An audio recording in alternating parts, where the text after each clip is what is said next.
time always moves. And she's still talking about the exception. So, and you're still, yeah, and you're talking about the exception, like, and you're saying 27. I'm saying between 18 to 24, pretty much universal. Men prefer women in that age range.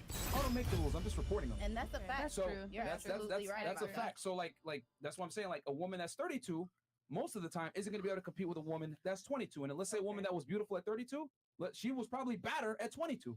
So it's like, hey man, it is what it is. This is why I'm sure all of you ladies live in Miami, right? Yeah, for sure. Okay. I'm 27. How many of you guys seen like a dumbass bimbo that's 19 years old, 21 years old, whatever it is, with like a millionaire or athlete? All those I crypto can be guys. with someone if I wanted Not to. in 19, but they was That's women definitely in like general, though. early But that's, 20s. but that's what I'm trying to say.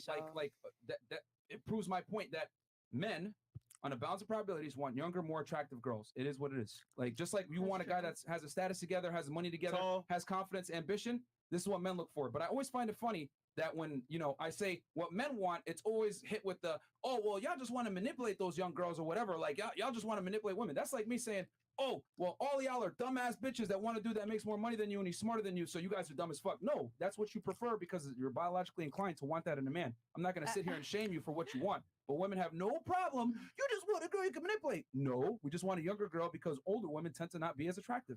Yeah, I feel like a woman Can I say something? Can I say something? Sure. Can I say something? You used the Sure. same word twice. You said the word compete. I don't think it's you. Okay, you have the facts about the whole what men want and blah blah blah. But you said it twice. A 32-year-old cannot compete with a 22-year-old. But does she even want to compete? Because they're at two different It's a comedy. stages in their lives. Okay, here's the reality. feel- Whether you want to acknowledge it or not, you are No, competing. no. You are. I'm acknowledging it, Yeah. but Why would you say that? Why would I say?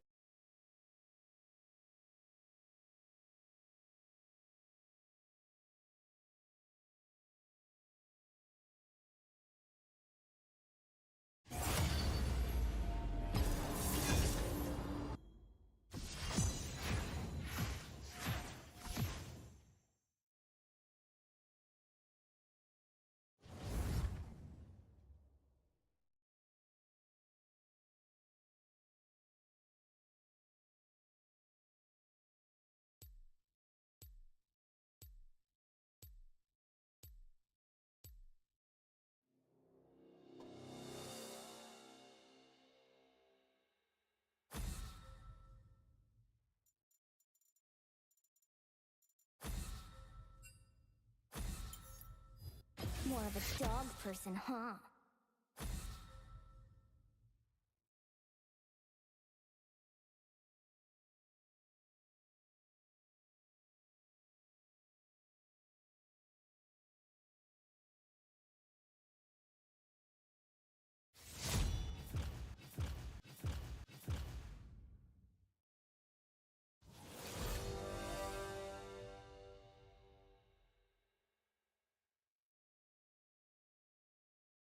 How do you know if what you know is right or wrong? What happens if you believe something that's not true? How do you figure that out? I talk to people. Nope, that's not good enough. That's not good enough because you could talk to people that reaffirm whatever you believe. You never really know, I guess. No. So that's your world. That's what you're selling to people. You can't know if you're right. You have no idea. Concrete example then. When it comes to wearing masks, how do you know if that's a good idea or not? Because if people more powerful than me are telling me to do it, I instantly don't believe them. Do you understand that that just makes you a sheep of the other herd, right? If there is a shepherd and he says all the sheep go left, you can either choose your own path or you can go right because he told you to go left. You understand you're being just as controlled, right? So who's controlling me? The people that you don't like. I hear you say a lot of I know where a lot of it comes from because I've heard it from other areas of the internet. And I always hear these same types of things. I don't want to be a sheep. I'm woke up to the truth. I figured out reality. But the reality is that you went from a sheep from herd A and now you're just a sheep in herd B. So the correct answer was I decide whether or not to wear a mask based on the data I've read, the studies I've gone over, the articles I've read. That's the right answer. I've seen enough information to point me one way or another. Everything else that you're saying is a cope. You can't breathe. Are you oxygen retarded? What do you mean you can't breathe with a mask on? Are out here running marathons with 3 of them on. How is it possible that you can't breathe with the mask on, right? It's uncomfortable. Seatbelts are uncomfortable, okay? Going to the doctor is uncomfortable, okay? There's a lot of things in life that are uncomfortable. If you want to wear a mask or not, that should be something that you arrive at through your own independent thought process, not because somebody else tells you not to, okay? That's what a 16-year-old does. I think you can do better than that. Do you think that a spiritual void exists today in the Western world? Yeah, I believe in God. When you're talking to people on your platform, I hear you guys talk about what it means to be successful, what it means to achieve, what it means to accomplish things. And all I ever hear you guys talk about are cars, mansions, 30 Why? Because that's dope. When you talk about those things, those are the exact types of journeys that lead you to the spiritual void. People pursuing Bugattis, mansions, and it is the most empty, hollow life imaginable. That's not the end goal, but that's just something I want. Like, I want to have a wholesome life. I want to have kids. I want to have a good family. I want to just have a well-rounded, enjoyable life. The life I want, I don't think it's possible in the West anymore because people are so brainwashed. Yeah, but People you're believe anything they're brainwashing told. them. You're the one that's I'm brainwashing them in that so direction. How am I brainwashing them? Because you're telling them that they need Bugattis, mansions, and big to be happy. I'm not I'm saying I want to get that and I'm gonna get it. And a lot of guys, like I have a mostly male audience, they all want that too. What you are doing is you are doing to men what Nicki Minaj or whoever the you brought up, Kim Kardashian, are doing to women. If you want to be independent and not listen to anybody, then you need to improve yourself because we want to get rich by connections. We want to get rich on our phone. We want to get rich based off who we know. We want to add value. To add value and have people trust you and like be able to make sales, you need to be a better man. How do you get rich on your phone? Streaming, crypto, dropshipping, Yep. e-commerce businesses. Streaming, crypto. You know what you just described? OnlyFans for men. You just complained to ABBA. All these are getting on OnlyFans trying to sell pics of themselves and do all that shit. Why is that bad? Because they're not working on themselves. They're not doing anything that makes themselves better. And now you're telling guys to download fucking Robinhood or go trade some coin in the hopes that they get fucking rich, or they start streaming, or they hop on TikTok or whatever. What? They're not improving themselves by doing that. When you tell people that they have to pick up their phone and get rich, that's not self-improvement. You're not becoming a better Power person doing that. Ranger. To start a business, you need to be a better person. And comparing an e-commerce business to OnlyFans is just goofy because you're selling your titties and you're adding nothing to the world. All you're doing is making other people sad and creating a fake relationship that makes people sadder. It's making people worse. OnlyFans does not add anything to the world besides the dopamine rush for both sides. Starting an e-commerce business, adding value to the world, like that's making the world a better place. Hey. Me entertaining people online, if I'm streaming, that's making people laugh and smile. That's making the world better. How are you going to compare titties to an online e-commerce business? E-commerce is you're leeching on affiliate links on trying to sell people products that you're not even producing. E-commerce is not adding to the world. Trading crypto, that's not adding to the world. You're trying to out-speculate some other dude, trying to out-speculate some other dude so that you're not caught bag holding when your fucking coin drops, okay? Crypto and NFT is not adding to the fucking world. 99% of these coins come and go quicker than a fucking girl opens and closes the fucking OnlyFans. To invest in crypto is good because it takes away the government's stronghold on currency. If we can decentralize currency and we can take the wealth in our own hands, we're adding value. I'm telling people invest in crypto so you can take charge of your own money. You're not taking charge of your own money. You're paying off other people that are gonna fucking drop your shit and you're gonna lose everything. Do you think everybody can win in crypto? Yeah, if you apply yourself. Okay, when you buy crypto and then you sell it at more than you bought it for, how are you making money on it? Because someone else isn't. But everybody Exactly. can't So get hold rich. on. you So if apply one yourself, guy, it's if an one guy makes 10 times his money, that means for that one dude, 10 other people lost their ass. dummies. So not everybody can win. Everybody can get rich if you apply yourself properly, if you have the right mindset, if you're smarter and you're better. So I'm encouraging people to become smarter and better. And don't be a dumb idiot. This is not my fault that I'm poor. It is. Be better. You're not encouraging people to get smarter or better. You're encouraging people to go on their phones and look for get rich quick schemes. Why would you even have God in your mouth while you're talking about 15, 20 women at the same time? That's not a congruent lifestyle. You, but in Islam you can have 4 wives. It doesn't work that way.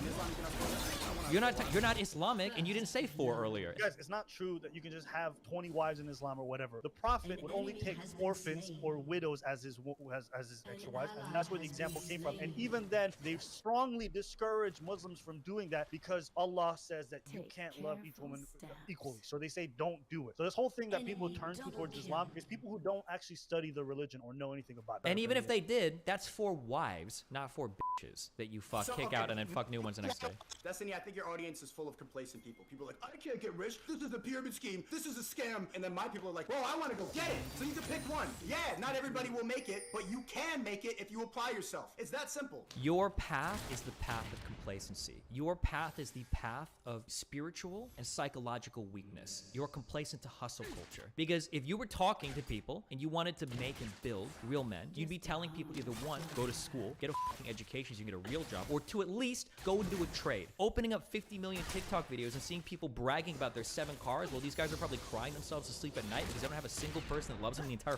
fucking world. That's the complacent path. If you're gonna talk about religious shit, that is literally the temptation of the devil. Flashing you, like flashy shit and try to say, if you go and buy this, if you get that, if you get this many women like you, that's the path to happiness? Come on, man. Being a good person is easy. That's not true. Being a good person requires more work than starting your own business. Being a good person requires more work than getting lucky on some shit coin, okay? So what do you think is being a good person, Dustin? Being a good person means having honor, it means being honest, it means doing the right thing when it's difficult to do it. It might mean being reliable for your friends. It might mean having a job or providing for a family. Being a good person can mean a ton of different things in a ton of different contexts. Everybody knows what you said. Everybody knows that. Not everybody does. Do you think most people are good people?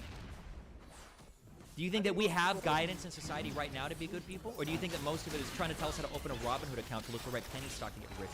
There's a lot of distractions for sure, but it's not. Bro, This is the distraction. I'm telling you that you are the distraction from being a good person right now. I'm distracting. I'm a bad person, and I'm encouraging bad people. Yeah, no, you're encouraging bad behavior. I want to be the master of my own universe. I want to be the best person I can be and be able to buy whatever I want. How are you the master of your own universe when you see something flashy and that's what's pushing you to earn more money, to open more e-commerce shops? Yeah, you're the male Kim Kardashian. That's the whole point. Telling people that you gotta start a business, you gotta do e-commerce, you gotta get 20 girls, you gotta get the cars, you gotta get the buildings. Kim Kardashian is encouraging like you get famous for nothing, to be a thought, to just put on makeup and say nothing and you could be famous. I'm encouraging people to be the best version of themselves. Be famous for nothing and being a thought. The male equivalent to that is saying try to make a YouTube channel and be funny and trade crypto. It's the same thing but for men. How do you think you're going to be able to provide romantically for a woman when you're 28 if you've been sleeping around and around for your entire time? You're not even going to know what a healthy relationship looks like. Once you a lot of women, you understand how they work and you get better with them. No, when you a lot of women, you understand how to women. That's the only thing you get. You don't know how to love a woman. You don't know how to take care of a woman. In fact, you probably know the opposite if you've been through that many. Anybody will tell you that, 100%. But if you found a woman that had through 20 or 30 guys up to when she was 26, you think she'd know how to take care of you? Nope, it's different for men and women. Tell me why it's different. Why do you think it's different? Men can as many women as possible because we can get as many women pregnant. We can get 100 women pregnant today. A woman can only get pregnant once in a year. That's why women are wired to be with one man. But a man is wired to spread your seed. So you can be with as many women as possible. It doesn't change how you love a woman. I would encourage you should talk to women. The kind of women that you want when you're 27, you should start talking to them now because they don't want to touch somebody like you with a 10-foot pole. They would not want anything to do with you. What is the ideal version of a man to you? A man that could do whatever he wants to do and doesn't listen to anybody and creates his own world and is the master of his own universe. Okay, a man that can do whatever he wants to do and doesn't listen to anybody, what you just described is a 17-year-old teenager. Yeah, and then you turn 18 and then you gave up on it and started voting for Biden. Yeah, I turned 18, I gave up on it because I had to become an actual man. A man can't do whatever he wants to do because if you're a man, no. Nonsense. No. Nonsense. So, okay, if you're a man, do you get responsibilities? Can you walk away from a house? Can you walk away from a family? Can you walk away from your obligations? Is that what a real man does? That's not what a real man wants to do. A real man doesn't want to have any obligations in his life. A man that does whatever he wants to do, that's a weak man's idea of a strong man. It's a guy that walks out on anything, doesn't give a about anybody, and does whatever the he wants because he's only in the selfish pursuit of his own happiness. This is a guy that's never going to have a real wife. He's never going to have real friends or family because everybody's going to look at that dude as a teenager that's going to drop everything and quit when life gets too hard. All the tests of being a real man are about doing the things that you don't want to do when you most don't want to do them. An ally has been slain.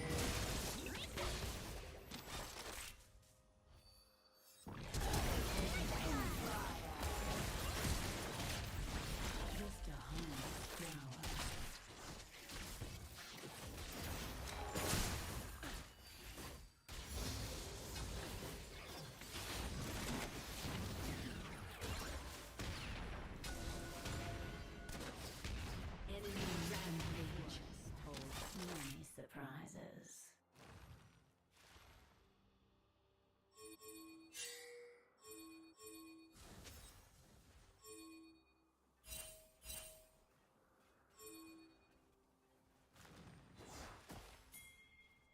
So much more to see.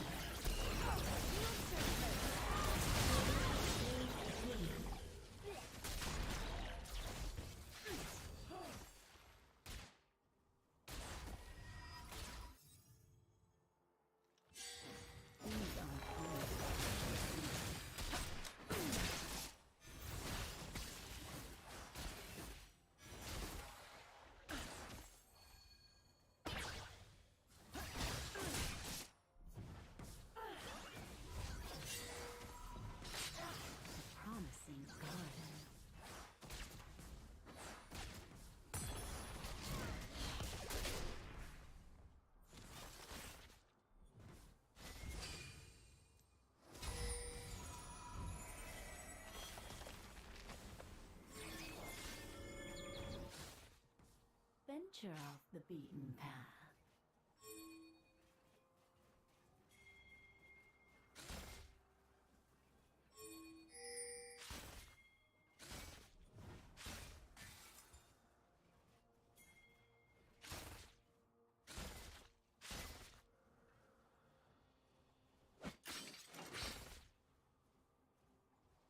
Shut down. None will escape my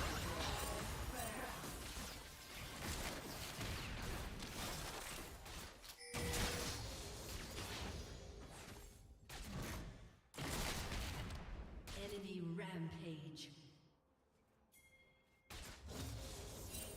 Such a busy world. An enemy has been slain.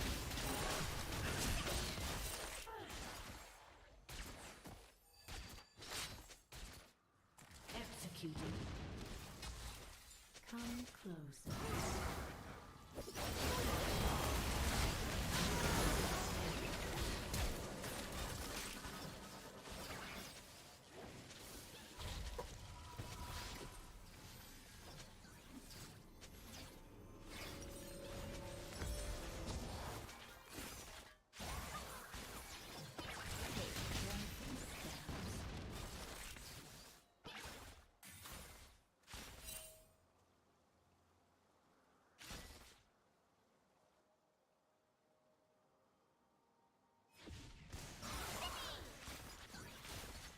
Wait until my seeds take root. Pierce.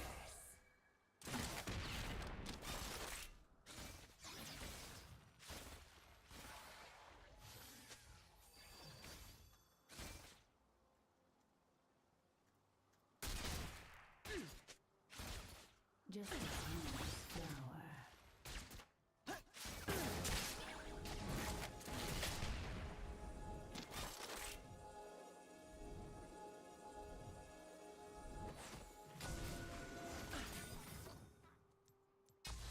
The forest holds many surprises.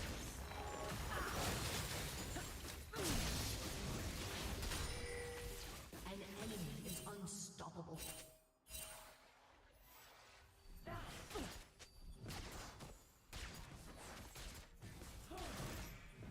So much more to see.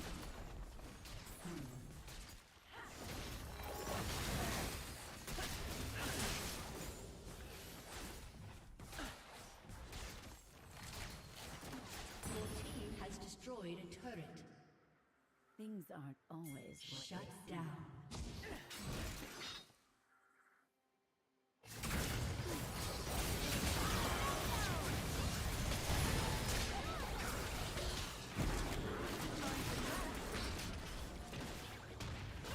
You have been slain. Headshot.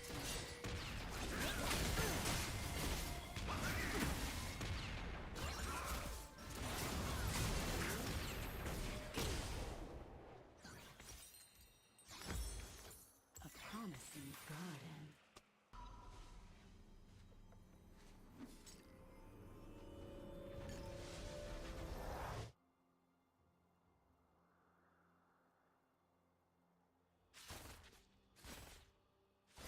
Venture off the beaten path.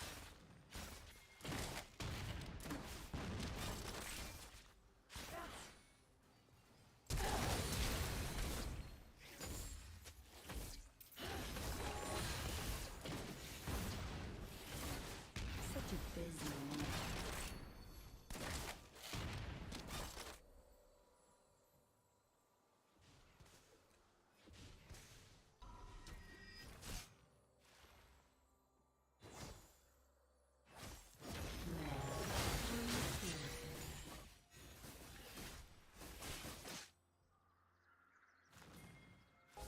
Your turret has been destroyed.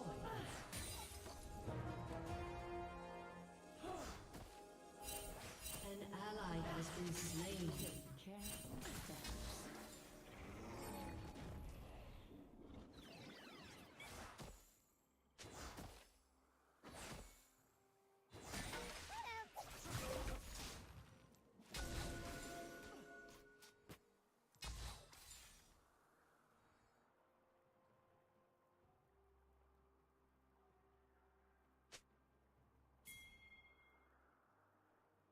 Your turret has been destroyed. My seeds take root. As expected.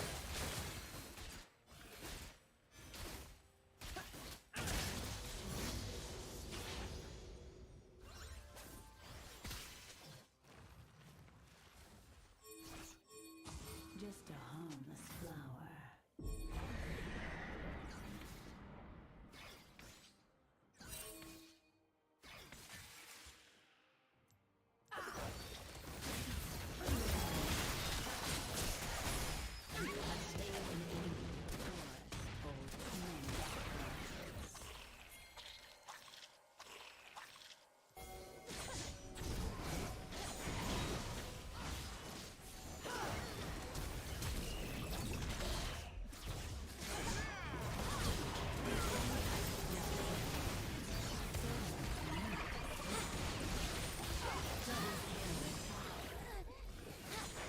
An ally has been slain.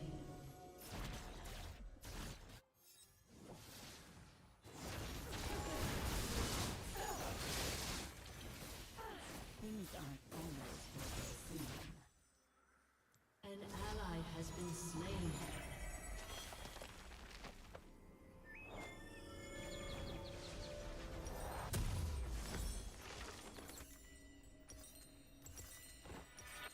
A promising garden.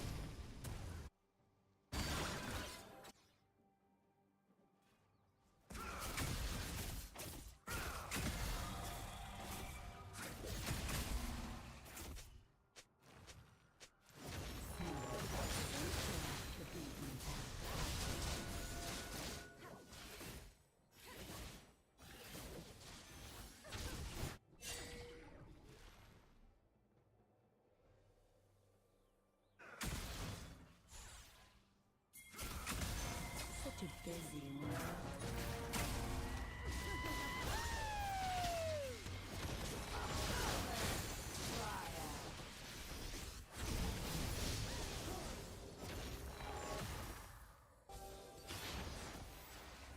Come closer.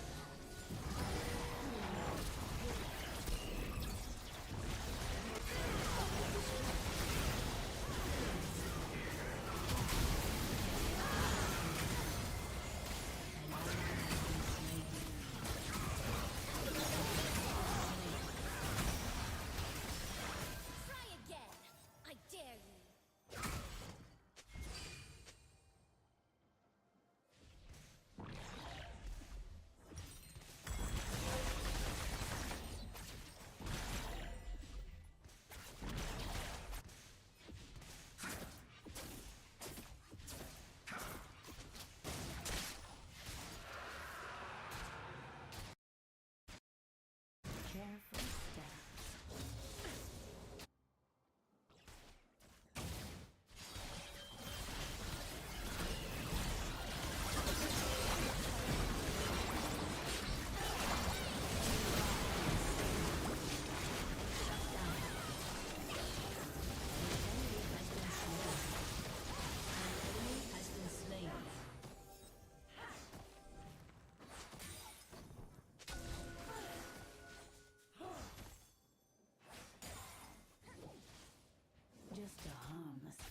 destroyed.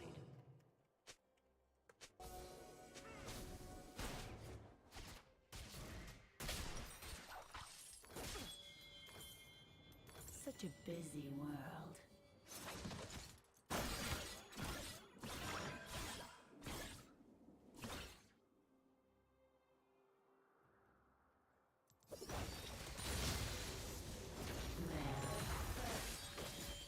Come closer.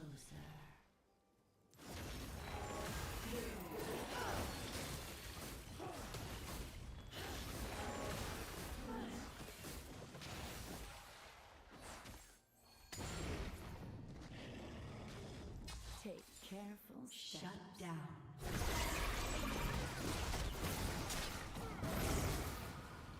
An ally has been slain.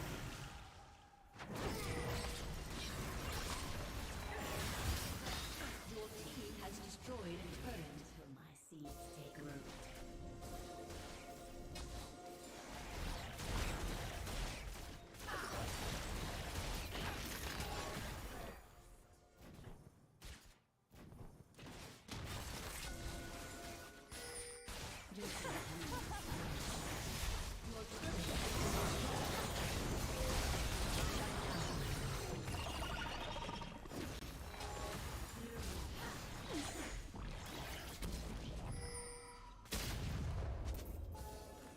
The forest holds many surprises. An ally has been slain. Shut down.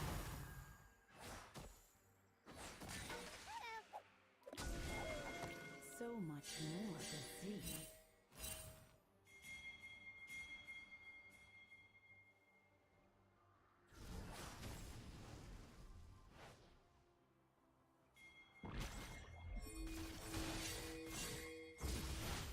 Things aren't always what they seem.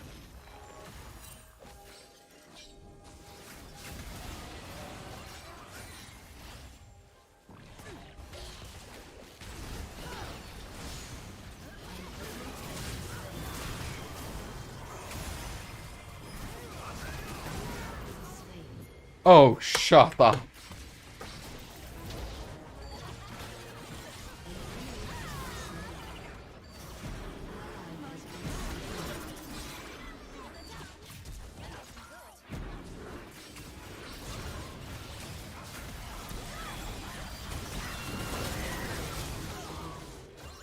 Enemy double kill.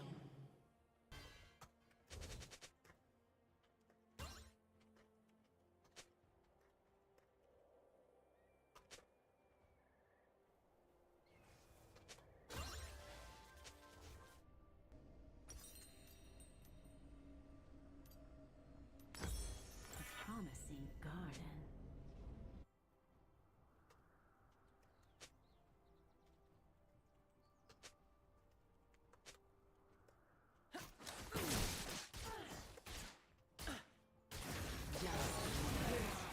Venture off the beaten path.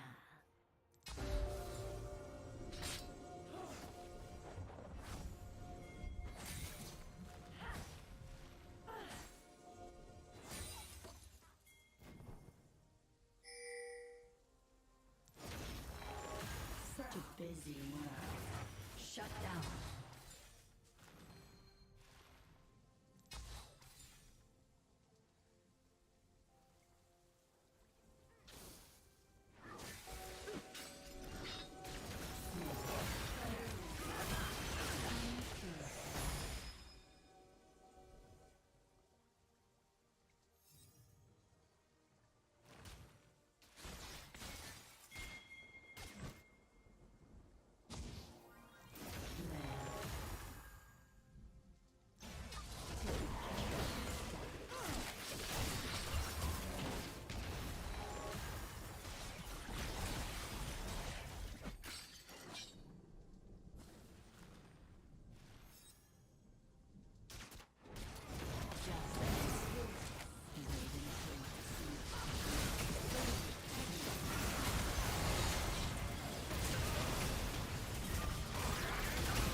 Einer der Hauptprogrammpunkte heute am ersten Tag der Kabinettsklausur auf Schloss Meseberg war die Vorbereitung eines neuen nationalen Sicherheitskonzepts, eine Folge des Ukraine-Kriegs.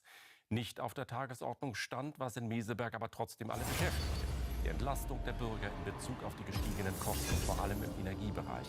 Dazu äußerte sich Wirtschaftsminister Habeck auf einer Pressekonferenz im Anschluss folgendermaßen: Das Entlastungspaket muss dann Wirkung entfalten, wenn die hohen Preise bei den Verbrauchern richtig ankommen. Das wird zum Ende des Jahres der Fall sein. Das ist natürlich ein gleitender Übergang, aber Ende des Jahres, im November, im Dezember wird das richtig aufschlagen in Deutschland. Das heißt, wir werden den Zeitplan so wählen, dass dann auch die Maßnahmen wirken. Und gleich weiter zu ARD-Hauptstadt-Korrespondent Matthias Deiß auf Schloss Meseberg. Habeck hat auch gesagt, die Gasumlage bleibt, aber sie wird nachgebessert. Wie denn? Ja, die Gasumlage ist das heiße Eisen neben dem Entlastungspaket und Habeck ist stark unter Druck. Er muss dafür sorgen, dass keine öffentlichen Gelder, keine Gasumlage an die Gasversorger gezahlt werden, die Gewinne machen. Das wäre den Bürgerinnen und Bürgern, die die Umlage ja zahlen und ohnehin schon unter den Preissteigerungen ächzen, in dieser Phase wirklich nicht zu vermitteln. Jetzt hat er einen Vorschlag gemacht. Es geht darum, die Liste der Gasversorger, die anspruchsberechtigt sind, wie gesagt, zu verringern. Dies soll geschehen, indem man sie einschränkt auf A, jene Gasversorger, die systemrelevant sind und die selbst einen hohen Ausfall an Gas zu verzeichnen haben, und die B, keine Boni zahlen, keine Mittel dafür haben oder eben in wirtschaftlicher Situation sind, wo sie das nicht machen können. Damit hofft Habeck, eine Gasumlage, die akzeptabel erscheint, hinzubekommen. Er hat gesagt, das ist jetzt ein Vorschlag von ihm, und hat alle anderen Kabinettsmitglieder eingeladen, weitere Vorschläge zu machen, wohl wissend, dass ja die Koalitionspartner es vor allem waren, die ihn in den letzten Tagen stark kritisiert haben. Da hat er dann aber gesagt, bessere Vorschläge hat er von denen bis jetzt noch nicht gehört, vor allem keine, die rechtssicher seien. Also der Versuch auch hier von ihm selbst auf eine Art Kollektivhaftung zu kommen. Und bevor wir gleich das Entlastungspaket noch etwas vertiefen, noch kurz zum Stichwort Gas. Der spanische Regierungschef Sánchez war ja heute zu Gast und hat angeboten, auszuhelfen. Aber das ist ja kein Selbstgänger. Wo liegen da die Schwierigkeiten? Ja, ganz richtig. Ist kein Selbstgänger. Spanien hat zwar die meisten Flüssiggasterminals in Europa und hat auch eine Pipeline nach Algerien, aber es ist eben nicht an das europäische Gas- und Stromnetz richtig angeschlossen. Die Iberische Halbinsel, das müsste passieren. Dafür bräuchte es Leitungen und Pipelines durch Frankreich oder eben nach Italien. Und da sträubt sich Frankreich im Moment noch. Hat eher die Position, dass man anstatt das zu machen, doch lieber schnell viele Flüssiggasterminals in Zentraleuropa selber baut. Das ist im Moment der Streitpunkt. Der muss jetzt einfach gelöst werden und es muss geguckt werden, ob es da eine Einigung gibt. Und das war heute ein weiterer Impuls, dieses Treffen, hier weiter ins Gespräch zu kommen. Und während das Kabinett heute in Meseberg tagte, kam die Meldung von der erneut gestiegenen Inflation, die wohl auch in den kommenden Monaten noch weiter steigen wird. Was hat man denn heute gehört über die geplanten neuen Entlastungen für die Bürger? Naja, also die neue Inflationsmeldung, wenn das überhaupt geht, hat sie den Druck auf die Ampel noch mal erhöht. Aber die Koalitionäre wissen ohnehin schon, dass sie beim Thema Entlastung liefern müssen. Nicht nur, weil eine wichtige Landtagswahl, nämlich die in Niedersachsen, vor uns allen liegt, sondern auch, weil viele Bürgerinnen und Bürger die Preissteigerung, die es jetzt zu verzeichnen gibt, einfach nicht mehr schultern können. Eins ist interessant. Der Bundeskanzler hat hier gleich zu Beginn dieser Klausur allen Beteiligten Stillschweigen verordnet und hat gesagt, er möchte keine weitere öffentliche Diskussion mehr wie in den letzten Tagen.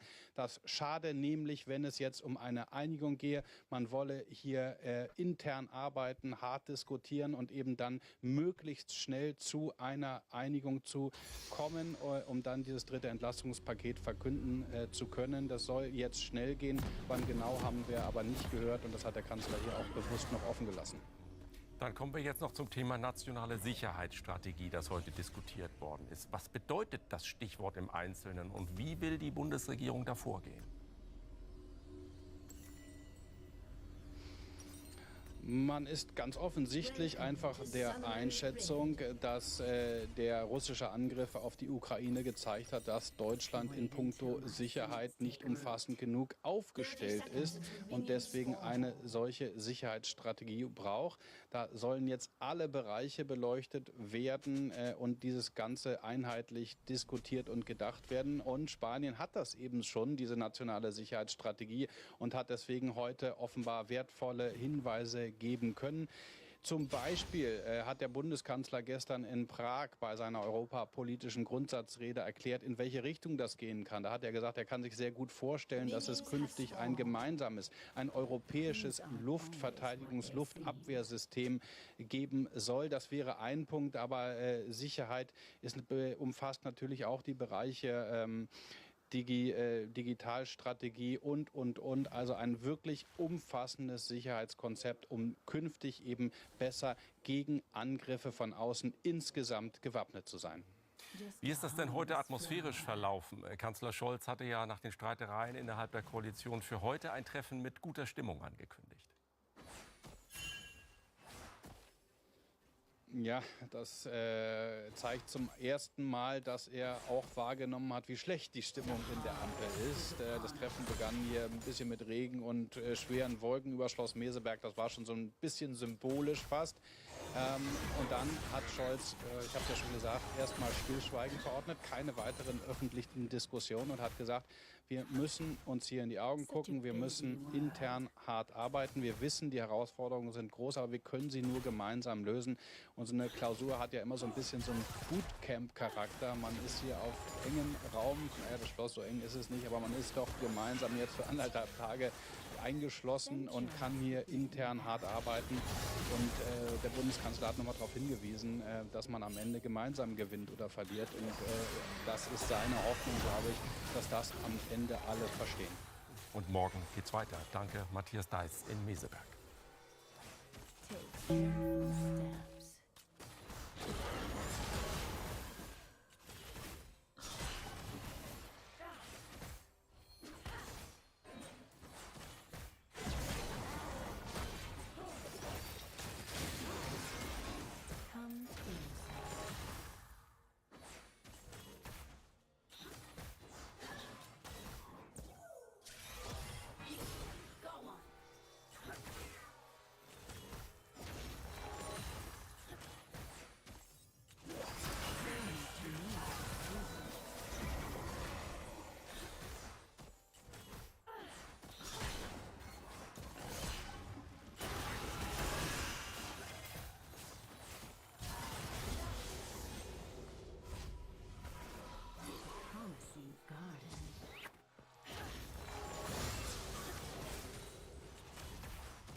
Forest told many surprises.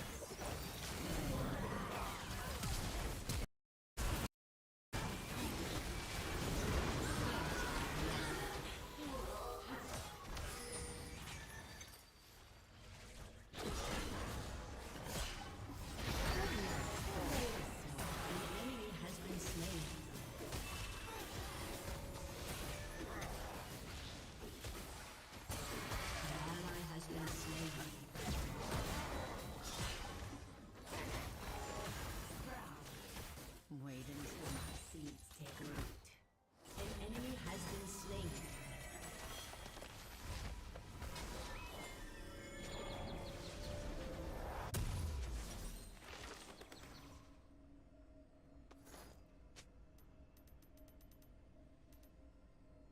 Things aren't always what they seem.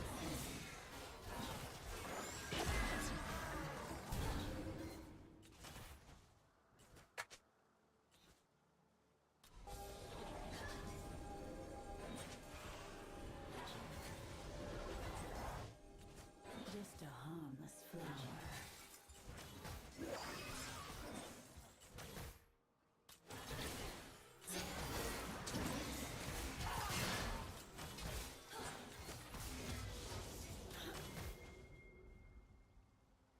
Such a busy world.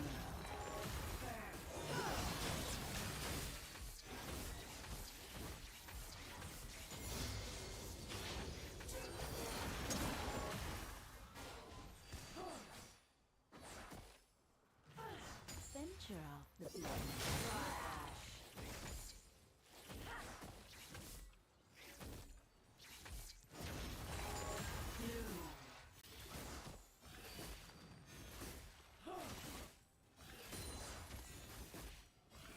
Take careful steps.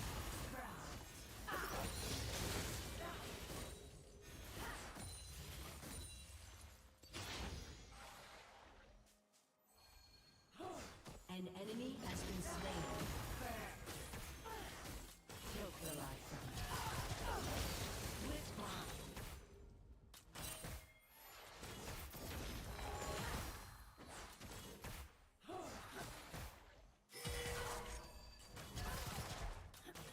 An ally has been slain. An enemy has been slain. Come closer.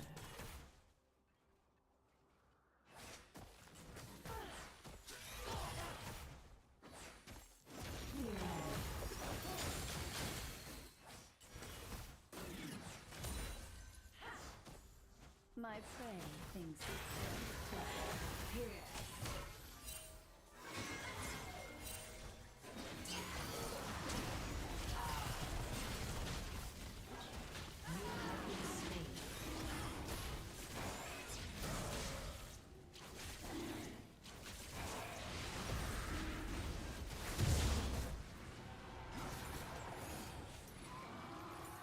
So much more to see.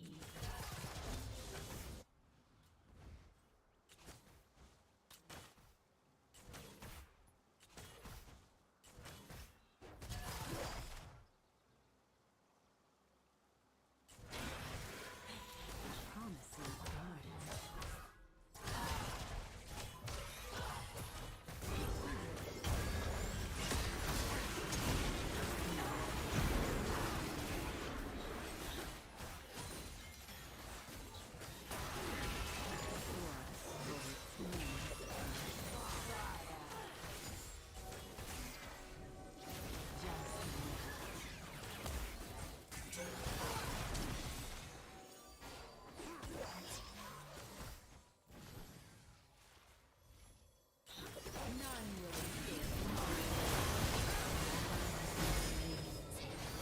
You have slain an enemy.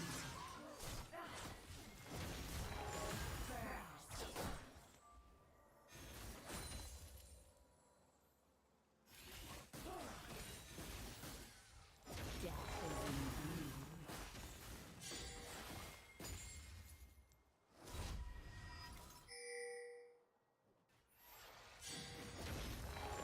view.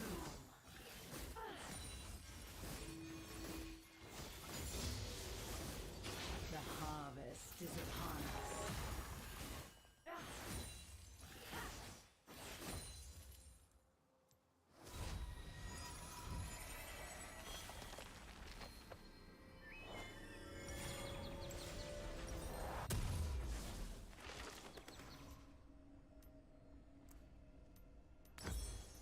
Killing Wait spree. until my seeds take root. Shut down. An enemy has been slain.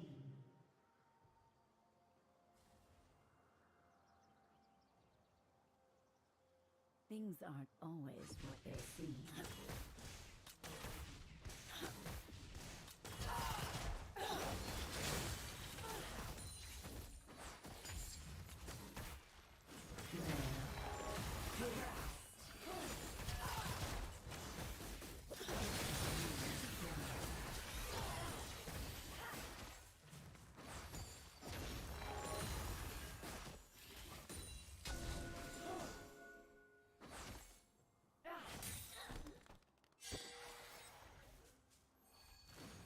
Such a busy world.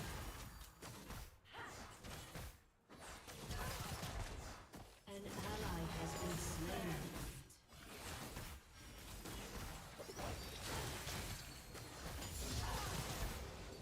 An enemy has been slain.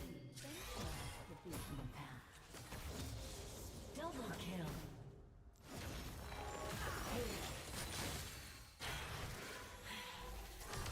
An enemy has been slain.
Double kill.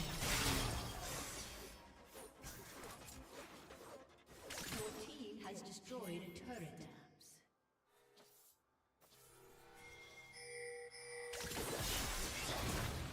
Dominating.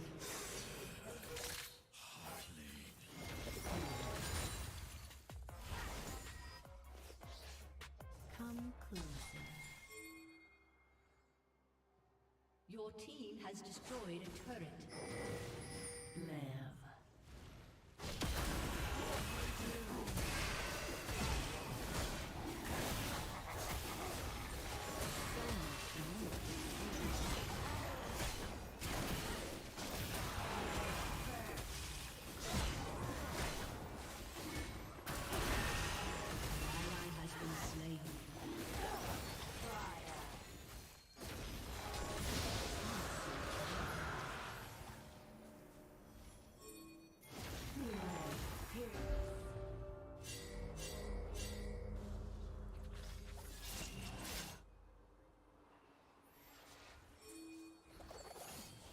The forest holds many surprises.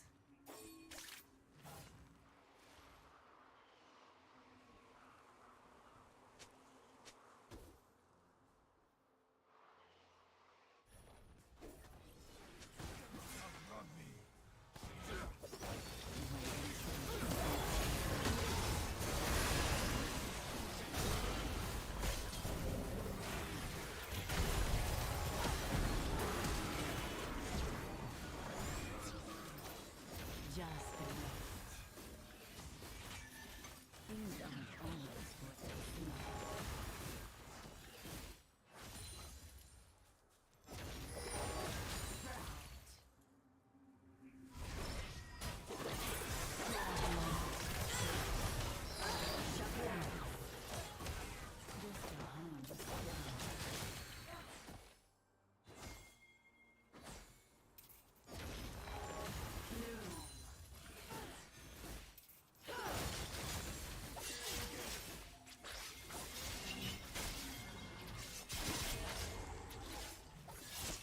Such a busy world.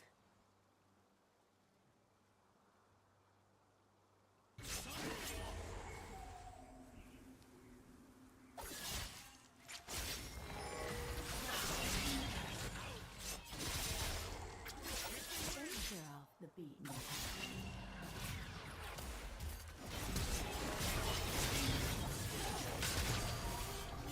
You have been slain. An ally has been slain. Your team has destroyed a turret. An enemy has been slain. Double kill. Triple kill.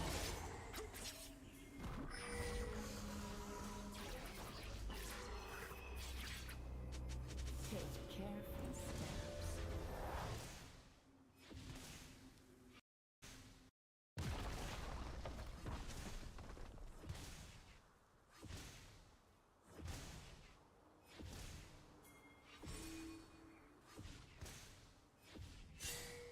Come closer.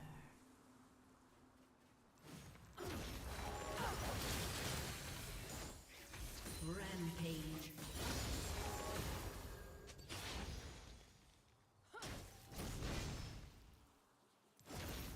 So much more to see.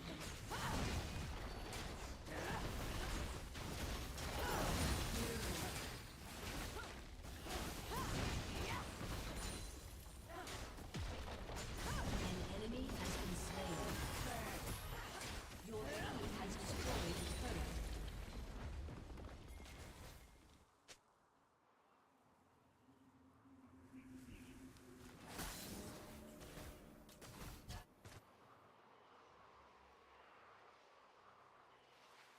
The forest holds many surprises.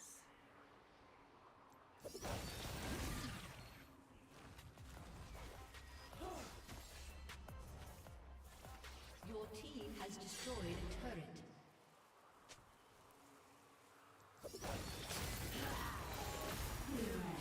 Death is in bloom.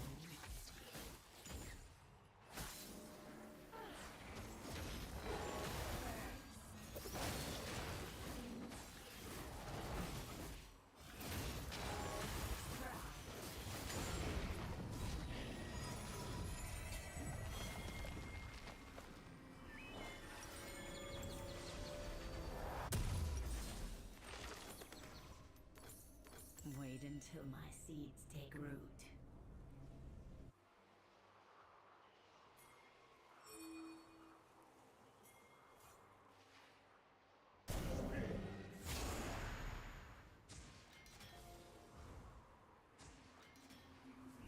Things aren't always what they seem.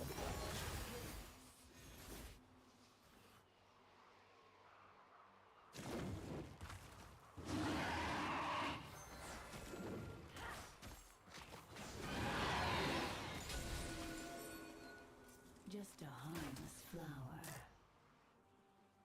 An ally has been slain. Just wait.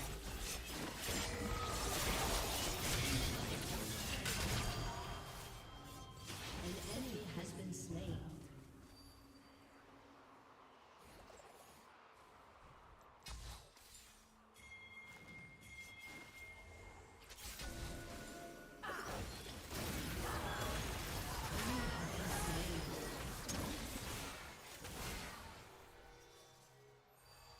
An enemy has been slain.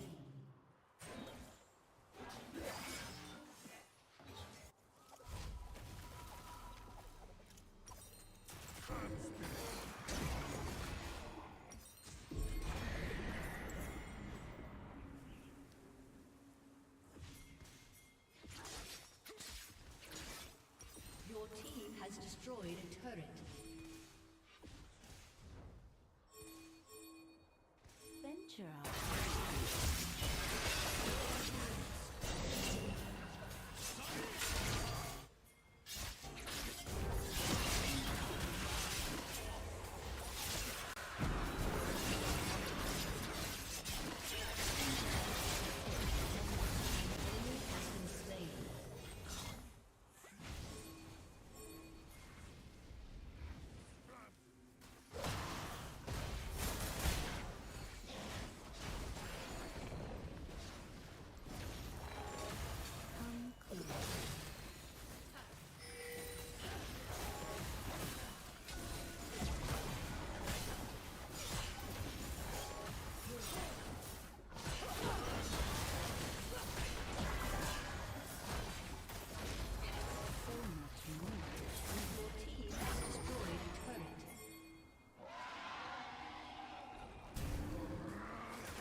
Your team has destroyed an inhibitor.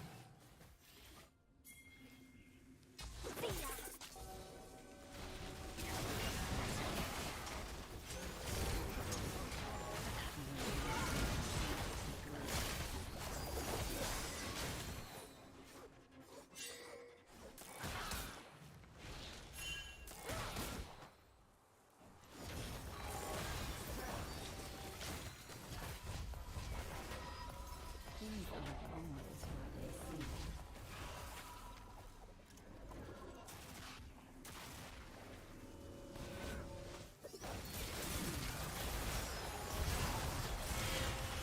Rampage. Shut down. Harvest is upon us.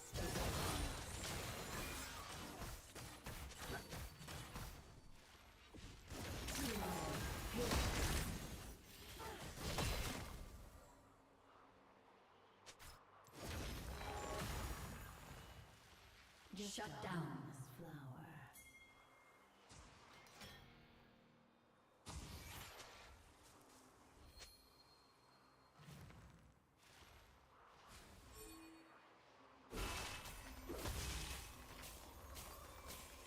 Such a busy.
forest holds many surprises.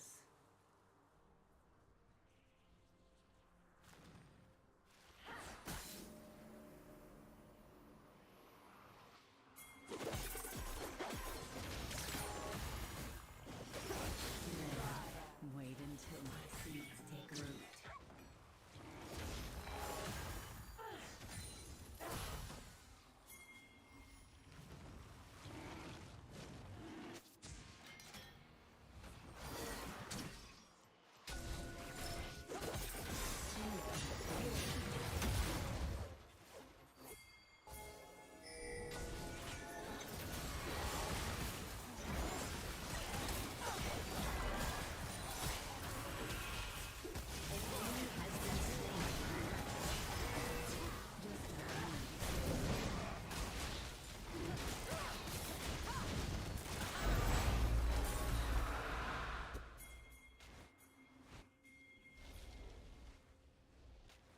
The enemy's inhibitors respawn.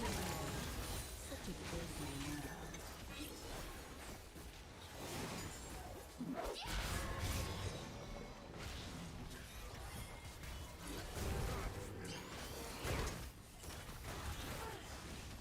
An enemy has been slain.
It's just business.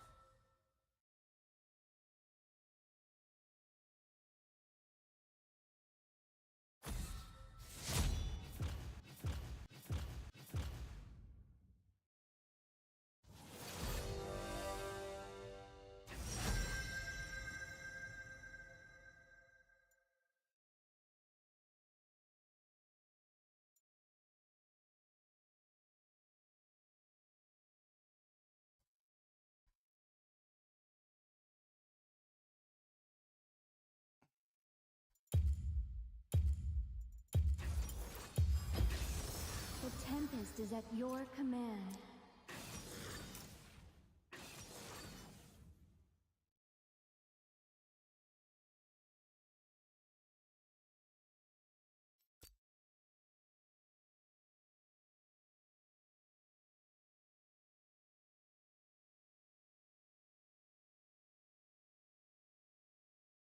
If we get shot at, we'll just run.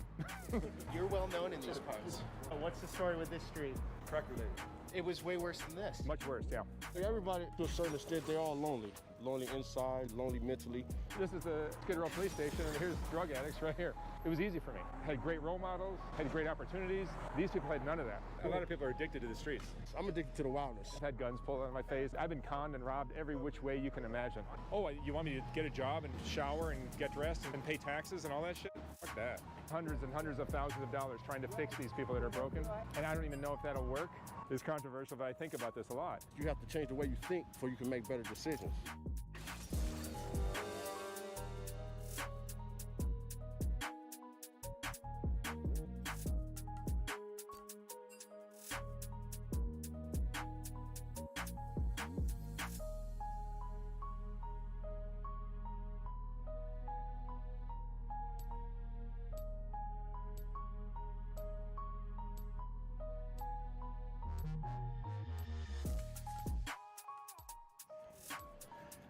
All right, guys, here we are, downtown Los Angeles, downtown Skid Row, 6th Street, here with Mark Leda. Many of you know Mark from his YouTube channel, Soft White Underbelly. Mark gets into people's stories, those living on the fringes, drug addicts, prostitutes, gang members, and C-Note, who knows the streets really well down here. We're gonna walk around, we're gonna get an understanding from Mark and C-Note about the homeless, and Corey's over there on the bike. These guys know Skid Row as well as anybody. Everybody makes a big deal about how we need to fix homelessness. And in LA, it looks really awful, right? You have homeless people living all over the city, even in some really expensive, really nice neighborhoods.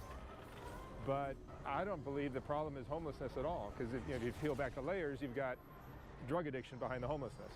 Okay. Like all these people are drug addicts. You have a hard time finding some that aren't. So then you say, oh, the problem is drugs. Like Nancy Reagan said, the problem isn't drugs. You peel back another layer, and then it's mental illness behind that. Okay. And then you can say, oh, the problem is mental illness, but what causes that? So you peel back another layer, and you've got the childhood trauma, the broken families, all that kind of stuff that people went through. When people say just give people homes, you're saying that's not a solution, or that's part of a solution, or what do you think? Well, no, I mean, it provides a little bit of stability for people, right. And that's not a bad thing, right? But like up in North Hollywood, they built these like mini homes for people. They provide breakfast, lunch, and dinner, and it's basically free housing.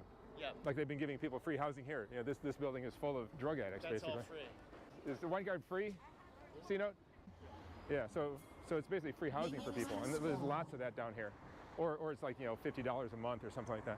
What about drug rehab? Isn't that going on down here too? Or? Yeah, I mean, there's that. The problem with rehabs is there to do it right, I think, is tremendously expensive. Like hundreds of thousands a year, I would think. Per person? Per person, yeah. Don't film down here. If the camera's pointing at us, is it all right? Or? It'll be all right. If we get shot at, we'll just run.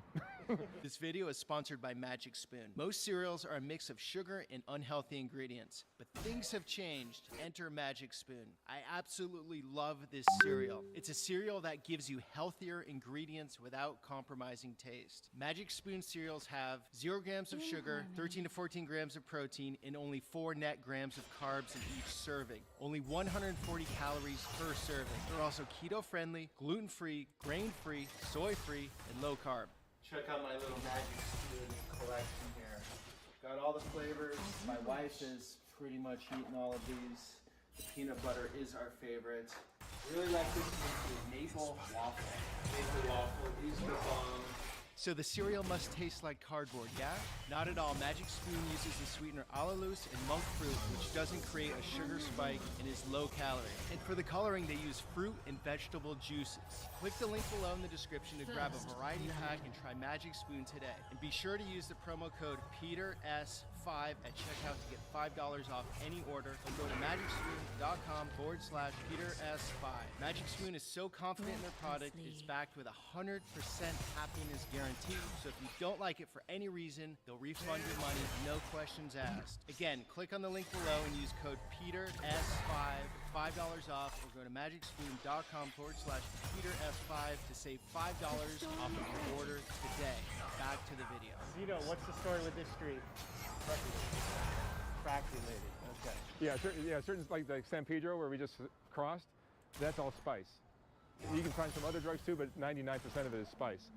This international theme going on here. Both. Yeah, this street is mainly crack. There's other areas that are fentanyl. So you're saying each street takes on its own identity? Oh yeah. Yeah. The surface is housing. You peel back, you peel back, you peel back. Basically, it's upbringing. Is that what it comes down to? I mean, with the broken families, you can boil that down to like poverty or the greed of the rich, and you just keep peeling back the layers. But when you get to the very bottom of it all, I think it's just loving each other. It's just love. Right. Love is the answer to all this kind of stuff. Like LA is putting people up in housing. I think they're just doing that to make it look better, because it's embarrassing. You come to LA and there's homeless people everywhere in front of your nice house. So that makes it really embarrassing, right? So if you put them all in housing, then it looks better.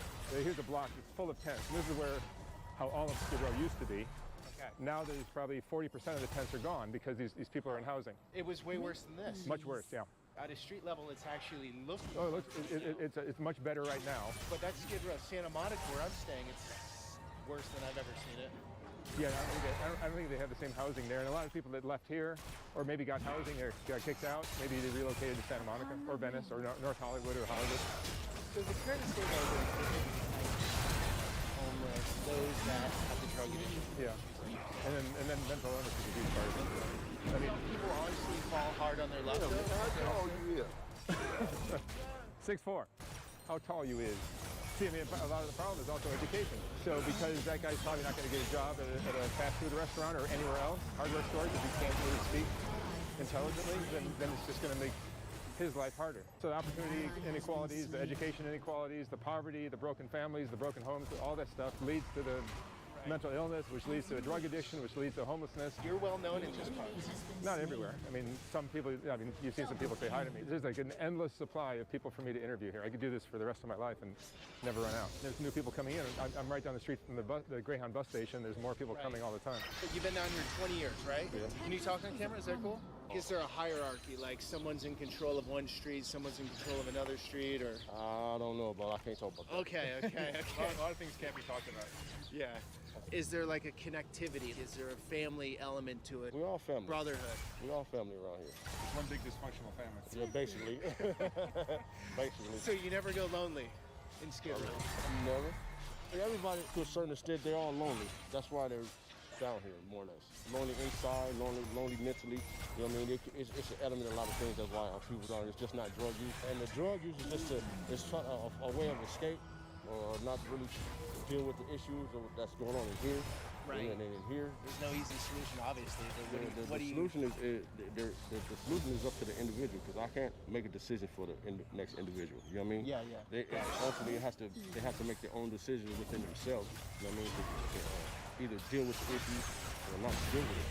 So, this is the result of not dealing with it. Same with, some lot of issues I choose not to deal with. So I choose to run around here and act retarded. It's just a temporary fix. It just kind of makes the issue even worse. How often do you use? If I may ask. I don't know, every other day, maybe every day. Depends on my mood. Is fentanyl really come in? Yeah, fentanyl came in here and just destroyed everything. It's killed a lot of my friends. People that don't even use fentanyl or heroin, they be mistaking it for crack and smoking it and dying and just all kind of crazy stuff. Mark, I'm gonna clip you up. Hey! Also smells coming.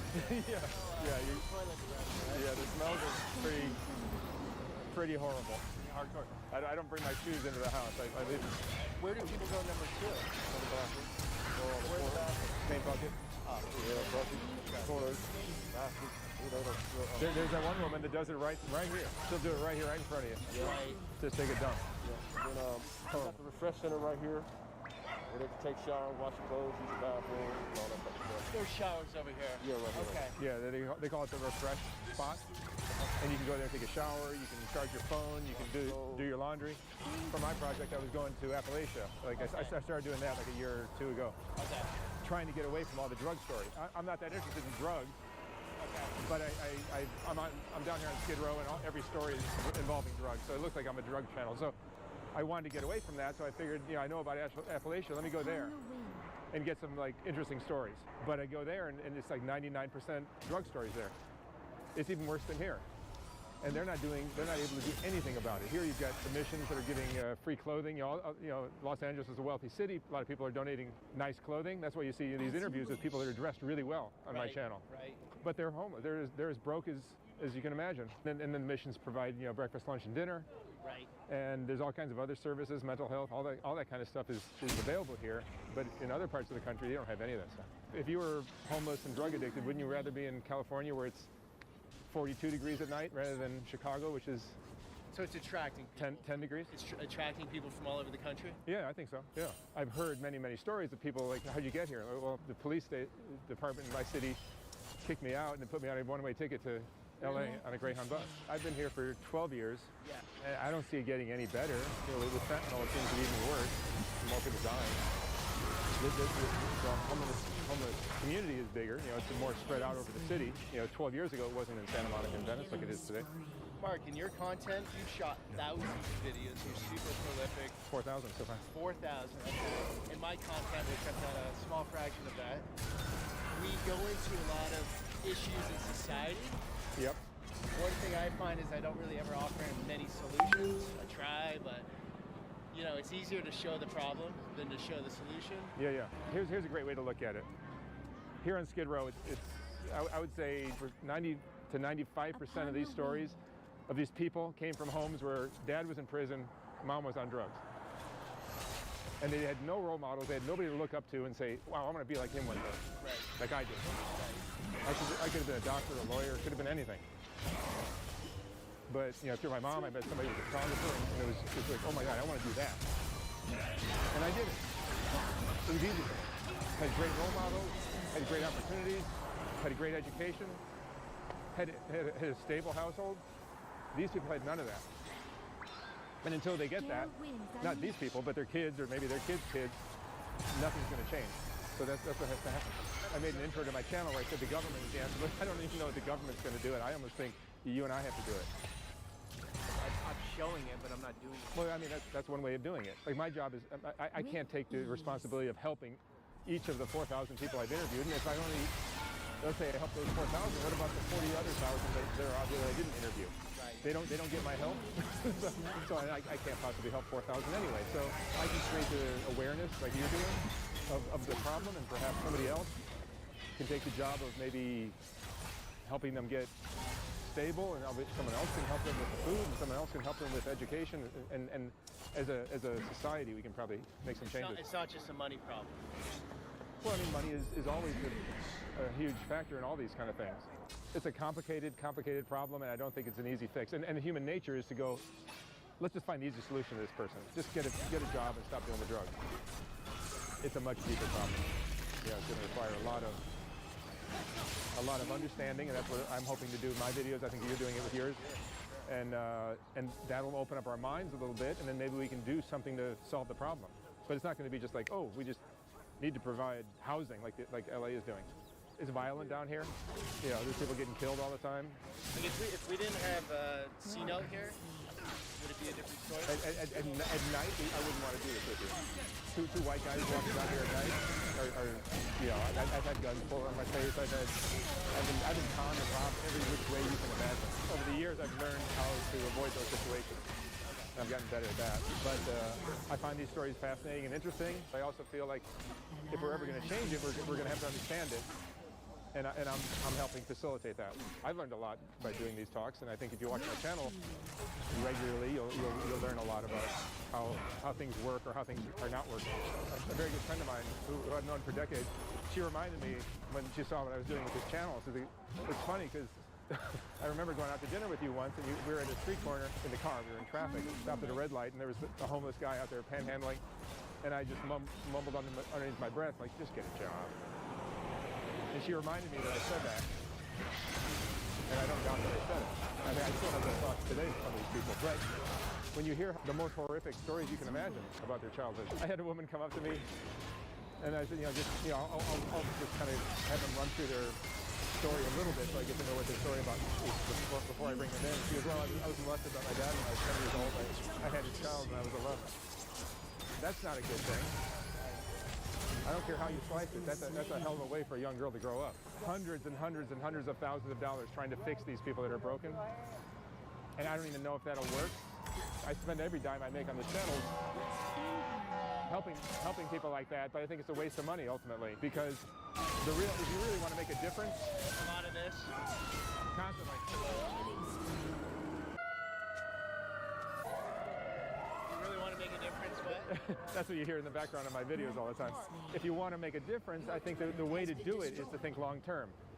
Maybe help their kids or their kids' kids, and the way to do that would be stabilize the households in these poorer communities around the country, not just LA. I'm not talking nationwide and probably worldwide. And that'll help the family stay together. Why is Dad in prison? Because he had to do something illegal to make some money. And why is Mom on drugs? Well, he was probably, Why couldn't you do something legal to make money? He doesn't have an education. He didn't have any opportunities. He didn't see any role models of things that you could do to make money. He just saw, you hear it in my interviews all the time. The only thing they ever saw were, drug dealers, gang members, pimps, and some kind of. This is what you see as a kid. Yeah. How are you going to become a doctor or a lawyer? I know it happens. I am sure there are stories where that has happened, but those are the exception. The oversimplified solution to a super complex issue would be get the kids, basically go in hard on the resources with the kids. That's my opinion on how to solve the problem. Change that cycle, and maybe 20 years we'll start to see some results out of it. That's what I believe, but I don't think that trying to fix all these poor broken people on the streets is going to amount to anything good. So I understand these people need help, but the only people I've seen really help themselves or really improve their situation, especially when they're addicted, are the people who just silently and quietly did it by themselves. There have been a few people that I've interviewed who just disappeared. And I get in touch with them, and they like, so what's going on? Oh, I went back to Chicago, where he was from. Alex, one of the guys I interviewed early on. He got into a program, and he stopped using fentanyl, which is the hardest drug to stop using. But he did it. He didn't do it because I gave him a ton of money. He didn't do it because somebody, his family probably helped him. I'm sure they did. What's a D-Day? A decision-making day. Sometimes you just have a decision-making day where, you know what, I either decide to do this, or I'm going to decide to do this. You know what I'm saying? A lot of it is you have to change the way you think, you know what I mean, for you to make better decisions. Have you ever had a D-Day? I have D-Days every day. Every day? Every day. But you're still on Skid Row. Yeah, because I haven't made a decision to leave here. You know what I mean? I have to change my thinking, the way I think a little bit every day. Are you scared to be somewhere else? No, never. But a lot of people are addicted to the street. Yeah. They love it down here. You give them an opportunity to leave. You give them housing, you give them a car, you give them a job, you give them everything they need. It's the wildness. I'm addicted to the wildness. They come back here. I'm addicted to the wildness. I can wild out if I want to. If I wild out, and we say regular land, it's consequences. It's a lack of responsibility that's attractive. It's the freedom. I don't have to get up and do anything today except get my fix and screw off for a day. And that's every day. And once you've been doing that for a long time, then it's like, oh, you want me to get a job and get a haircut and shower and get dressed and go to work and all that and pay taxes and all that shit? That. Tino is not your typical person down here because he is a little more of an upstanding citizen than most, right? You do have a roof over your head. Yeah. He's at one of the hotels here. So I could see a lot of these people, if you put them in a one-bedroom in Santa Monica, they're going to come back. They're going to come right back. They're going to be bored, right? They're going to come right back. It's like, I hear this a lot from the women, the people that work with sex trafficked women. Right. And you get them out, and you protect them, you give them everything they need to get their lives together, and they run back to their pimp. Why would they do that? Because they don't believe they deserve anything better. They don't have that sense of being needed. There's that too, yeah. Purpose? I have a family, so I have to keep going for them. You know what I mean? I can totally all the way give up, but then what that's gonna do? Gotcha. You got kids? Yeah. How many? 9. 9. Wow, you're prolific. I've been married, you know what I'm saying? I had 3 from my first girlfriend and 3 from my wife. Then, like, when we was in between those, I had a couple of them. You know what I'm saying? So, a couple girlfriends. But all of my relationships my kids come from long-time relationships. It's not that I was... Where are your kids now? They're down here? Yeah, they're here. Okay. They're not down here, but they're in L.A. Oh, they're in LA. Yeah, So, as I said before, it's human nature to want to oversimplify the solution. Right. And just like LA is finding housing for people, and that's going to fix the homelessness problem. Well, the problem still exists. It's just they're in boxes now. Well, technically, they now have a home, so it's homelessness problem is fixed. Yeah, that's right. But these people they're still drug addicted. They're still broken people. They're still traumatized. They're still not healed from that. He's a good guy, yeah. Yeah, so I've got a good reputation down here. For a white guy, that's rare. You're not going to solve these problems. You're not going to fix what's broken in these people with money or even rehab. You see how often people relapse. So there's no guarantee that these people will get better if you give them all the help, all the tools they need to get better. But if you raise the kids well and you love them and you give them the opportunities, the role models to live a better life, then most likely they'll have a better chance of that. But here's another thing that is controversial, but I think about this a lot. Look at the nature of our planet. The coyote eats the rabbit. The coyote doesn't eat the rabbit and have to think about it and regret it or feel any guilt. It's going to do it again tomorrow. The hawk eats the snake, and the snake eats the frog, and everybody just is ruthless. And some are winners and some are losers. The lion wins when it kills the antelope, and the antelope loses. That's the nature of the planet. So why would humans be exempt from that? No matter how much you polish humans up, put nice shirts on, comb their hair, they still work in those ways. I just think it's the nature of our planet. There are people who are going to thrive and their kids will go to college and they'll have great jobs and great opportunities and they'll live great lives, and there are others that will suffer and never have those chances. I mean, you want everyone to win, every kid that competes in the swim meet to get a trophy? Well, that's what happened with the millennials. Now look at them going. Yeah, so it's an ugly truth, but the truth is some people win and some lose.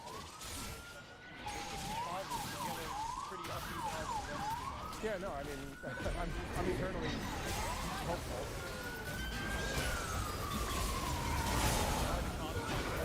The cops are great, to me.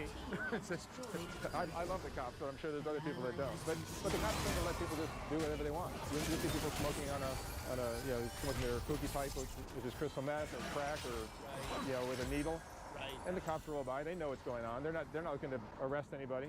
As long as everyone's self-contained down here, they're fine with it. And this is the police station right here.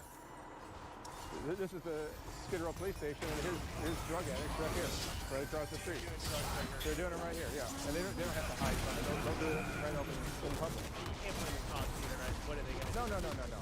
The cops are just trying to do what they can. The jails are all full up anyway, but you're going to put more people in there, and now that you have COVID, and make the whole problem so difficult for everyone. All right, guys, so a little peek into a world perhaps you don't know. That's what I always try to do in these videos, is get you into a frame of mind, a way of seeing things, and perhaps a different way of looking at the world. Mark, thank you. Peter, you do a great job. Thank you. Thank you. You do an awesome job. Thank you. You do an amazing job. Check out Mark's channel, Soft White Underbelly. I'll leave the links below. He has an amazing ability. Peter's the only channel on YouTube that I watch. Oh, wow. Thank you. Amazing way to look into the human condition. His cinematography, his questions, don't film that.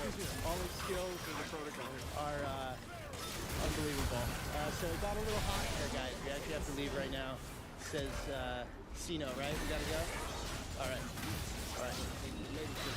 The natives are getting hostile. We gotta run. Thanks for coming along. Until the next one.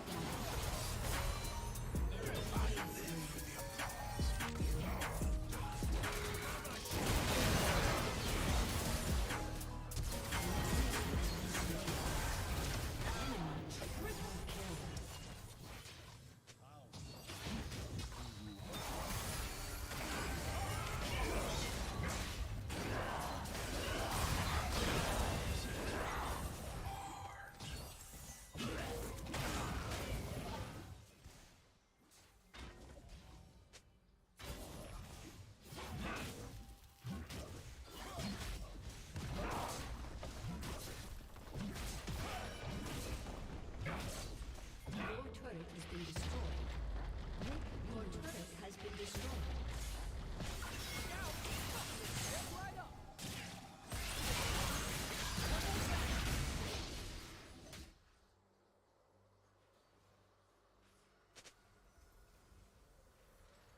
Swiftly.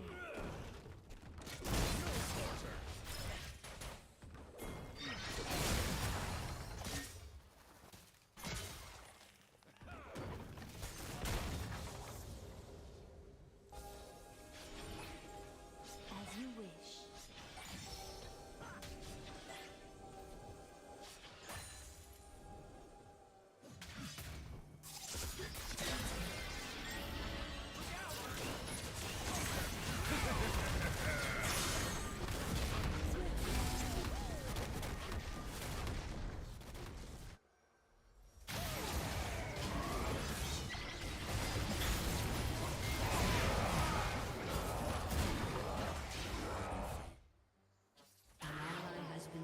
Well, I can't wait.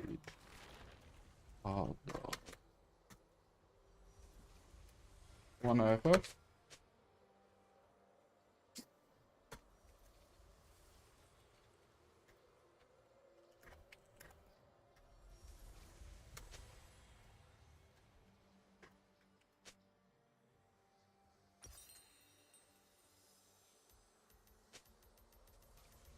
In harmony.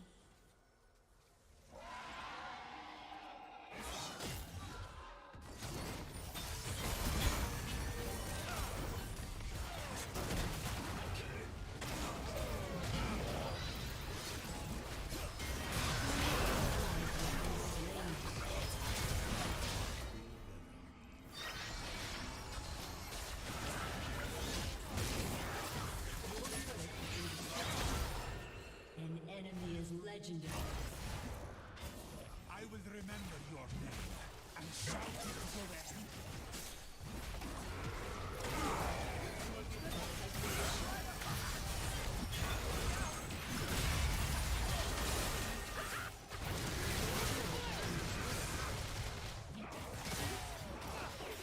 Your inhibitor has been destroyed.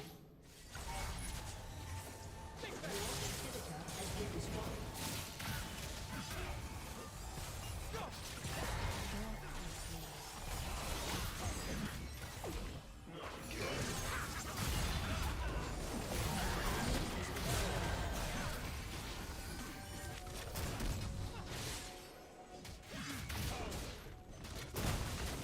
With ease.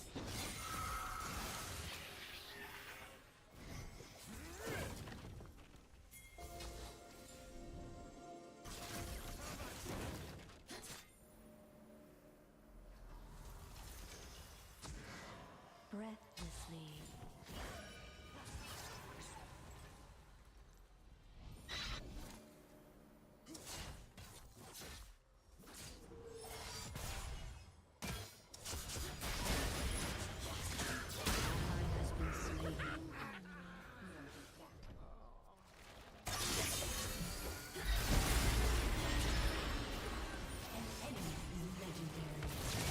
An enemy has been slain.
the wind.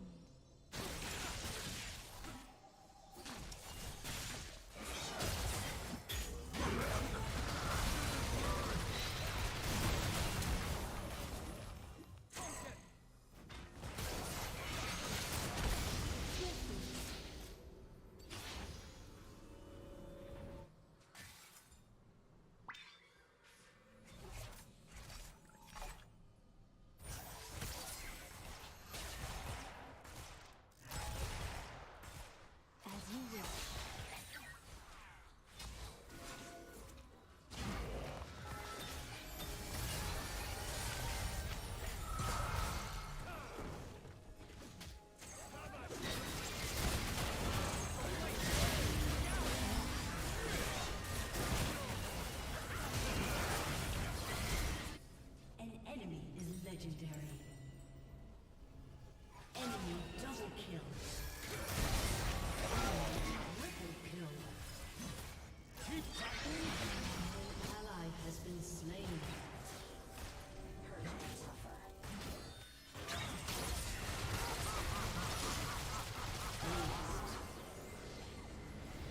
A summoner has disconnected. Defeat.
Hey, boss, it's time to release another folding phone, but we ain't got nothing new. What should we do? I think we just throw a new number on the old one and hope nobody notices. Should we make it cheaper though? No. Maybe a bigger battery? No. And you're sure nobody will notice that we're releasing the same phone over again? I mean, Apple does it every year. True, they've been selling the same phone over and over for years now. Alright, Fold 4. Same box, same box. let's get started.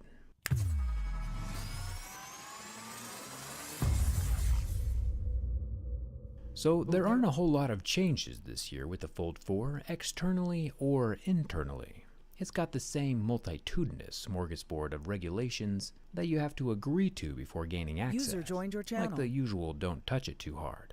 But while it's Noob? mostly the same, there are a few minor parts this new Fold 4 has. Also, du bist gerade ins Game gegangen, wo ich on-kam, dann wieder zurück. Und ich habe 10 mal Lobby-Dodges, ein Remake into 3 nochmal Lobby-Dodges und ich habe in der Zeit, wo du ein komplettes Game gemacht hast, nicht geschafft, auch ein Game zu starten. Letztendlich hatte 10 Lobby-Dodges into Remake. How? Weil League crazy ist und keiner mehr spielt. Ja, ich bin ja in der Lobby mit 9 anderen Leuten, die permanent mir in den Chat schreiben, dass sie legal ist und sie runterrennen. Ja? Und dann dodgen sie trotzdem. Ich hatte gerade einen Udio Botlane. Ach so, ja, gerade deswegen dodgen die anderen. Ja, aber alle! 4 Leute haben gerade geschrieben, oh mein Gott, he's picking, was war's, glaube ich, Udia hier, Mundo Botlane. Oh mein Gott, let's troll, yeah, let's troll. Alle 4 schreiben so, okay, einer dodgt. Nicht Runde wieder. Die haben nur pretended, damit jemand anderes dodged will. Ja. Der Pimmel. Ich habe gerade einen gehabt, der hat Samira Toplane gesehen und hat Udio Bot pickt. Ist auch nicht schlecht. Und ich hab nur geschrieben, ich dodge nicht für Degenerates. Und er hat das Game auch noch gewonnen, ne? Weil ich 1v2 Botlane gespielt hat und er Perma-Roam. Siehst du, so gut, ja, das ist doch gut. Macht halt keinen Spaß, ne? Also ich habe den Q-Simulator gespielt, weiß auch nicht. Ja, das macht mehr Spaß, ne? Bei dem hatte ich einen Echo, der in 5 Minuten, in 7 Minuten 04 gegangen ist. Akali, kompletter Raid-Boss, one-shottet alles. Der hat einen 4-0 Wukong one-shottet. Sexy, oder? Sexy. Ich weiß halt nicht, ich habe halt echt langsam keine Lust mehr, ne? Es ist halt legit jedes zweite Game, ne? Oder? Weiß nicht. Ja, kein Spiel. Echo, Udir. Ich mach mal nur die letzten 5 Games, ne? Das war eine Ari, die 0-3 gegangen ist. Und ein Klett, der 2-15 am Ende stand. Es ist eine 17-7 gewesen, die mit 2 Ultis 3 Leute fast tötet hat. Okay, nächstes Game. Aber keine Ahnung, also hands down, ich glaube, da bist du wieder so der Pimmel-Q, also ich habe das nicht. Ich habe auf Project, I don't care, habe ich eigentlich nur normale Games. Ich hatte sogar ein Game, wo ich 1-6 gegangen bin und ich wurde nicht geflamed. Die haben mich alle supportet. Chill, Shyvana, carry you, come Drake, let's fight. Kane Jungle in 15 Minuten, nicht ein Gank. Das ist 5. Game. 4. Game, was war das? Das war Heimer Botlane gegen Yumi Twitch. Das war das einzige annähernd normale Game, aber ich hatte einen Rammus im Game, der absolut useless war.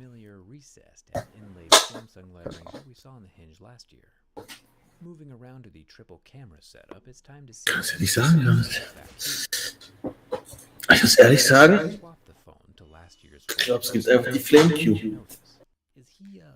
Bestimmt, Philipp, bestimmt. Ja! Ich kann nur sagen, ich hab's nicht. Ich hab's auf 3 Accounts nicht.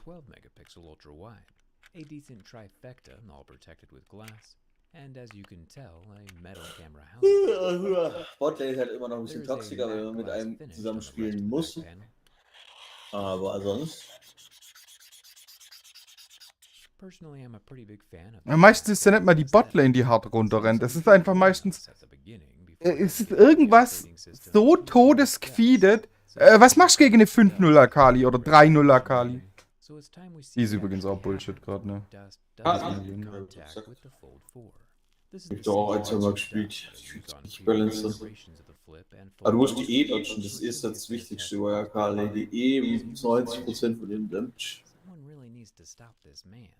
Now that the phone's dirtier than a politician stealing classified documents. Weil die Ult, die Front Half von der Ult macht ja keinen Damage mehr, die Q macht relativ wenig Damage. Nur die Second Half von der Ult executed halt und die E ballert so übel Damage. Das ist der Wahnsinn. Notice, however, that my dust appears to be metallic, since it's congregating at little dots along both edges of the phone. And these same locations are then able to magnetically hold my metal tweezers. Very interesting. I don't hear any grating sounds yet. Let's add some more dirt for good measure, specifically along the spine. And I do have to say, the phone still sounds super good. The only crunch I hear is from the dust being pinched between the two halves as the big screen opens. But nothing is actually inside of the phone or the hinge. Nice work again, Samsung. As far as the fingerprint scanner goes, I was able to read and set my dusty fingerprint, which is nice. And after some extra damage with my razor blade, it does appear to still be working and still be extremely fast. This is where every fingerprint scanner should be located, in my opinion. Now for the burn test. Where is this boy's mother? We already established that the inner foldable 7.6-inch screen is made from a super thin plastic, and in just about 10 seconds we see the pixels go completely black and a bit green, and never recover. The exterior glass fares a bit better at 16 seconds before the flame leaves a permanent white mark on the AMOLED pixels. I imagine the glass helps distribute the heat, leaving less damage behind from the flame. You know, since fire management is a major issue when selecting a smartphone. I got you covered. Finally, the bin test. Samsung has gotten a little cocky lately, calling this Fold 4 unbreakable on their website. Brave words coming from a Moz 3, but I'm going to be honest, I do kind of agree with them. Each of the previous years, this phone's come around and structurally survives, where some other phones do fail catastrophically. May OnePlus rest in peace. And this Fold 3 with a 4 on the box appears to be no exception, rigidly strong in every direction with the phone closed, obviously.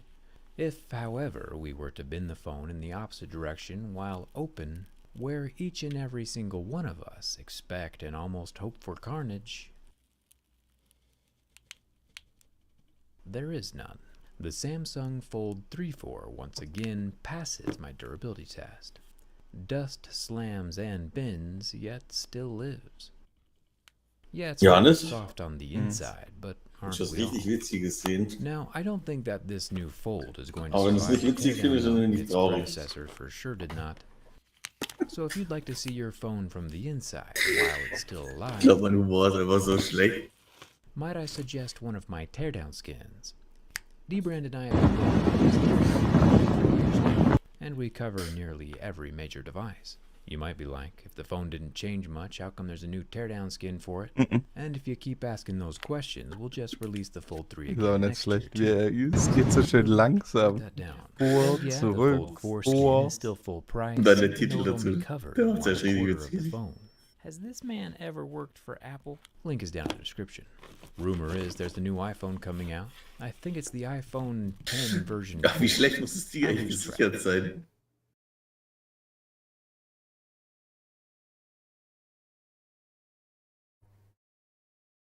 Und hier, das finde ich schon bestimmt witzig. Ich glaube, die haben es gar nicht gesichert. Oh, das ist los, aber halt.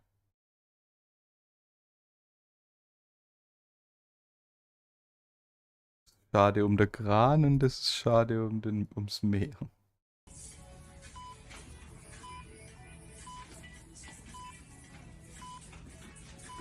Warum steht da eine Tick Doktor? Ja, Wegen dem Anspiel auf Doktor und TikToker.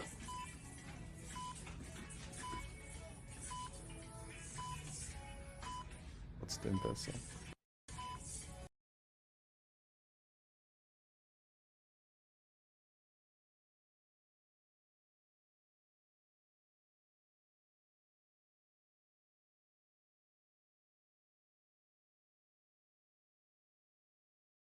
Also sie macht ein Video mit der Kamera und er macht von ihr ein Video, wie sie von sich ein Video macht. Cool. Irgendwie, ich glaube, unsere Gesellschaft geht einfach runter. Jetzt lass doch die armen Leute ein bisschen Spaß haben. Europa haben sie einen Dinosaurier gefunden, die vermutet der größte. Bisher. Deswegen waren so viele komische, so Megalon-Nein-Gag-Memes auf einmal.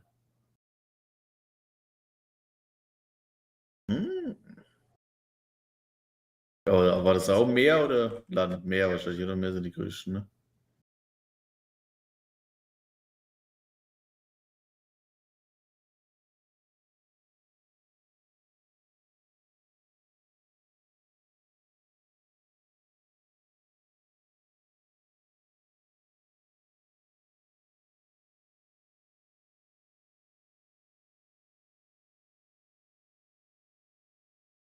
Drei Meter lange.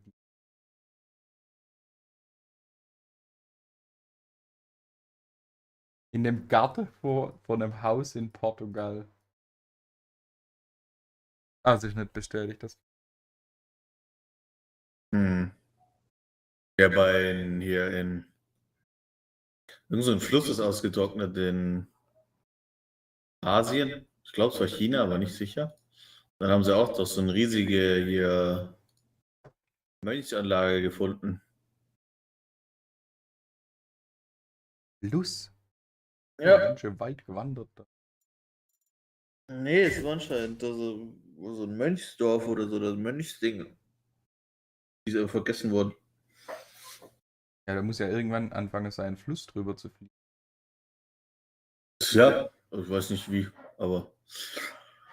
Vielleicht wegen, aber. Gut, China leitet aber auch gern Flüsse um. Ne?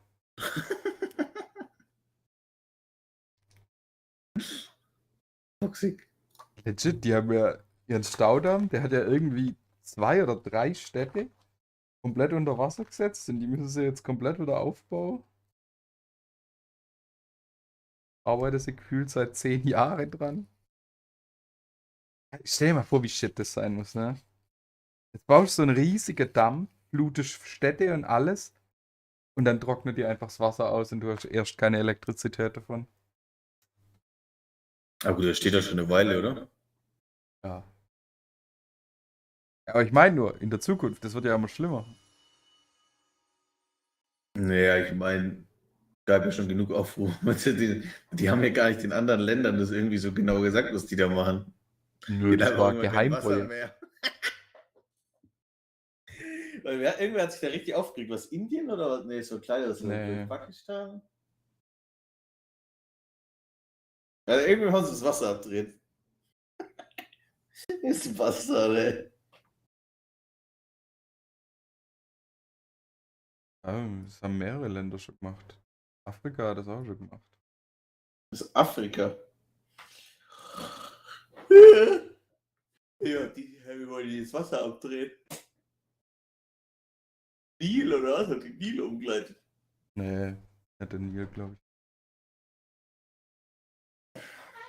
Aber da ist gerade, das ist alles China da drin.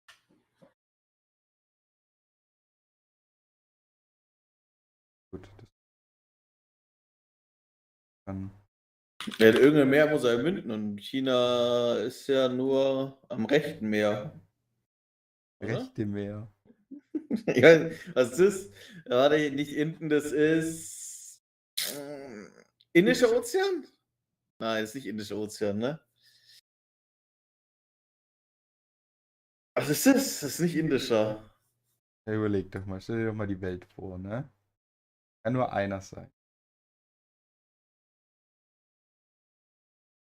Geil, fuck. Ja, also Atlantik ist es nicht. Ja, was bleibt dann noch? Ich kenne den anderen nicht. Pazifik. Ach, Pazifik. Echt? Aber wo hört das Indische auf? Wo hört Indische auf? Bei Vietnam. Ist das da die Grenze da, Malaysia und so ein Shit? Ja, eigentlich Thailand. Ja. Vietnam ist ja auf der anderen Seite. Ah, geografisch nicht so die Genie, ja. Ich aber eigentlich nur überlegen müssen, was Amerika links, ne? Und dann Ich wird wusste, es ist Atlantik nicht, aber. Und dann dachte ich so, ich kenne gar keinen anderen Ozean, dann ist mir Indisch eingefallen. Und dann dachte ich so, ja, Indien, China, komm. Könnte schon hinhauen.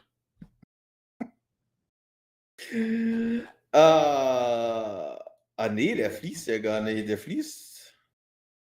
Ja, der drei Schluchten. Das ist doch der Drei-Schluchten-Staudamm, ne?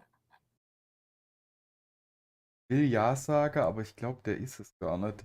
Also, das kann Der ist einfach so mitten in China. ja, richtig. Also, du müsstest jetzt die Mündung, müsstest den jetzt komplett verfolgen, um das rauszufinden. Das habe ich gerade gemeint.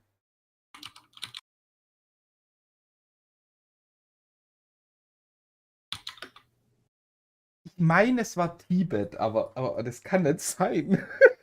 Also, wenn er bergauf fließt, ist er insane, honest.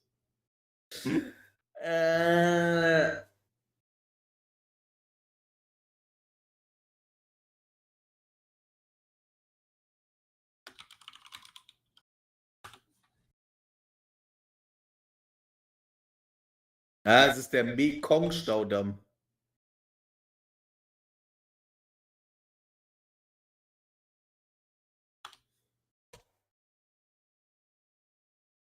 Really?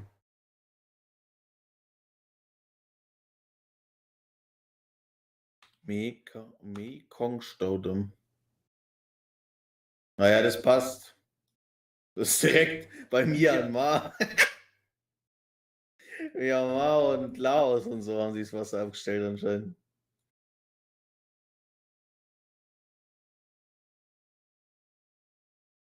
Hey, warum, wenn ich. Wieso finde ich da je? Warum geht er immer irgendwo anders hin? Ja, das ist der. Gar nicht. Pakmu? Der Mekong. Mekong. Ach, so heißt der Fluss. Ja, ja. So. Ich dachte, so heißt der Staudamm. Aber wenn ich Mekong eingebe, ich nicht. Ich glaube, der ist auch so. Bei mir hieß, war das das erste.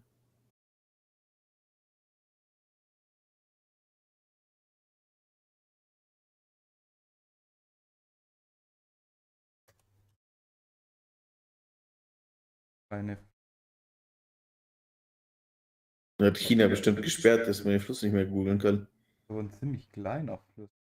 Das ist doch ein riesig.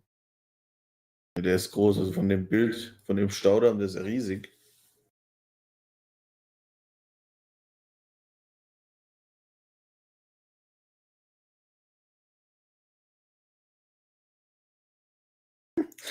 Reportage aus irgendeinem Dorf.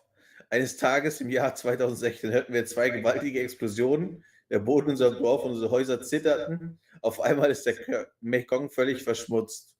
Und die Tiefwasser war früher, wo früher jede Menge Fischer und etliche Irrawaddy-Delfine lebten, sind zugeschüttet und Bauschutt, sagt euer Song.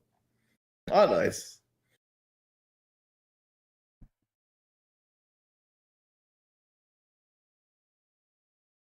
Laos, Kambodscha und Thailand. Privatisierung des Mekongs zerstört die Lebensader des Südostasiens. Aber das hat alles 2016.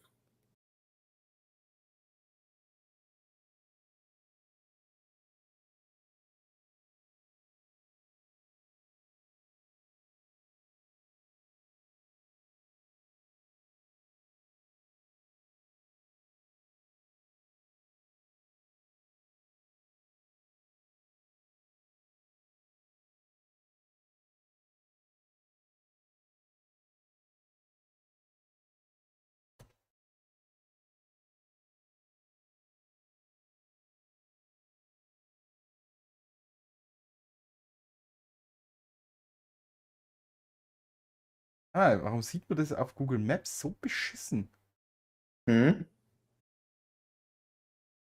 Auf Google Maps ultra klein aus. What the fuck? Aber ich glaube, so sieht jeder Fluss klein aus, oder?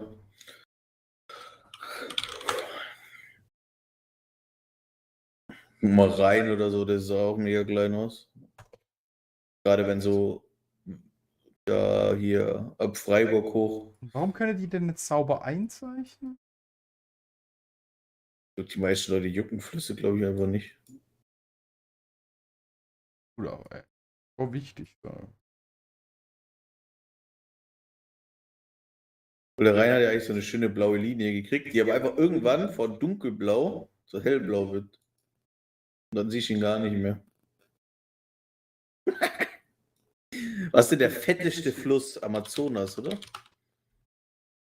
Hm? Ja. Ja, den ziehst du. Den ziehst du. Aber das sind auch einfach keine Straßen und Städte, ne? Das ist halt. Oder die sind da kleiner eingezeichnet. Breiteste Fluss der Welt. Amazonas.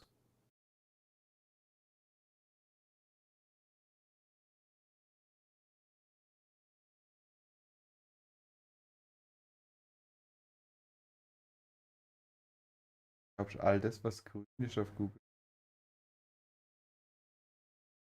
Was? Bei Amazonas oder was? Generell. Ultra viel grün. Ja, doch. Doch schon.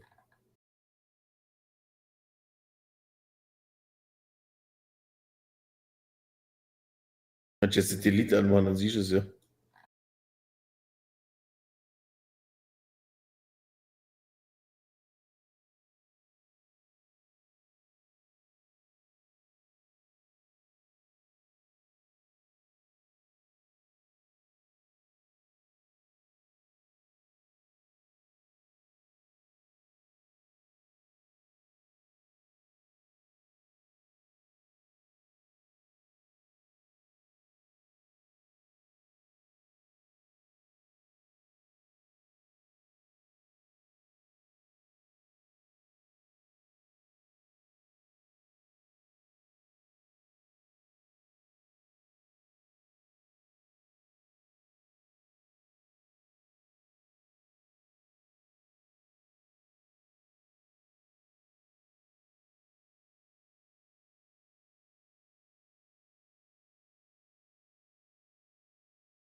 Scheiß Staudamm.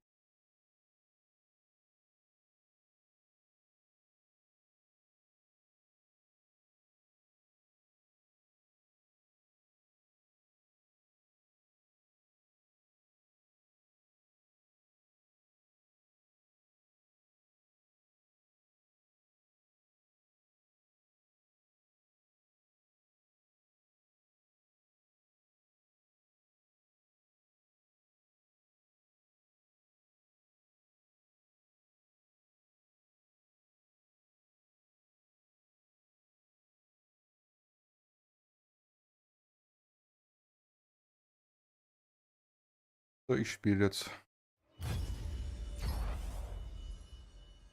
Mhm. Das ist eine Frage an mich, oder was? Nö. Ich gebe dir eine Information, wenn du mitmachen willst, machst du mit, wenn nicht, dann nicht. Du musst erst fröhlicher werden, Johannes. Alleine.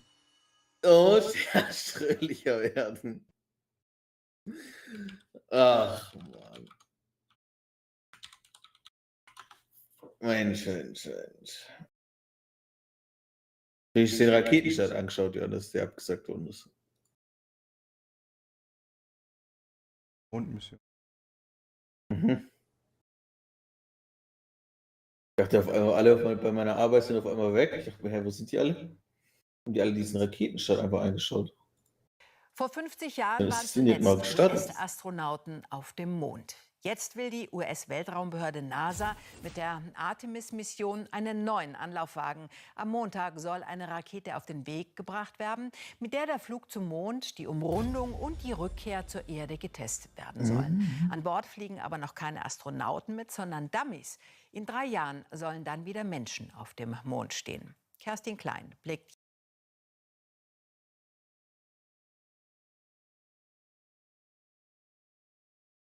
Well, I could probably like cheat and not get away with it, and then they do it, and then they get caught. So you can't, you got to operate a little bit here, a little bit more realistically. When dudes cheat, it's like they know, yeah, man, my bitch gonna catch me and take my money. J409, Tattoo Girl, you said you can get a man. When was the last time you had a boyfriend or talk to someone, and how did it work out since you have OF? That's a good question. Go ahead. I was actually in a relationship about a few months ago. Okay.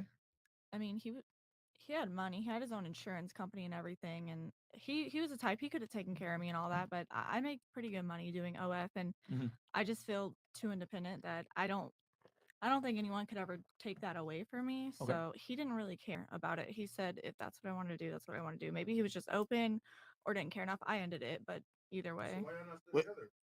Yeah, can I also ask, like, what you doing on OnlyFans? You just like showing your body, or you sucking and fucking on there? I'm doing it all. Oh Lord. Well, you was cool with that? You doing it with your man, or you doing it with like some random niggas? No, a lot of it is girls with their boyfriends that also do it. So it's all safe and we all trust each other. It's not just me going around a bunch of different guys doing it. It's But you would get fucked by other dudes, but you got a boyfriend at home. Yeah, because he didn't really Was want he cool with that? Yeah, he didn't really want to do it though. So I have to do it. It's how I make a living. Raggy? Nani Modeska. Yo. No, I'm Okay, just gonna ask this. You don't want to hear, but he was temporary. Yeah, No. The thing is, going back to that relationship thing earlier, Yeah. a man with status, he had status. He was very rich. He made like 50, 60K a month. I didn't care about that. At the end of the day, I just didn't vibe with him well, and I let him know that. And I Okay. just And ended he was it. cool with you getting fucked by other niggas? He didn't care at all. Damn. But he How wasn't does doing fuck- it. So did he have other women? What No, race not was at he? all. He had was to. He had Hispanic. to. He had to. He didn't. I mean, if he That's did, I Spanish don't. Well, boys the down thing bad. is, I really didn't care because I know the industry I'm in. Yeah. And if I'm doing this, I cannot tell my man he can't do what he wants. That's just how it is. So that's a poly. That's a real nigga. It's an open relationship then. Yeah, that's a poly relationship, man. It's not that I really want it, but I can't argue with it. Wait, hold on. Even deeper. So the guy is cool and he can do his No thing. pun. What if he brings you like Ooh.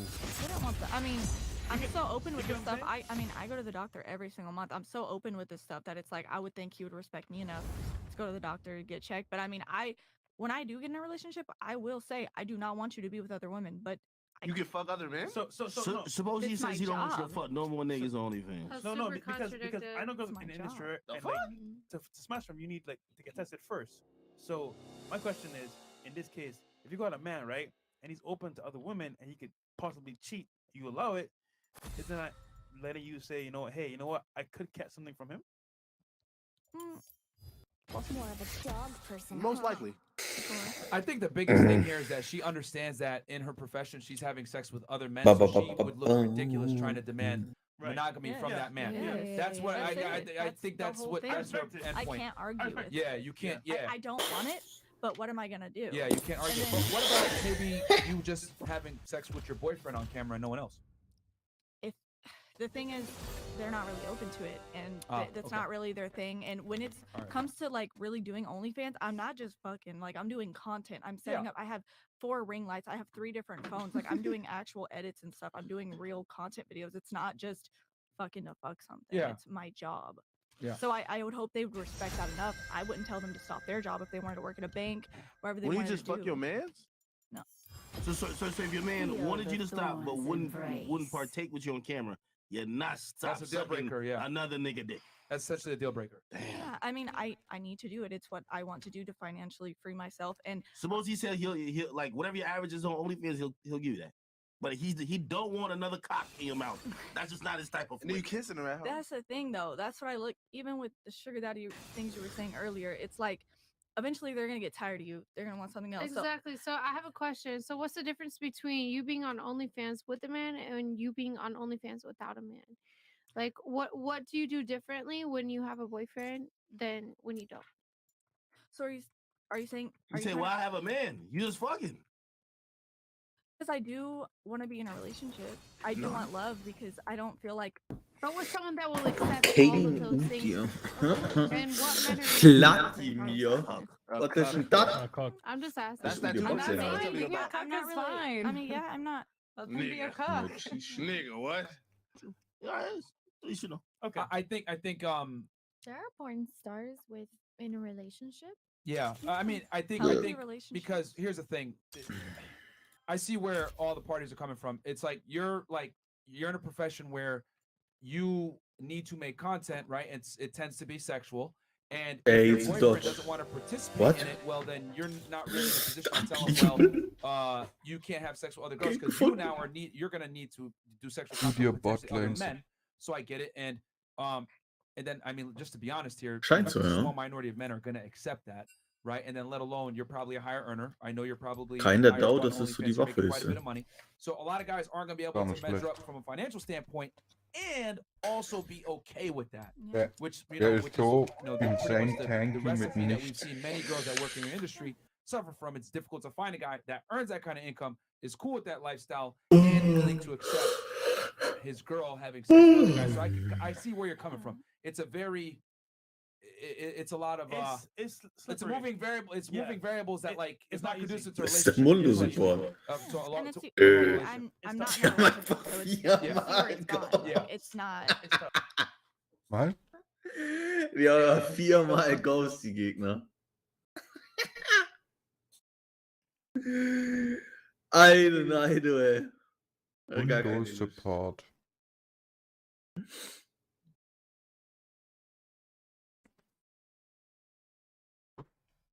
Das ist insane schlecht für mich, ne? Hm? Windows Support ist ziemlich schlecht für mich. Die haben nicht ein CC haben die eigentlich nur. Das ist eigentlich, die muss echt relativ Free Game haben. Sollen wir einigermaßen even kommen, müsste ich carryen können. Oh, wir behalten Fall, wird's ein bisschen echt.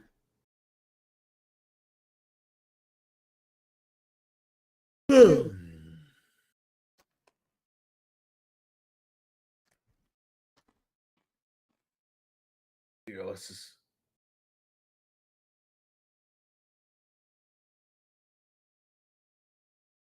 Okay.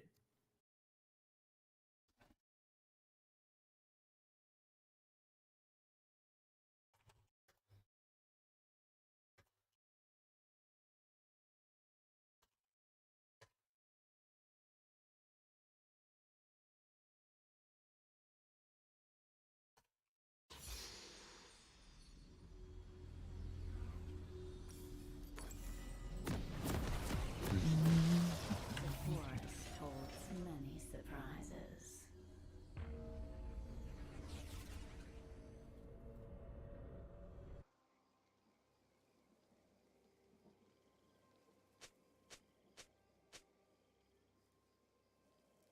Welcome to Summoner's Rift.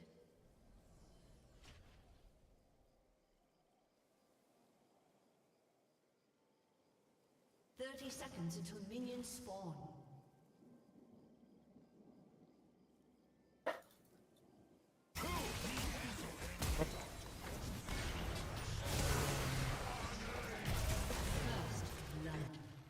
Hat er sich gerade nicht selber Gott. Exakt. Nein. Just a harmless flower. Minions have spawned.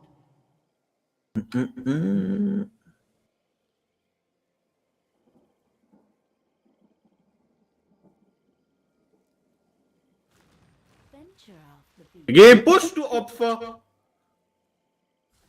Digga, diese Elo. What the fuck? Are you out of your mind? Take careful steps.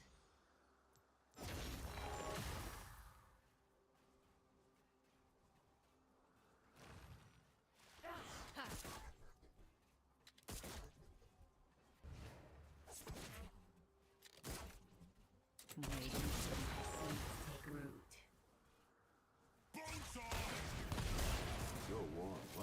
impressive production, but it lacks.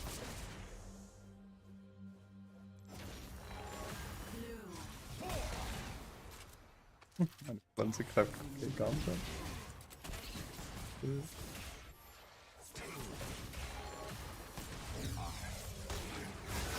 Und sie entet Level 2. Es ist einfach, ich weiß nicht, es ist einfach komplett unplayable und er hat Ghost übrigens. Things aren't always what they seem.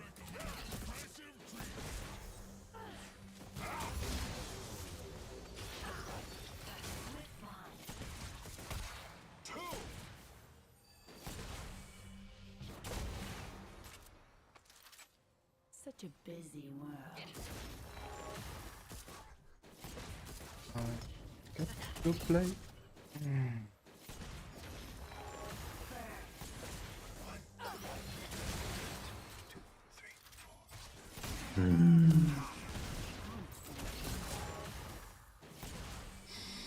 Breathe in the atmosphere.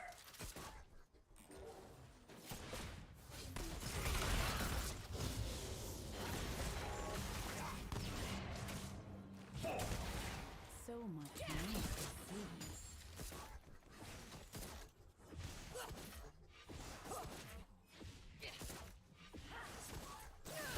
An ally has been slain.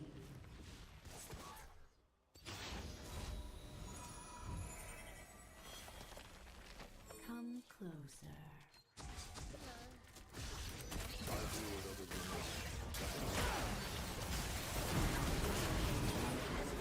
Die sind so schlecht, ne?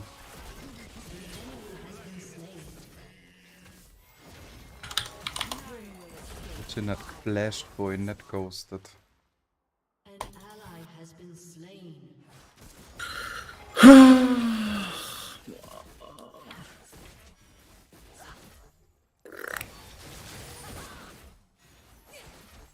The harvest is upon us.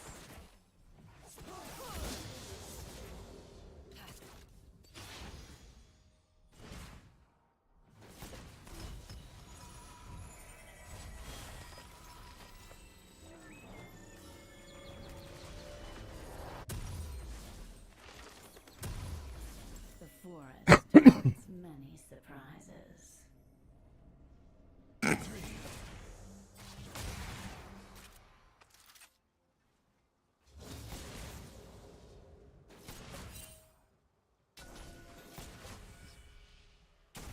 What? Just a harmless flower. SS kommt mit. The face of Loki is identical to mine.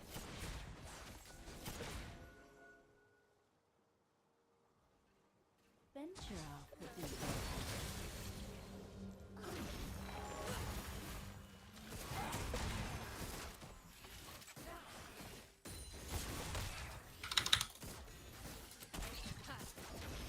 Just wait. Take careful steps.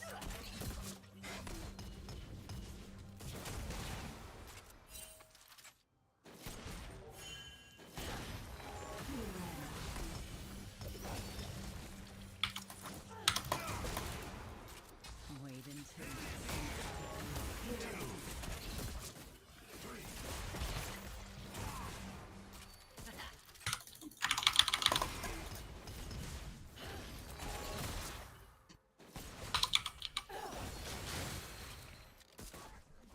things aren't always what they seem. Through my work, you shall transcend.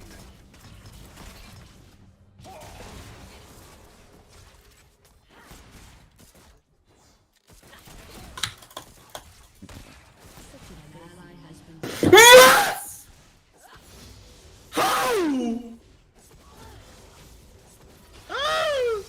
Ich bin zu tilted genug.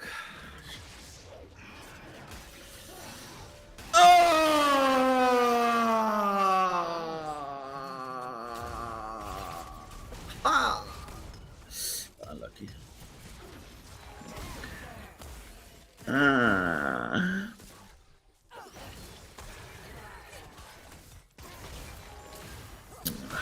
Fuck. No,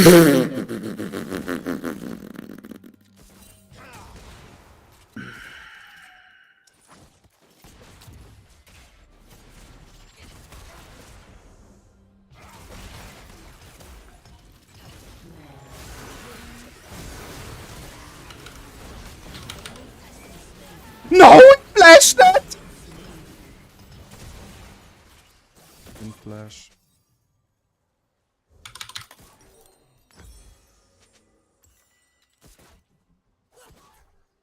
The forest holds many surprises.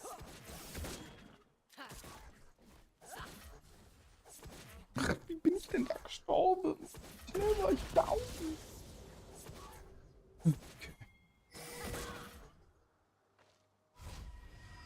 Just a harmless Mitte kommen. Das ist Vladimir.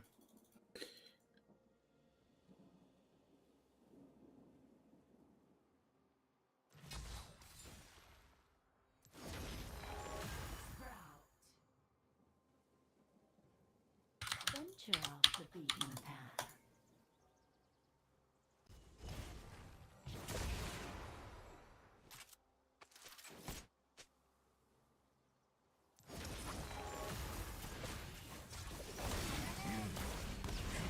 Das ist so ein Witz.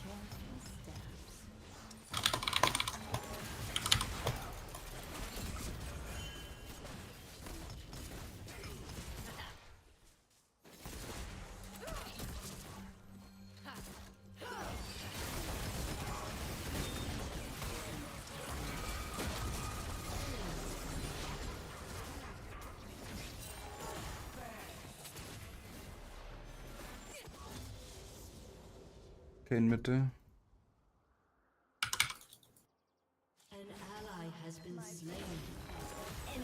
Okay, I don't know.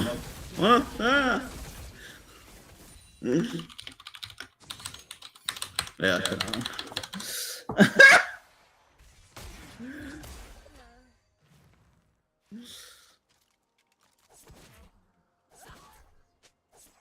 Things aren't always what they seem.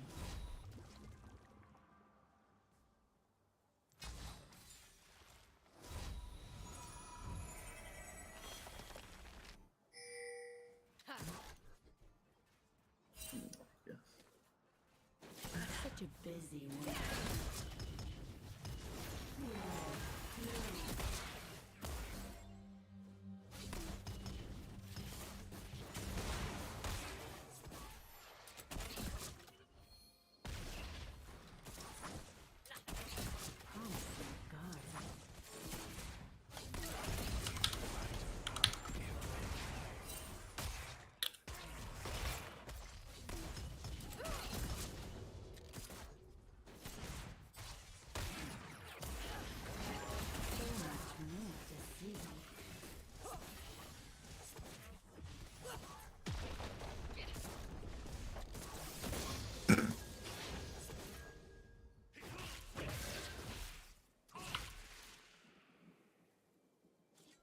Come closer.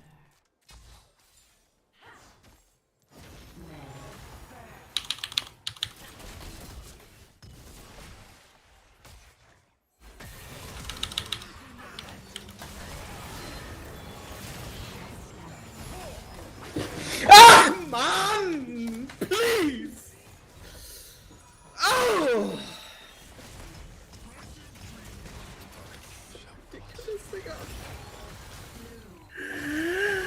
Ah. Na, sauber. Just a harmless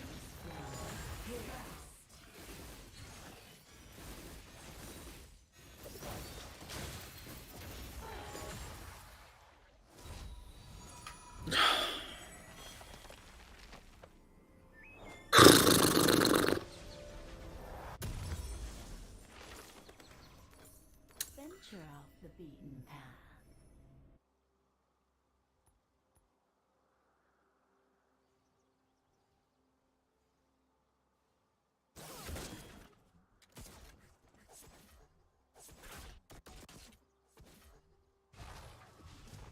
Take careful steps. Something deep inside me. spree. An enemy has been slain.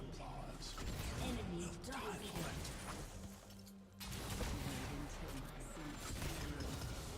Kann ich gegen sowas verlieren, Alter?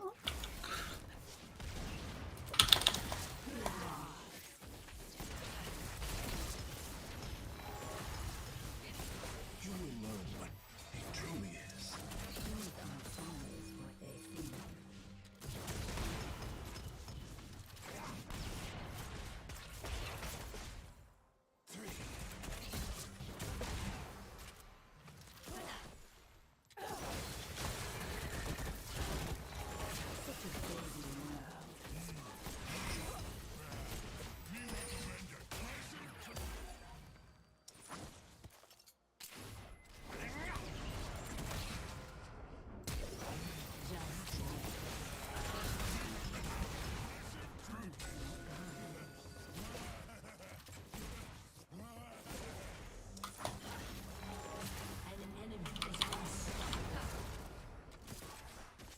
I don't know. Just a fifth.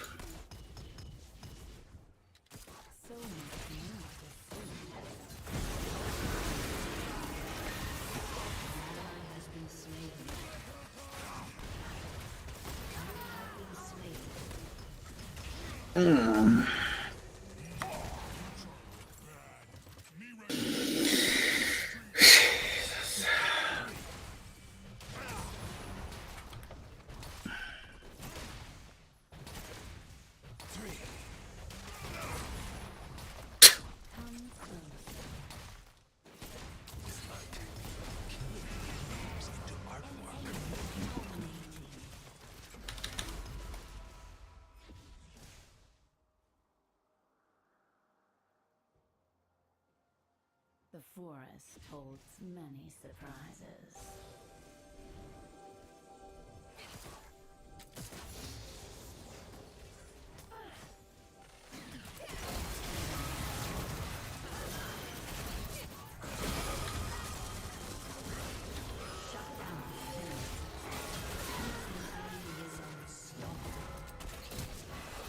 Please die! Oh Gott! Ah, ich habe auch keine Lust mehr. FF.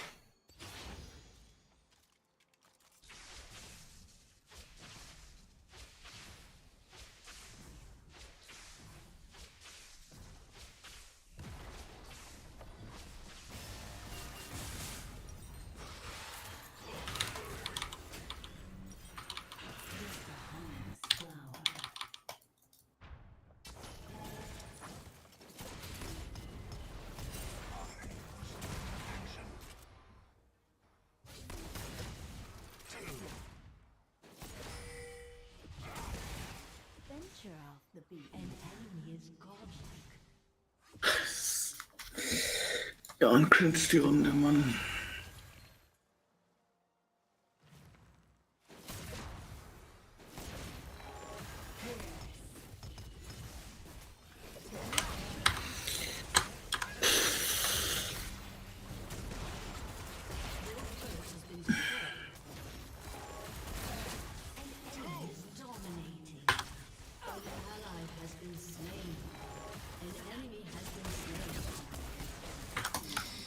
Breathe in the atmosphere.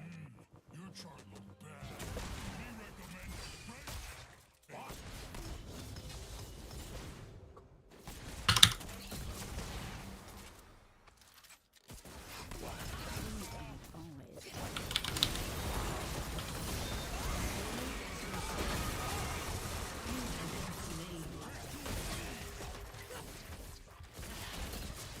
Slain an enemy.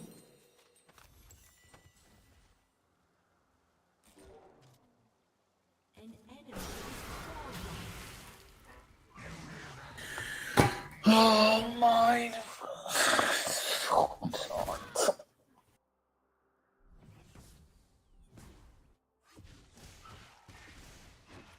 turret has been destroyed.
venture off the beaten path.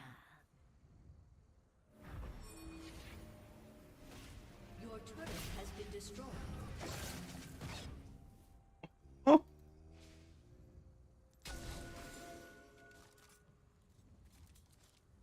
Take careful steps.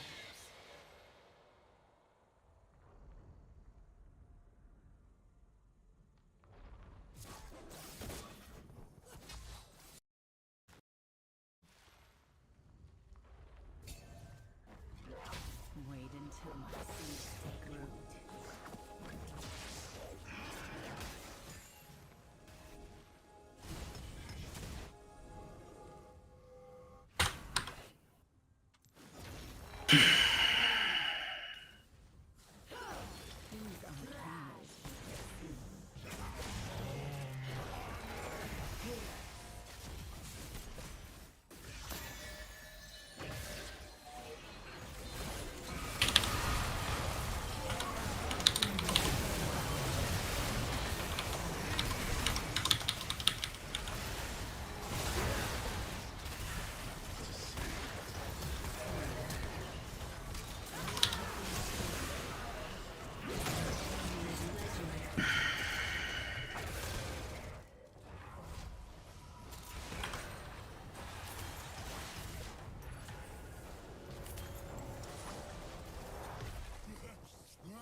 Your turret has been destroyed. Such a busy world.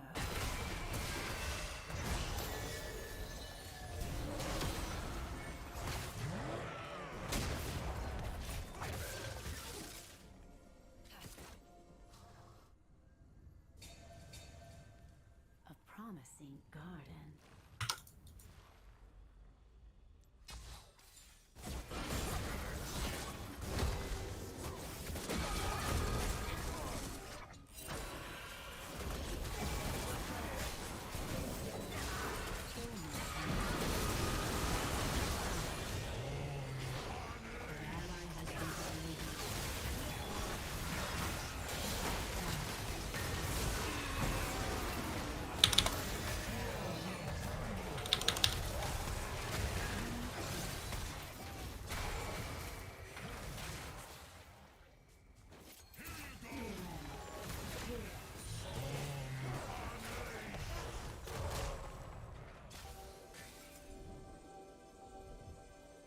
The forest holds many surprises.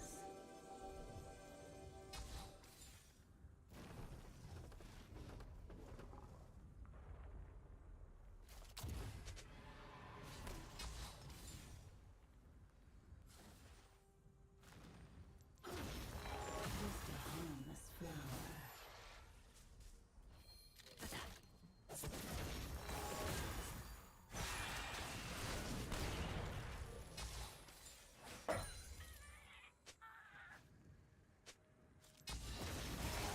None will escape my grasp.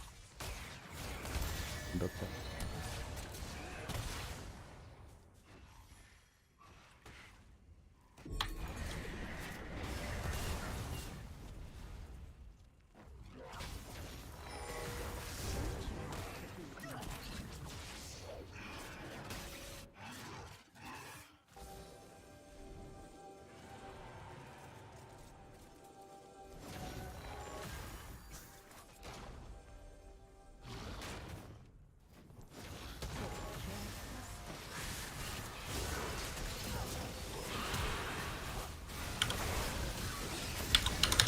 Ich bin tot, das ist ja.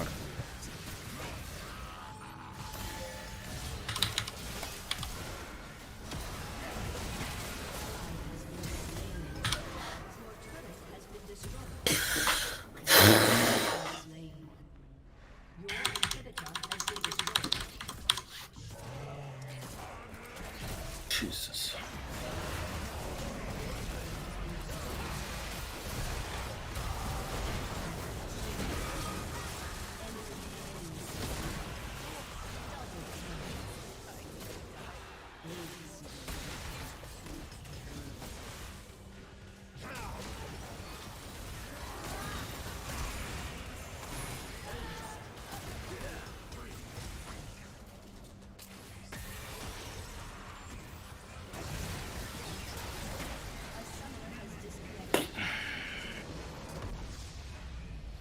besiegt.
Frauen in Afghanistan leben gefährlich.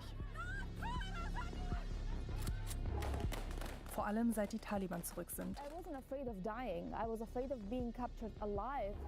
Die Taliban wollen Frauen am liebsten unsichtbar machen. Aber einige wollen sich nicht unterkriegen lassen. Vielleicht werde ich die Erste sein, aber wir sollten nicht länger schweigen. Wie ist das Leben als eine Frau unter den Taliban? Es ist der 15. August 2021. In Afghanistans Hauptstadt Kabul herrscht Chaos. Die ganze Welt scheint überrascht. Die Taliban sind zurück. Sie erobern Kabul in nur wenigen Tagen und übernehmen die Macht im ganzen Land. Zehntausende Afghanen wollen fliehen, egal wie, Hauptsache weg. Weg von den gefürchteten Taliban. Doch nur wenigen gelingt es, einen Platz in einer der meist vom Westen gecharterten Maschinen zu ergattern. Unter ihnen auch diese Frau. Gemeinsam mit ihrem Verlobten schafft sie es in eine Militärmaschine der Amerikaner. Sie ist nur eine von tausenden Afghanen, aber ganz sicher eine der bekanntesten. Es ist Oriana Said, der größte afghanische Popstar aller Zeiten.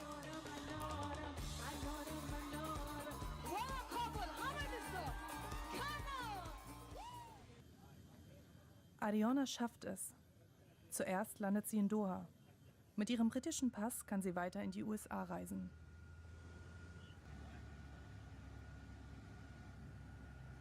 Einige Monate nach ihrer Flucht können wir sie treffen. Und zwar in Paris. Am Abend sind wir vor ihrem Hotel verabredet.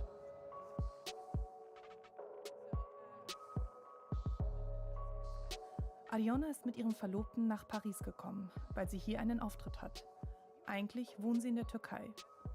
Auch wenn sie jetzt in Sicherheit ist, die Flucht sei noch immer sehr präsent, erzählt sie uns. Ariana glaubt, sie wäre sicher eine der ersten gewesen, die sich die Taliban schnappen.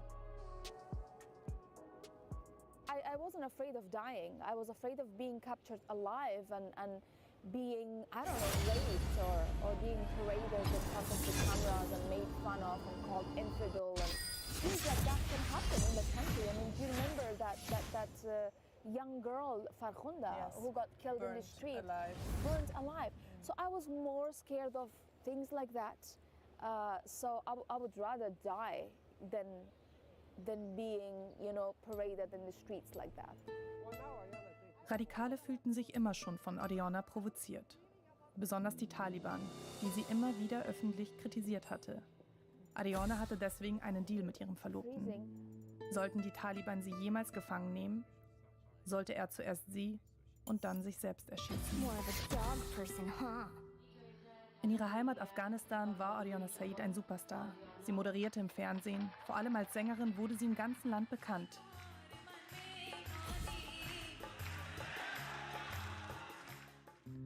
Auch weil sie immer wieder die Situation der Frauenrechte thematisierte, war Oriana Said nicht nur den Taliban, sondern vielen konservativen Kräften ein Dorn im Auge. I remember it was crazy. The first time when I received a death threat, I was a judge on The Voice. This was by a mullah on national TV in Afghanistan. And during the month of Ramadan, when people are like really serious about praying and stuff, and mullah would come on the show and he would start talking about me. That's when they said whoever brings Ariana's head would go to heaven. Zu diesem Zeitpunkt war sie gerade in der Jury von der afghanischen Version der Talentshow The Voice. I remember sitting on the show and then we had the audience behind us, like maybe 2 meters away. Sometimes I would get the feeling behind my back, like my neck. I would think that somebody's going to like attack me now. Honestly, I've had like feelings like that so many times on the set. Zurück im Hotel will Oriana uns von ihrer Flucht erzählen und dem Tag, an dem die Taliban nach Kabul kamen. I remember on the 15th of August, we were booked on a commercial flight to get out. But once we get inside the airport, we hear gunshots.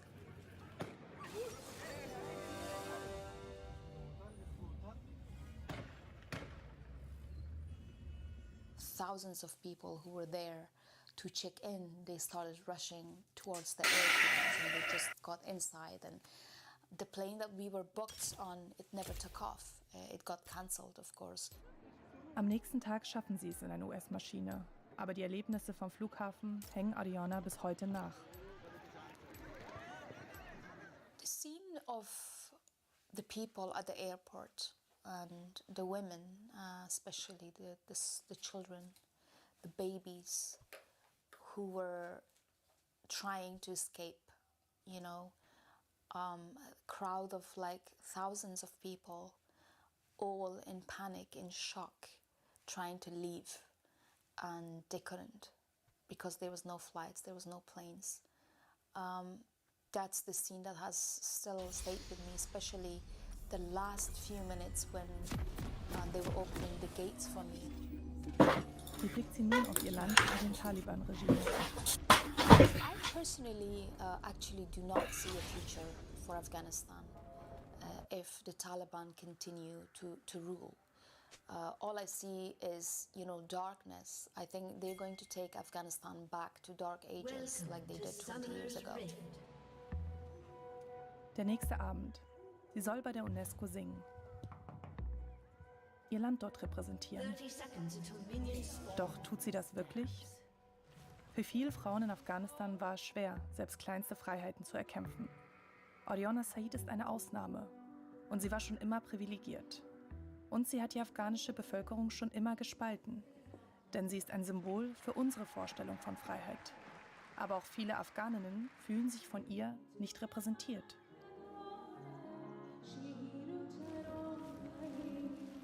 Minions has spawned. The forest holds nice advantage. Doch hier gibt es Applaus für Oriana Said.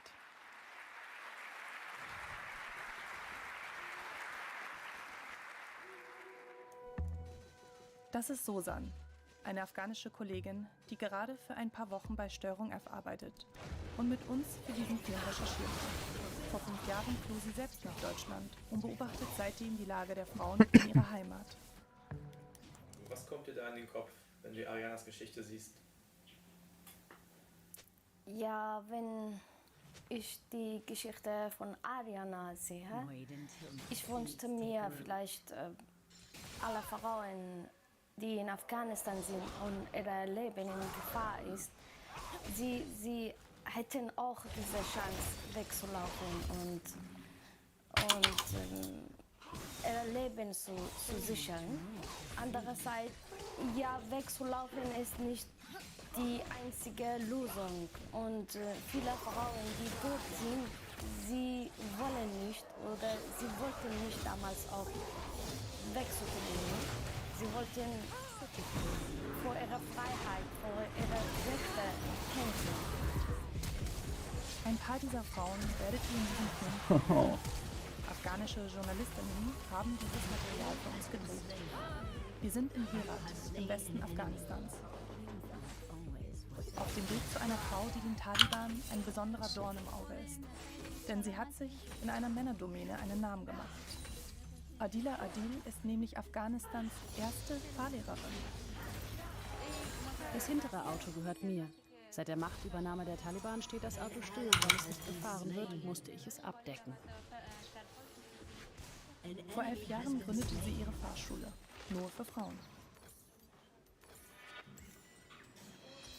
Ein afghanischer feministischer Fernsehsender berichtet noch 2018 stolz über Adilas Fahrschule.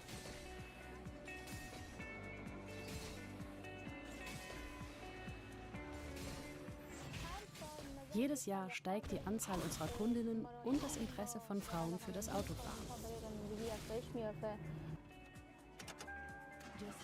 Was ist das?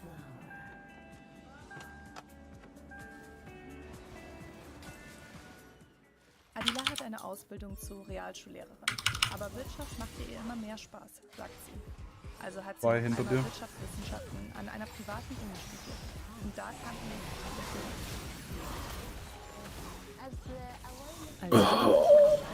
Sowohl Männern als auch Frauen bekannt. Aber Afghanistan, besonders Herat, ist sehr traditionell. Mein Bruder zum Beispiel ist mit einem Motorrad in die Schule gefahren. Und ich musste zu Fuß in die Schule. Darüber habe ich mich immer geärgert. Oh mein Gott. Um die 3000 Frauen haben bereits bei Adila ihren Führerschein gemacht. Jeden Monat waren es 15 bis 20, sagt sie. Und das ist ihr Fahrschulauto.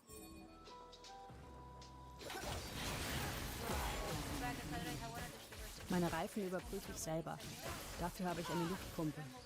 Auch das Öl im Auto wird durch mich kontrolliert. Als eine fürsorgliche Autofahrerin möchte ich alles selber machen. Und ich möchte nicht, dass ein anderer meine Aufgaben übernimmt. Doch aus Angst vor den Taliban hat sie ihre Fahrschule dicht gemacht. Ihr Auto steht nun meist nur noch im Hof. Mit uns will Adila trotzdem eine Spritztour machen, um uns ihr altes Büro zu zeigen.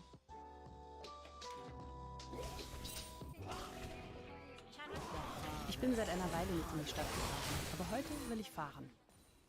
Fast wäre Adila losgefahren und hätte das Wichtigste vergessen, ihren Chador, den Schleier. Damals reichte das noch. Mittlerweile haben die Taliban die Vollverschleierung wieder per Gesetz eingeführt. Wir sind über 2, wir können es nicht spielen. Adila will einen kleinen Umweg zu ihrem Büro nehmen. Sie will nichts riskieren. Es ist eine Route, auf der sie keine Taliban vermutet.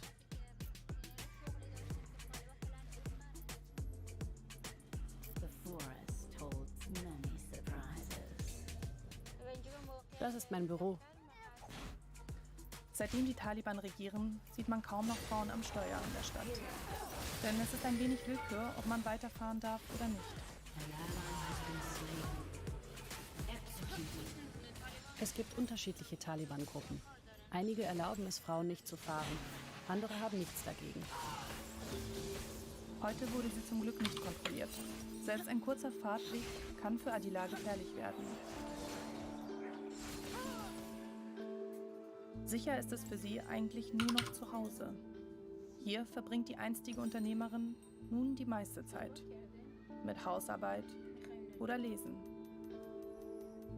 Wie soll es für sie und wie soll es für alle Frauen Afghanistans nun weitergehen? Ich werde selbst mit den Taliban sprechen und ihnen sagen, dass aus Sicht des Scharia-Gesetzes Autofahren für Frauen im Islam kein Problem darstellt. Wie auch immer. Ich werde dafür kämpfen. Mal sehen, was sie dazu sagen. Können die Frauen Afghanistans die Taliban verändern, sie umerziehen? Vorerst bleibt Adila nicht viel mehr übrig, als zu Hause zu bleiben und auszuharren. Lustiger Zufall. Das ist mein afghanischer Führerschein, die ich vor 8 Jahren auch in Afghanistan bei Adela gemacht habe. Dass Frauen überhaupt einen Führerschein machen konnten, ist angesichts der Geschichte der Frau in Afghanistan beachtlich. Die Taliban haben Mitte der 90er Jahre schon einmal die Macht übernommen. Frauen wurden komplett entrechtet, gedemütigt und öffentlich misshandelt, teilweise sogar hingerichtet. Erst in den letzten 20 Jahren war es Frauen langsam möglich, sich einige ihrer Rechte zurückzuerkämpfen.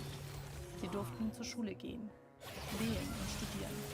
Auch wenn das nicht für alle gilt. In vielen Provinzen gingen Mädchen auch vor der Taliban-Herrschaft nicht zur Schule. Fehlende Frauenrechte waren im Land also schon lange grundsätzlich ein Thema. Doch nun unter den Taliban ist von den wenigen erkämpften Rechten nicht viel übrig. Immerhin, einige Frauen lassen die Taliban sogar studieren. Doch die meisten Mädchen dürfen nur bis zur 6. Klasse zur Schule gehen. Sie haben Kontakt zu Frauen, die sich ihre erkämpfte Bildung nicht nehmen lassen wollen. Ja, sie hatte eine Sammlung mit vielen Frauen, die sitzen einfach zusammen und Bücher lesen. Und jetzt ist das. Hallo, geht's Ihnen gut? Hallo, ja, geht's Ihnen auch gut? Manije Bahre hat vor 11 Monaten den Lesekreis in Herat gegründet. Alle 2 Wochen treffen sich die Frauen zum gemeinsamen Lesen. Salam, khasta nabashin. Was machen Sie gerade dort? Wir sind eine Gruppe von Frauen und wir treffen uns alle 2 Wochen und lesen Bücher in der Runde. Welche Bücher lesen Sie diese Woche? Es heißt 3 Frauen aus Herat von Veronica Doubleday, eine Engländerin, die 1975 nach Afghanistan kam. Auf 360 Seiten wird der kulturelle Austausch. Okay, sie kommen mit dem Haft. Taliban rauskriegen, welche Bücher er liest. Was passiert dann? Die Taliban haben uns solche Treffen erlaubt und wissen, dass wir Bücher lesen. Aber sie wissen nicht, welche Bücher wir lesen. Immer wieder bricht die Verbindung ab. Das Internet in Afghanistan ist noch schlechter als bei uns in Deutschland. Zum Glück erreichen wir die Frauen dann noch einmal. Das Ziel unserer Leserunde ist eigentlich ein sanfter Kampf. Wir wollen nicht schnell etwas ändern. Wir wollen wie Wassertropfen auf einem Stein sein, die nach Jahren noch Wirkung zeigen können.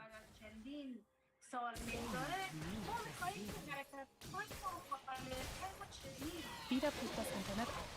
Nur bei Manije im Büro ist das Internet etwas besser. Die Frauen scheinen aber ohnehin in der Gruppe nur sehr vorsichtig zu antworten. Die Taliban wissen von der Gruppe und dulden sie, aber sie überwachen sie ganz genau.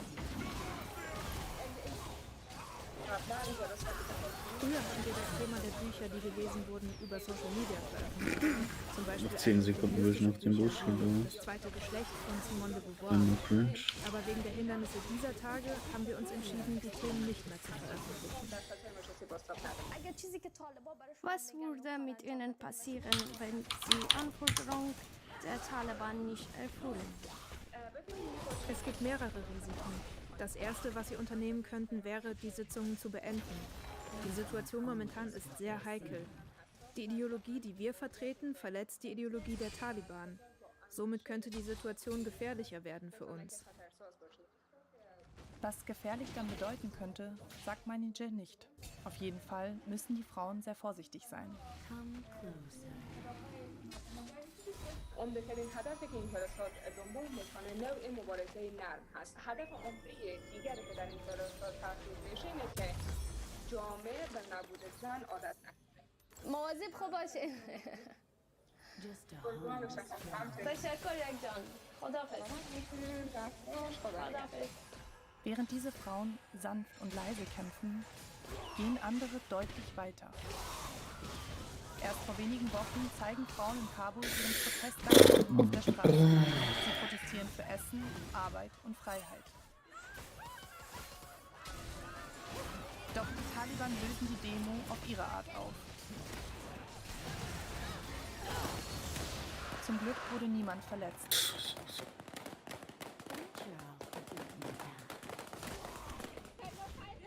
Amnesty International spricht von einer stark gewachsenen Unterdrückung. Protestierende Frauen würden verschleppt und gefoltert, heißt es in einem aktuellen Bericht. Viele Berufe blieben Frauen verwehrt oder sind nur noch sehr eingeschränkt möglich. Einige Frauen dürfen zwar im Fernsehen auftreten, allerdings nur noch vollverschneit, wie diese Moderatorin. Oh, please. Oh. Doch wie Susans Geschichte zeigt, waren Frauenrechte auch schon vorher in vielen Bereichen unter Beschuss. Susan musste wegen Verfolgung durch das alte Regime vor 5 Jahren fliehen. Also meine letzte Arbeit in Afghanistan war ein Bericht über Frauen, die im Gefängnis waren und sie wurden von Kommandanten vergewaltigt. Ja, wenn ich diese Berichte geschrieben hatte, dann wurde mich bedroht und dann ja, bin ich geflohen.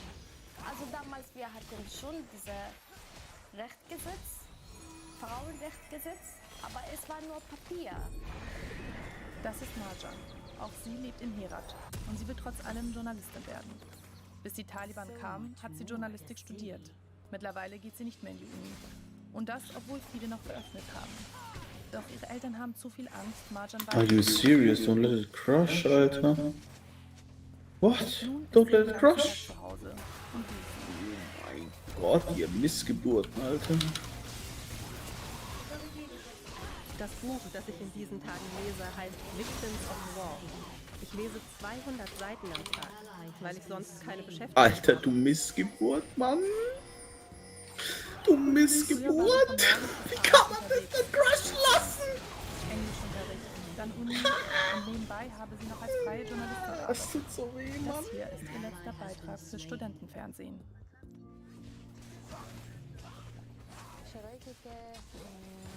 Die aktuelle Situation ist für Frauen ein Gefängnis. Ich wollte nach dem Studium in einem internationalen Medienunternehmen arbeiten und parallel mein Masterstudium fortsetzen. Aber so wie es jetzt ist, bleiben meine Wünsche nur ein Traum.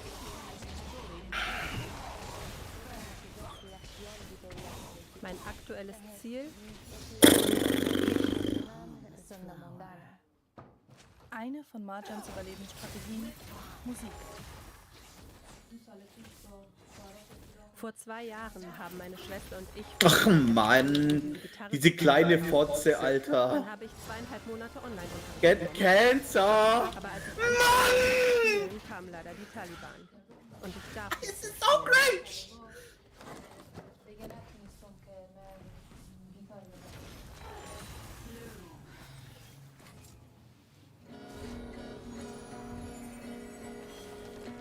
Musik ist unter den Taliban in der Öffentlichkeit unerwünscht.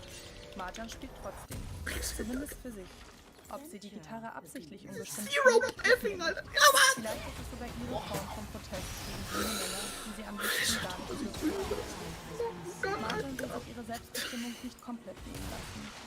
Auch wenn das gar nicht so einfach ist, wenn man dafür nicht die eigenen Gedanken hat.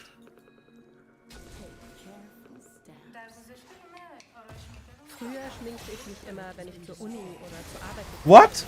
Oh. Aber jetzt schminke ich mich nur, weil ich mich besser fühle. Psychologen sagen, dass das Tragen von Make-up Depressionen... Ah, Mann! Oh mein Gott! Schminken gegen die versucht das Beste aus ihrer Situation zu machen. Seit sie zu Hause quasi eingesperrt ist, liest sie 2 Bücher in der Woche. Das strenge Taliban-Regime bedeutet auch viel Zeit zu Hause. Viel Zeit, um auf Ideen zu kommen, die den Taliban sicherlich nicht passen.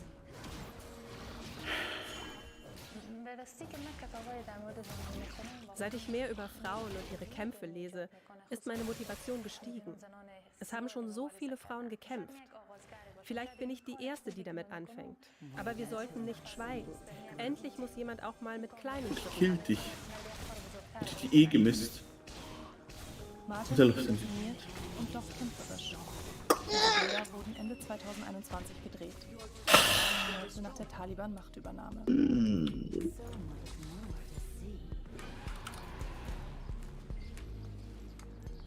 Vor 2 Wochen hören wir wieder von Marjan. Doch sie scheint eher große als kleine Schritte gemacht zu haben. Denn sie schickt dieses Foto hier. Sie ist nicht zu Hause, sondern mitten unter Männern. What? Das ist doch cringe!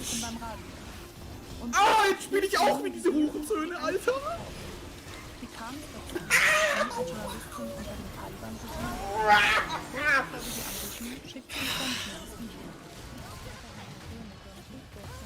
Hallo, heute ist das Traumtag und wir sind hierher gekommen, um über dieses Fest zu berichten. Es gibt viel Begeisterung. Leider konnte ich nicht näher ran und Fotos machen.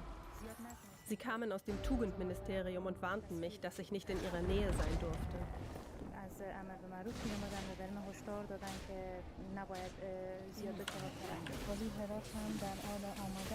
Der Gouverneur von Herat kommt gerade. Wie Sie sehen, bin ich die einzige weibliche Journalistin unter den Männern. Sie haben mich gewarnt, dass ich als Frau dort nicht gesehen werden darf.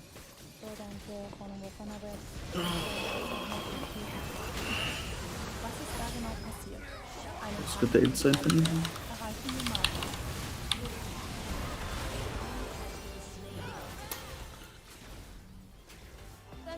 Erzähl uns von dem Tag des Traubenfestes. Sie warnten mich. Sie rieten mir, von der Party wegzugehen. Sie sagten, wenn später die Gäste weggehen und keiner mehr da ist, darfst du Fotos machen. Wie gehen sie mit dir sonst um? Okay. Abgesehen davon, dass ich eine Frau bin und Einschränkungen hinsichtlich der Kleidung wie der Hijab habe ich auch Einschränkungen beim Zugang zu Informationen. Die meisten Beamten mögen es nicht, von einer Frau interviewt zu werden. Sie versuchen entweder nicht zu antworten oder verzögern die Antworten. Oder manchmal muss ich einen männlichen Kollegen schicken, sie zu interviewen.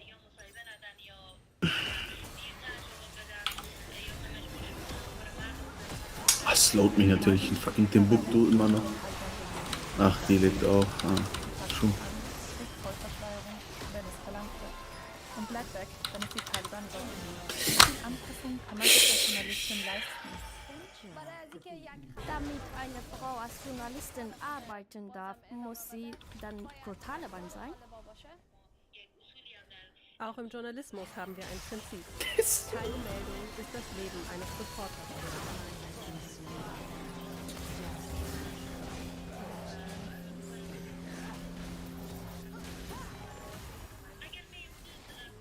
Wenn ich zu Hause geblieben wäre, hätte mir niemand gesagt, ich solle Reporterin werden oder an einer Pressekonferenz teilnehmen. Ich ging einfach hin und versuchte, die Taliban dazu zu bringen, mich zu sehen. Ich versuche, überall präsent zu sein, weil ich nicht möchte, dass die Atmosphäre männlich wird. Die Öffentlichkeit soll auch eine weibliche Atmosphäre bekommen.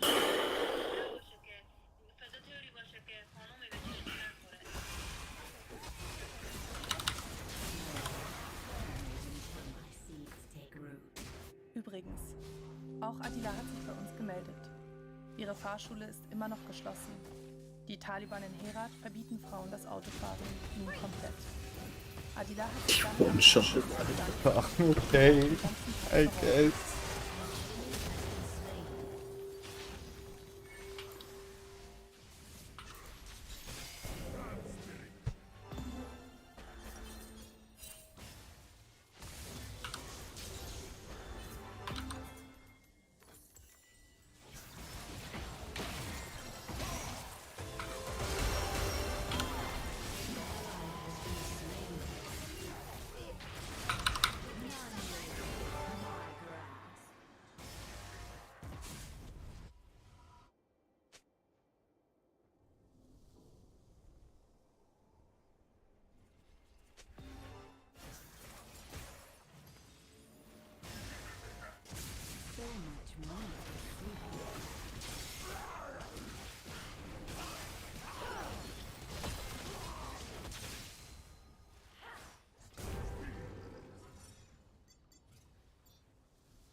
Such a busy world.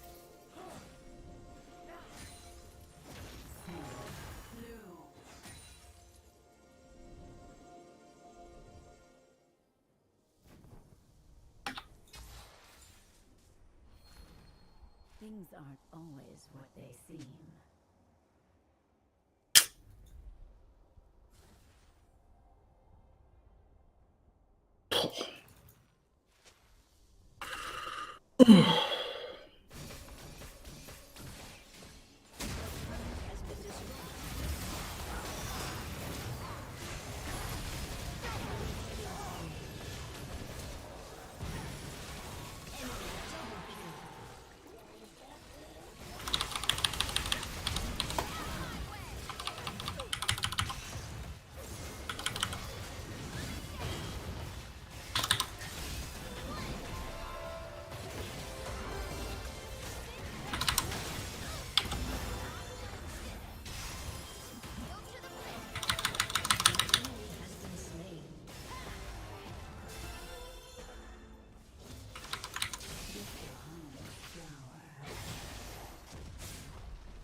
Off the beaten path.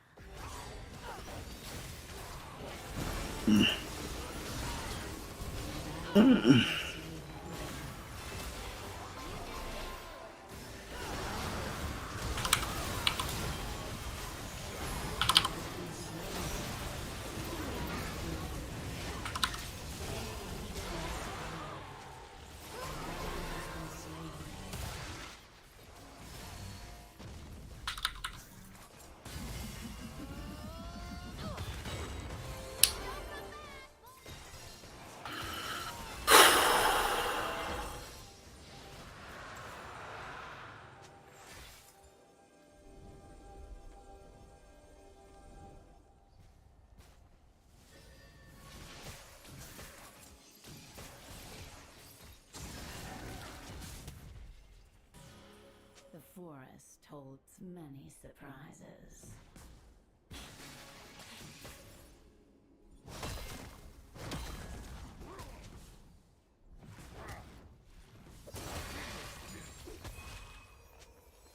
Ach, Digga, du hässliche Hurensohn. Alter, das ist doch nicht an der Wand, Alter. Wo ist das an der Wand, Mann? Die Wand ist Alter. Skill. So much Skill required, Alter. Macht so viel Damage mit diesem Bild, Alter. Nerv die Scheiße einfach mal zu tun, Mann.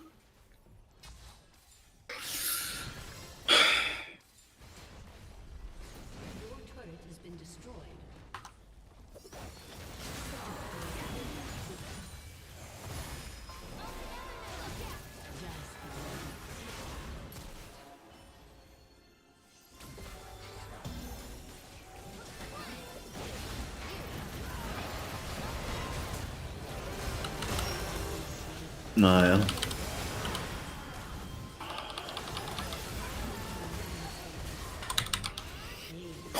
Einfach besser die Gegner. I guess.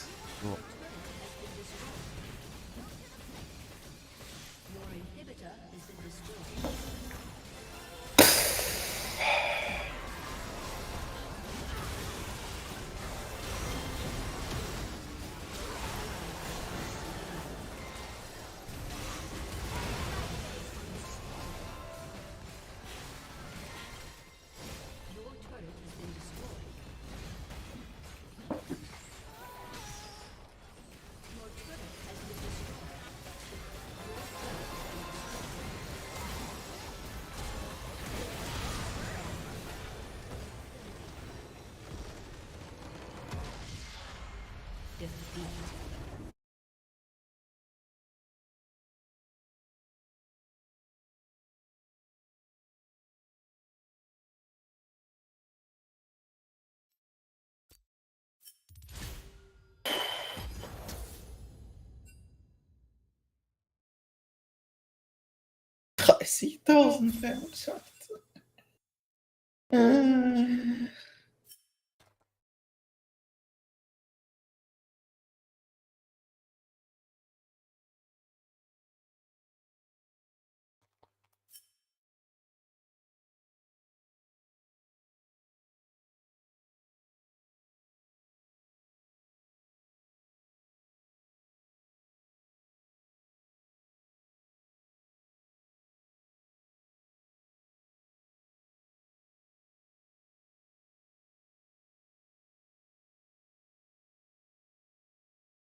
Mittagszeit auf dem Wieser Hof.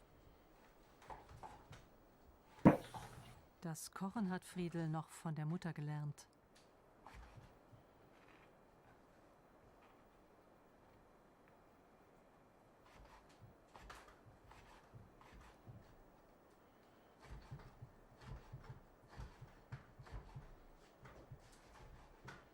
Hansel wartet geduldig, obwohl er in letzter Zeit kaum noch etwas essen kann.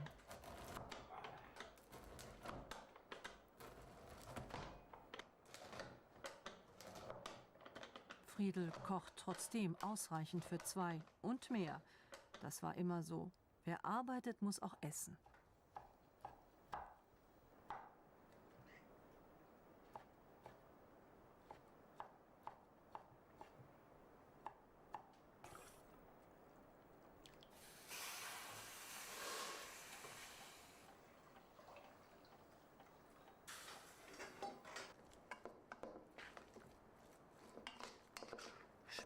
Speckknödel gibt's heute.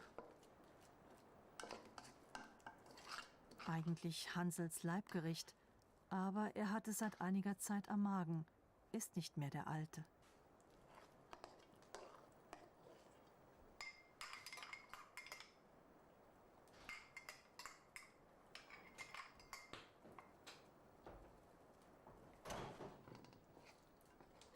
Friedels Knödel sind tatsächlich genauso lecker, wie sie aussehen, wie von der Mutter gemacht.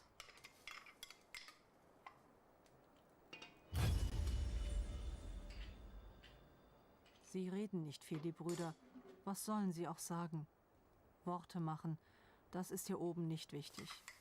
Alles schon so oft gesagt, nichts Neues dazugekommen. So hängt jeder seinen eigenen Erinnerungen nach.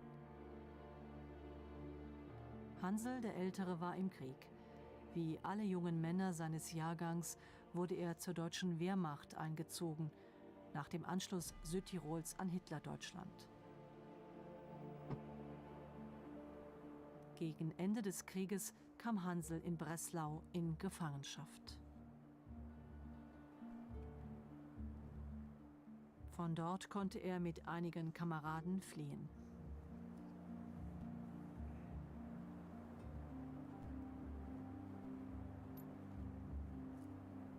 Wenig dann durchkommen, wenig. Es kamen nur wenige durch, ganz wenige, die sie nicht erwischt haben. Die ganzen Tschechen und Tommy halten lassen.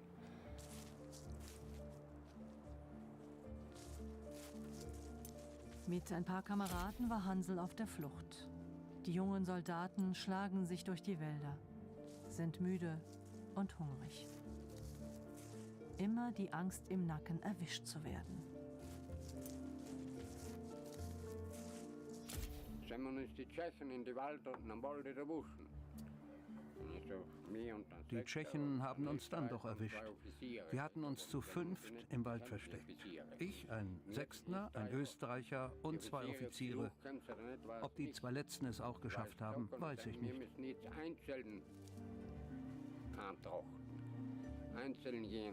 Die Offiziere hatten nämlich befohlen, wir müssten getrennte Wege gehen, uns einzeln durchschlagen, weil die Tschechen das ganze Gebiet durchkämmten.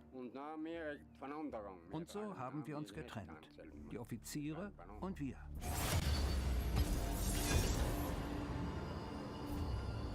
Die beiden Kameraden aus Sachsen und Österreich und ich sind aber zusammengeblieben.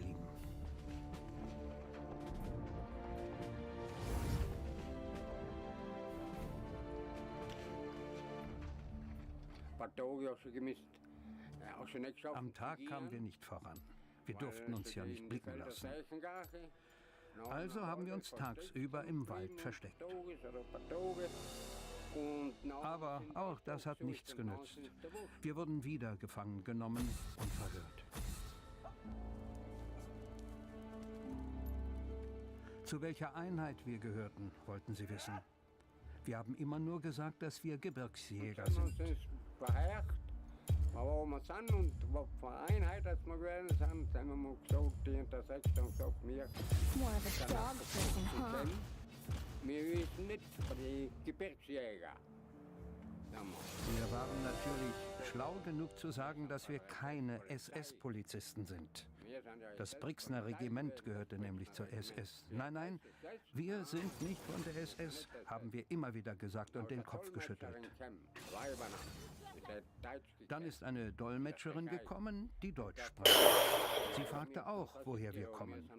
Aus Südtirol, unser Regiment sei erst vor kurzem hierher verlegt worden. Das hat sie dann übersetzt und wir haben kein Wort verstanden.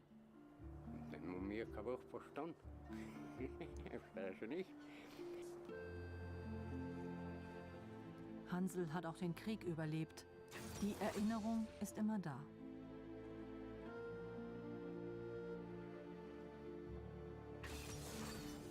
Von seinen Kameraden lebt heute keiner mehr. Willst du nicht vorgehen? Komm mal hinter sind. Geht nach vorn, hieß es immer an der Front. Aber ich bin immer nach hinten gegangen. Warum den Russen auch noch entgegenlaufen? Lässt sich schon mal erschießen. Hätten doch die nach vorn gehen sollen, diese Deppen, die den Krieg angefangen haben. Und hätten die dann seinen Krieg und eben die ganzen Leiter schießen. Eine Baustelle hinter dem Wieser Hof.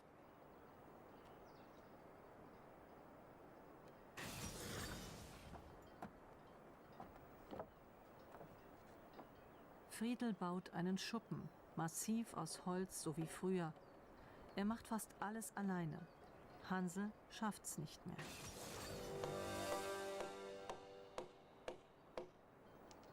Das Holz stammt von der alten Kornmühle unten am Bach. Sie ist vor ein paar Wochen eingestürzt. Schade um das gute Holz. Damit es nicht verfault, will Friedel den Schuppen bauen, um Heu zu lagern. Und um auch eine Zuflucht zu haben, wenn der Hof irgendwann einmal in den Abgrund gerissen wird. Feierabend und Schweigen. Friedel macht keine großen Worte. Wenn er erzählt, dann von der guten alten Zeit auf der Alm. Beim Abtrieb gab es einmal so viel Schnee, dass ich 2 Kälber über Nacht zurücklassen musste. Am nächsten Tag konnte ich sie nur mit Mühe aus dem Schnee holen.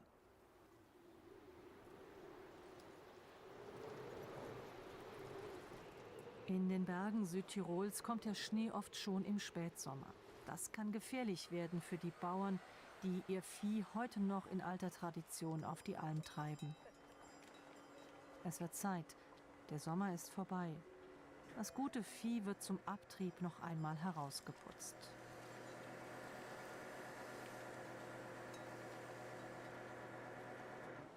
Tier und Mensch haben einen beschwerlichen Marsch vor sich. Wir sind in St. Jakob im Ahntal in Südtirol zu Hause. Unsere Alm liegt jedoch im Krimmeler Achental in Salzburg, also in Österreich.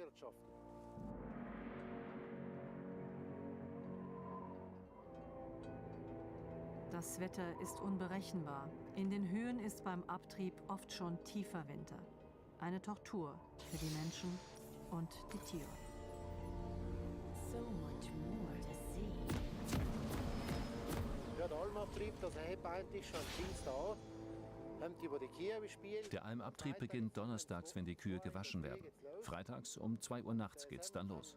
Die ganzen freiwilligen Helfer, was uns alle Jahr helfen, ohne die war eigentlich der Almabtrieb. Die vielen Freiwilligen, die uns Jahr für Jahr helfen beim Übertrieb über den Krimler Tauern, haben Erfahrung.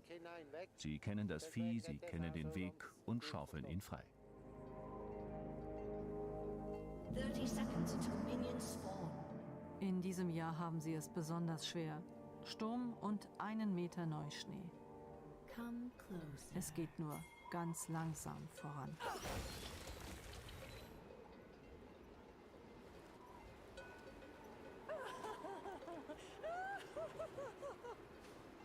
Das ist eigentlich schon seit Jahren her, ist das Tradition, dass man herbst die Viecher da über den Krimler. Es ist schon seit Jahren Tradition, dass wir die Tiere im Herbst über den Krimler Tauern zurücktreiben.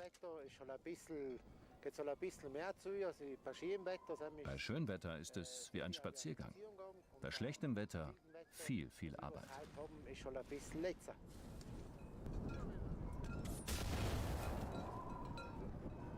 Die Treiber machen Tempo. Nicht zögern, nicht stehen bleiben. Der Sturm würde die freigeschaufelten Pfade ja gleich wieder zugehen.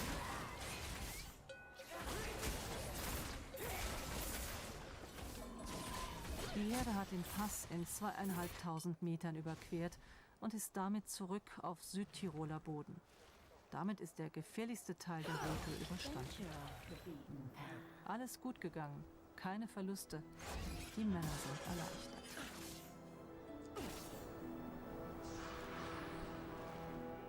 Aber mit dem Schnee kommen die Lawinen.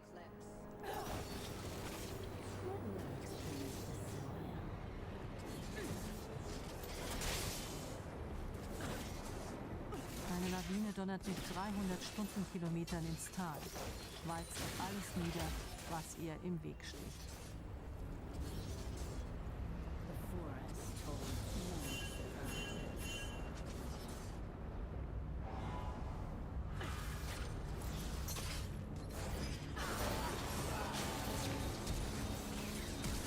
Erinnert sich noch gut an die Lawine, die vor vielen Jahren den Hof fast mitgerissen hätte.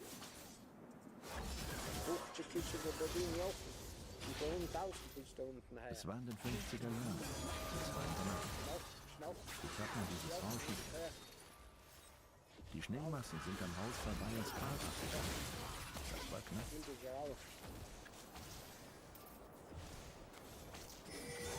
Der Winter ist diesmal früh gekommen. Für Friedel bedeutet das noch mehr Arbeit.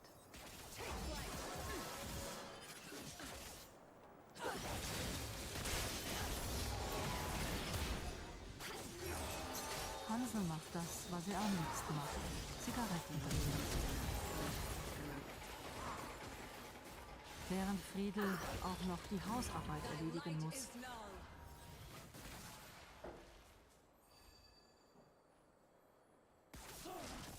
Wo die Frau fehlt, muss der Mann ran. Das Nähen hat er sich selbst beigebracht.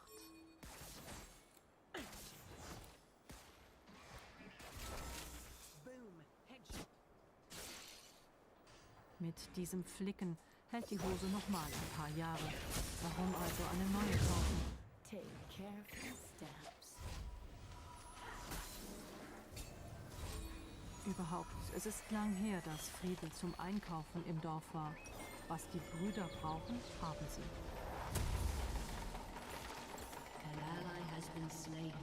Die Stiefel sind schon alt. Extrawünsche kennen sie nicht. Nur ab und zu bringt ein Nachbar Speck und Butter mit aus dem Tal. Und natürlich Hansels Tabak. Tabak ist schon was Gutes. sagt Hansel und lacht. Es ist rührend und traurig zugleich, die Brüder in ihrer Einsiedelei zu erleben. Gefangen in ihren alten Gewohnheiten, abgeschieden und vergessen von der ganzen Welt.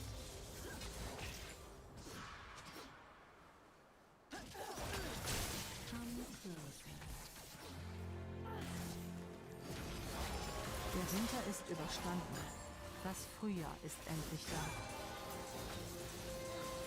Aber auf dem Wieserhof ist nichts mehr, wie es war. Hansel ist sehr krank. Und Friedel ist mit der Pflege des Bruders überfordert.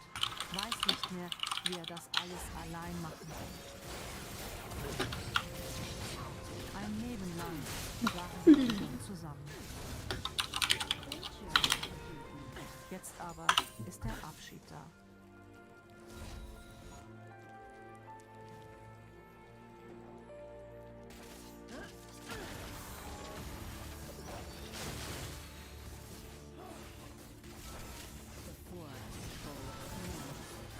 Hier lebt Hansel jetzt, im Altersheim. Er musste am Magen operiert werden und konnte danach nicht zurück, nach Haus, in den Hof am Abgrund.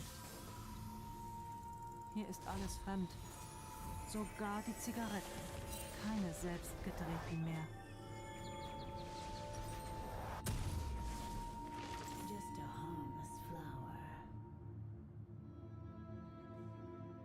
Und die Natur passt hier in einen Blumentopf. Die Menschen helfen nicht.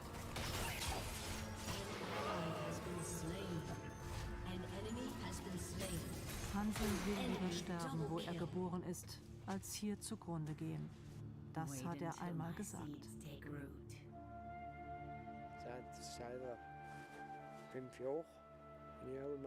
Seit 5 Jahren bin ich nun allein. Früher waren wir zu zweit. Ich und mein Bruder. Vater und Mutter und ein weiterer Bruder sind von 1979. Mutter im Februar, der Vater im April. Und der Franz im Oktober. Danach waren nur mehr wir zwei übrig. Hans und ich.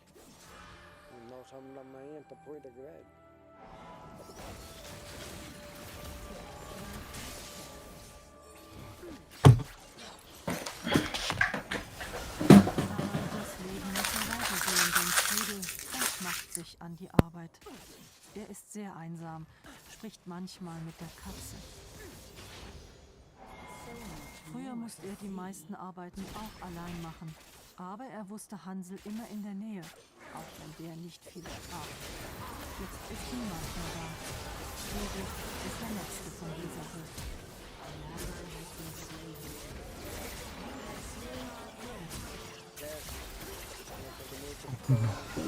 Oh, ich hab das Falsche. Hatten wir die schwerste Zeit.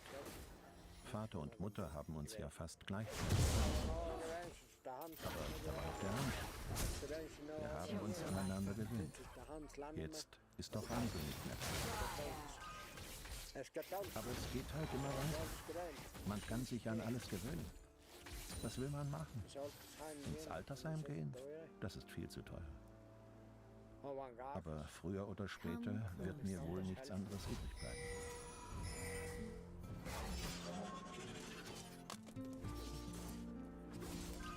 Bis dahin wird Friedel weiterleben, wie er es kennt. Aber es fällt ihm von Tag zu Tag ein bisschen schwerer. Die Kühe hat er schon abgeschafft, zu viel Arbeit für einen allein. Kein Mähen mehr, kein Heu machen. Man sieht's ihm an. Friedel ist nicht mehr ganz so drahtig wie früher. Etwas runder ist er geworden. Aber den kleinen Garten, den bestellt er wie eh und je. Mit irgendwas muss er sich ja ablenken und von irgendetwas leben. In diesem Jahr sind die Kartoffeln gut. Es wird für den Winter reichen.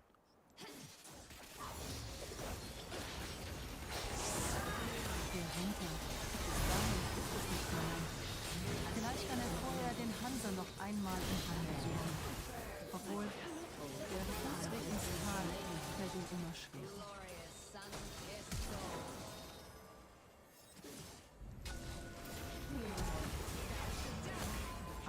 No! Gibt es nicht.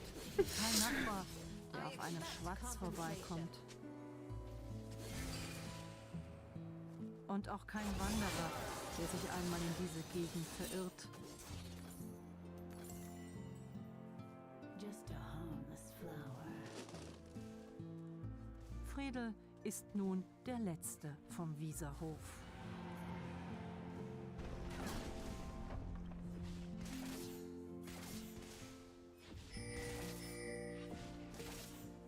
Wait until my seeds take root. Wenn man sich in der Einsamkeit gehen lässt, dann ist alles vorbei.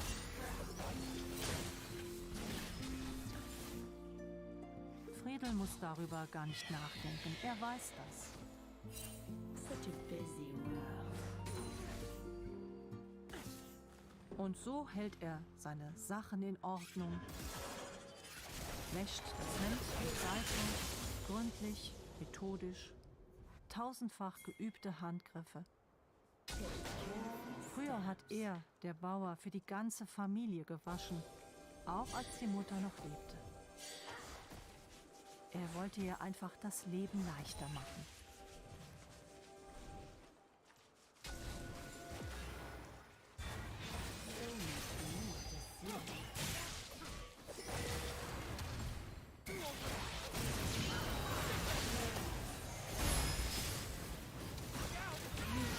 Aber das alles ist lange her.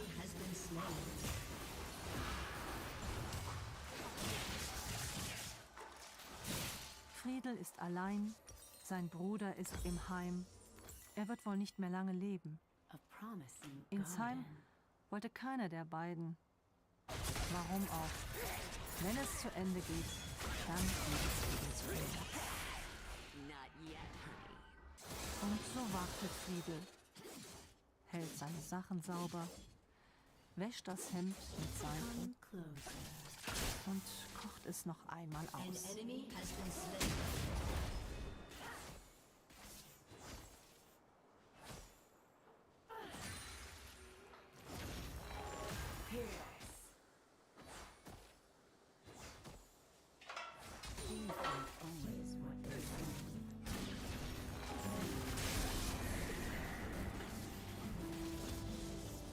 Noch steht der Wieserhof, hat dem Abgrund bisher getrotzt. Und vielleicht überlebt er auch die letzten Wieserbauern, den Friedel und den Hansel.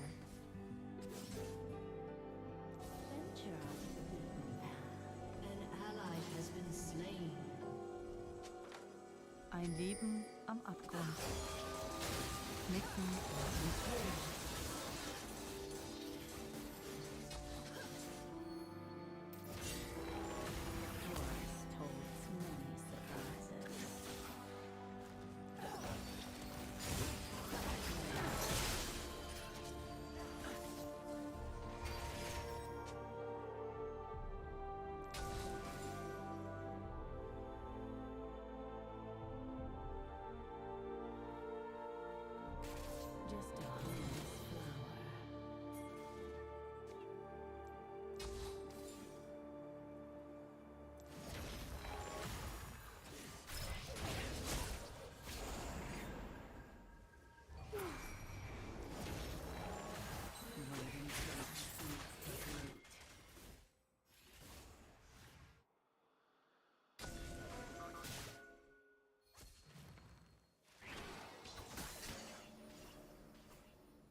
Careful steps.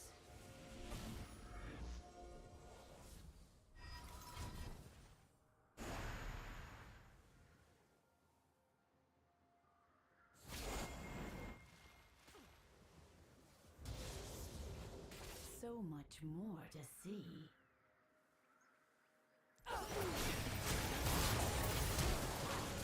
You have slain an enemy.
holds many surprises.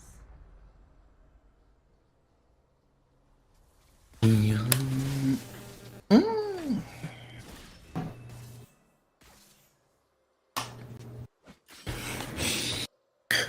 Johannes, wer fliegt bald aus seiner Wohnung? Du, oder was? Ja, ich fliege bald aus meiner Wohnung. So neue, oder wie? Ich habe wieder hier so eine Mail bekommen wegen Geruchsbelästigung. Geruch? Ja, die hatte ich doch schon mal wegen dem Grasgeruch. Ja. Mal gucken, was das gibt, ja? Bin ich zu einem Mietergespräch eingeladen, das klingt schon richtig übel. Ja, aber da müssen sie ja nicht dich einladen. Ja, gut, ich bin halt der Hauptmieter, ne? Oder wie? Ich bin ja der alleinige Hauptmieter. An enemy has been slain. Alles nicht so fresh, Johannes.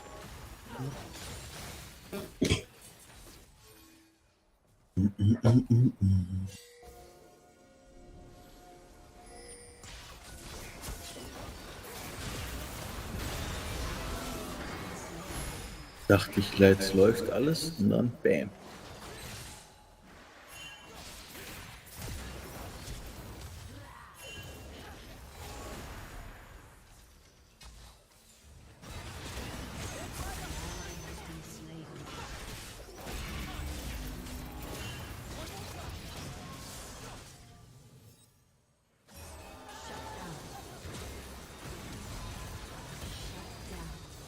Ist.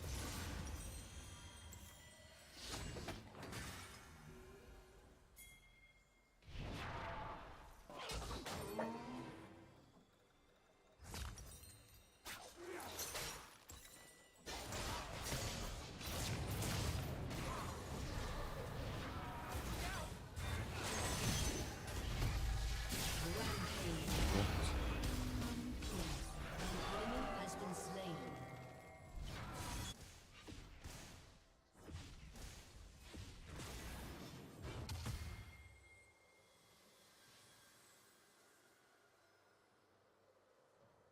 Riecht man das so ab? Ich hatte. Always what they seem.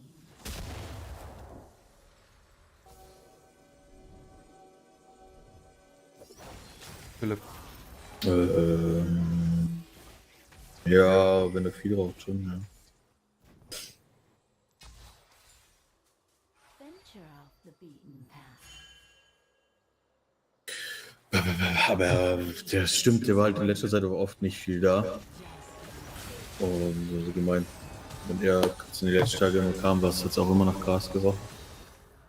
Ja, ich weiß das gar nicht, aber wenn ihr das sagt, das schon stimmt.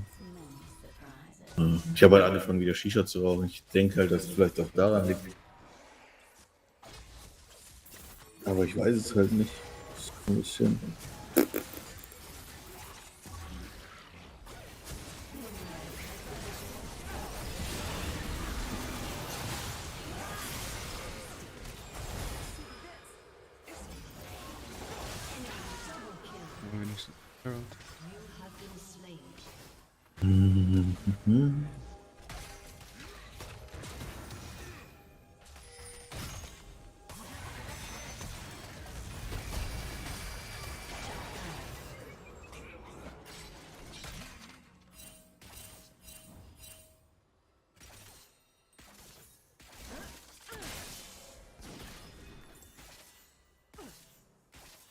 Your turret has been destroyed. Wait until my seeds take root.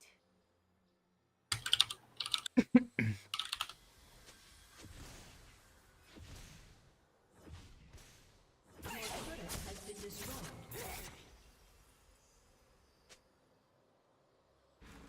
Such a busy world.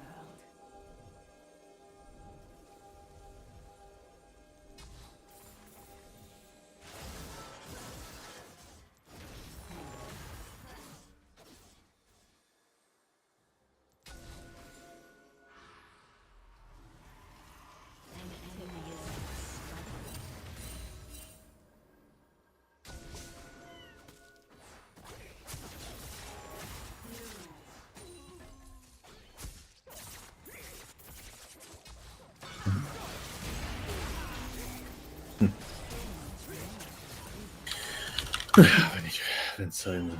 Ich wollte mir eh eine neue Wunde.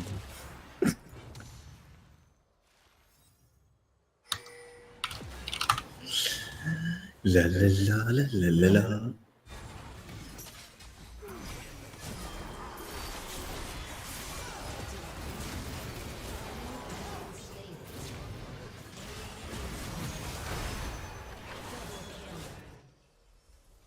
An enemy is dominating. An enemy has been slain. An ally has been slain. Thy star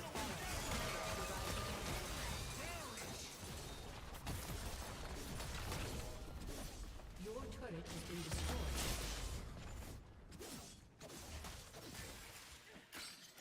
Come closer.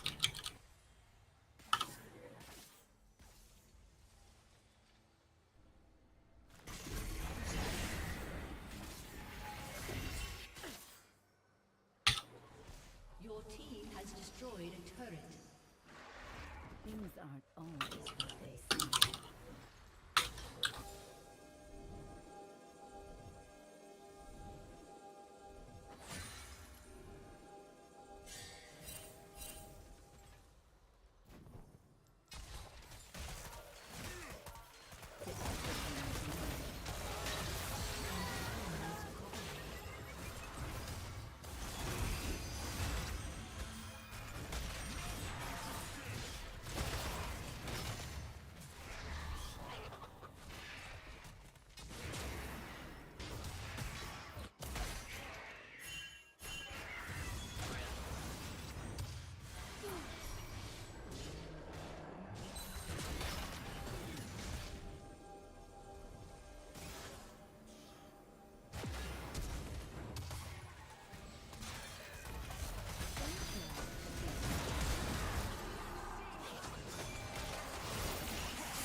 Shut down. Enemy rampage. An ally has been slain. The forest holds many surprises.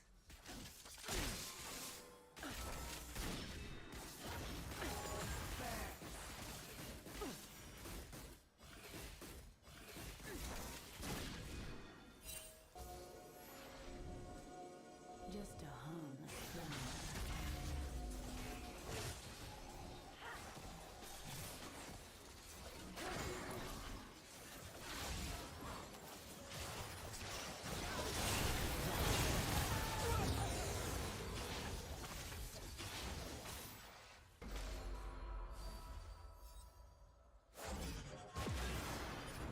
Shut down. An enemy is unstoppable.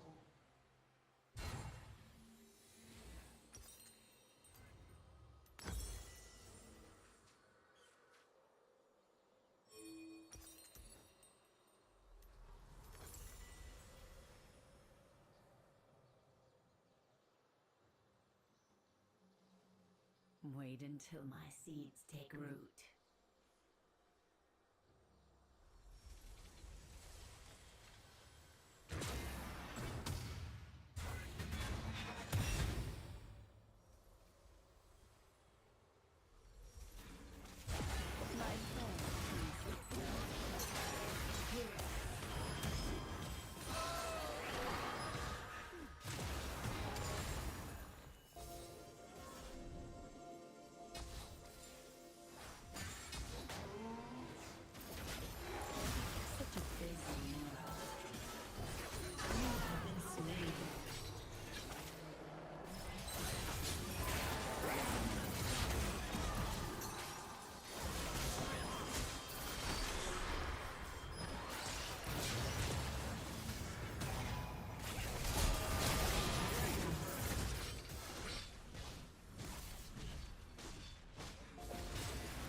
Just a harmless flower.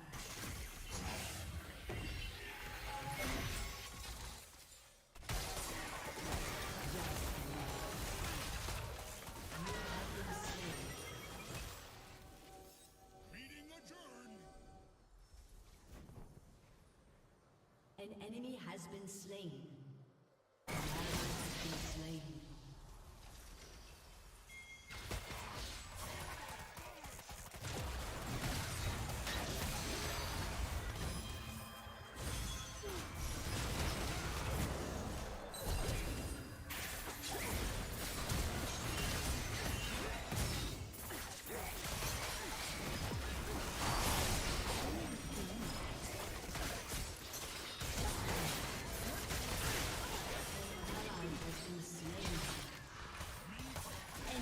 Double kill. Wait until my seeds take root.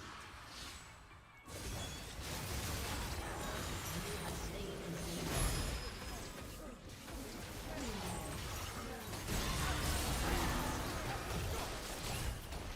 Your turret has been destroyed. Your turret has been destroyed.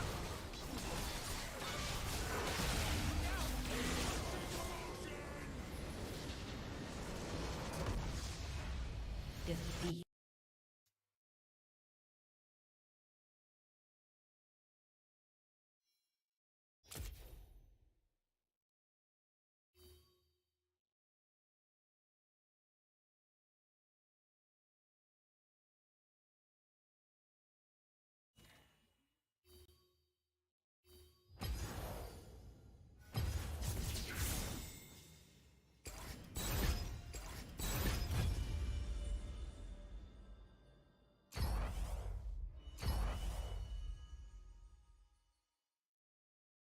It had nothing to do with you, so why the Yes, would we it did. tag you? Yes, it, you yes, didn't it say did. a word. I was in the fucking interview. Yes, I You were fucking sitting there, did. but you didn't say shit.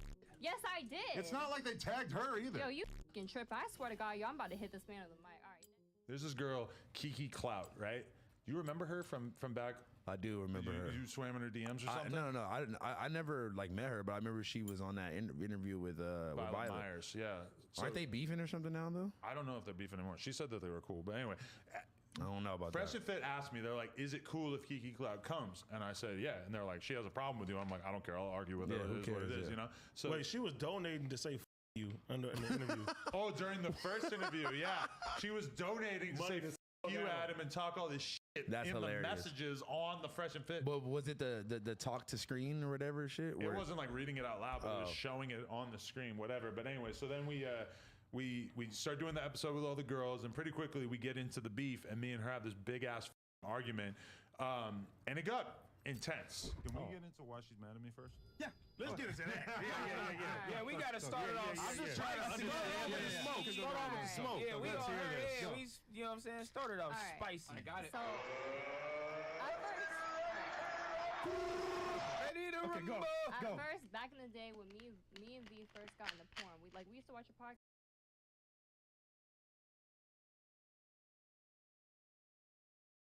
So me, here's like, the thing. loyalty and, like, So not let me being let me for let me street. make this extremely clear for all the ladies here at the table, and this is why I had to show you guys the raw numbers, because a lot of women are delusional of this. Unfortunately, the higher you go up the totem pole of man, the less leverage you have. One more time. Please burn this into your brain, ladies. I don't know why women don't understand this and they don't like it and they don't want to accept it. The more you go up the totem pole of the man, the less leverage you have. Which what I mean by that is you have to get on his program. You no longer have the ability to say, I want this and I want that. No, because he can replace you, because guess what? Men need less than women do. We just want youth, beauty, don't be a hoe. You want money, status, looks, etc. So guess who has the leverage? The man has the leverage because he can replace you fast and you can replace him. So therefore, you have to get on his rules. Now, I know what you're saying. Well, I don't want her to cheat on me. I want to be faithful, whatever. Just because it's possible doesn't mean it's probable. And if you find a man that at that rate that actually likes you and will take you serious and give you a relationship, you have to probably make comfort with the fact that he's gonna fuck other bitches. Myron. It is what it is. It's not cheating, it's exercising options when you're at that level. I feel like though the Merch. biggest thing that you're like just not understanding is just Go ahead. like your definition of like a high value man. What you see straight up is number one, success, fun, money. I Yeah. don't see it as all. Like for me, a high value man has majority of it has to do with morals. You said Myron, 100,000 you know, though. okay, Myron. that's my perfect man though. That's not what I'd be like. That's my perfect man. You said perfect, not what I'm looking. You said perfect. Is that not what you said? What do you think high value men make then? So you don't gotta make no money. No, you're gonna make money, but definitely doesn't have to be 6 figures. Doesn't have to be How anything much like you gotta that. make? A high value man. You're a high value man. My high value man could make over 50K a year, and I'd be happy. If you're treating me right and you have great morals and you're not cheating on me, like then you're my man. All right, Like, well, that's if you're fine. one I'll accept the guy settle that for makes that. 50K a year. I will. No, and I would. Oh, you will? Yeah. So you're gonna settle.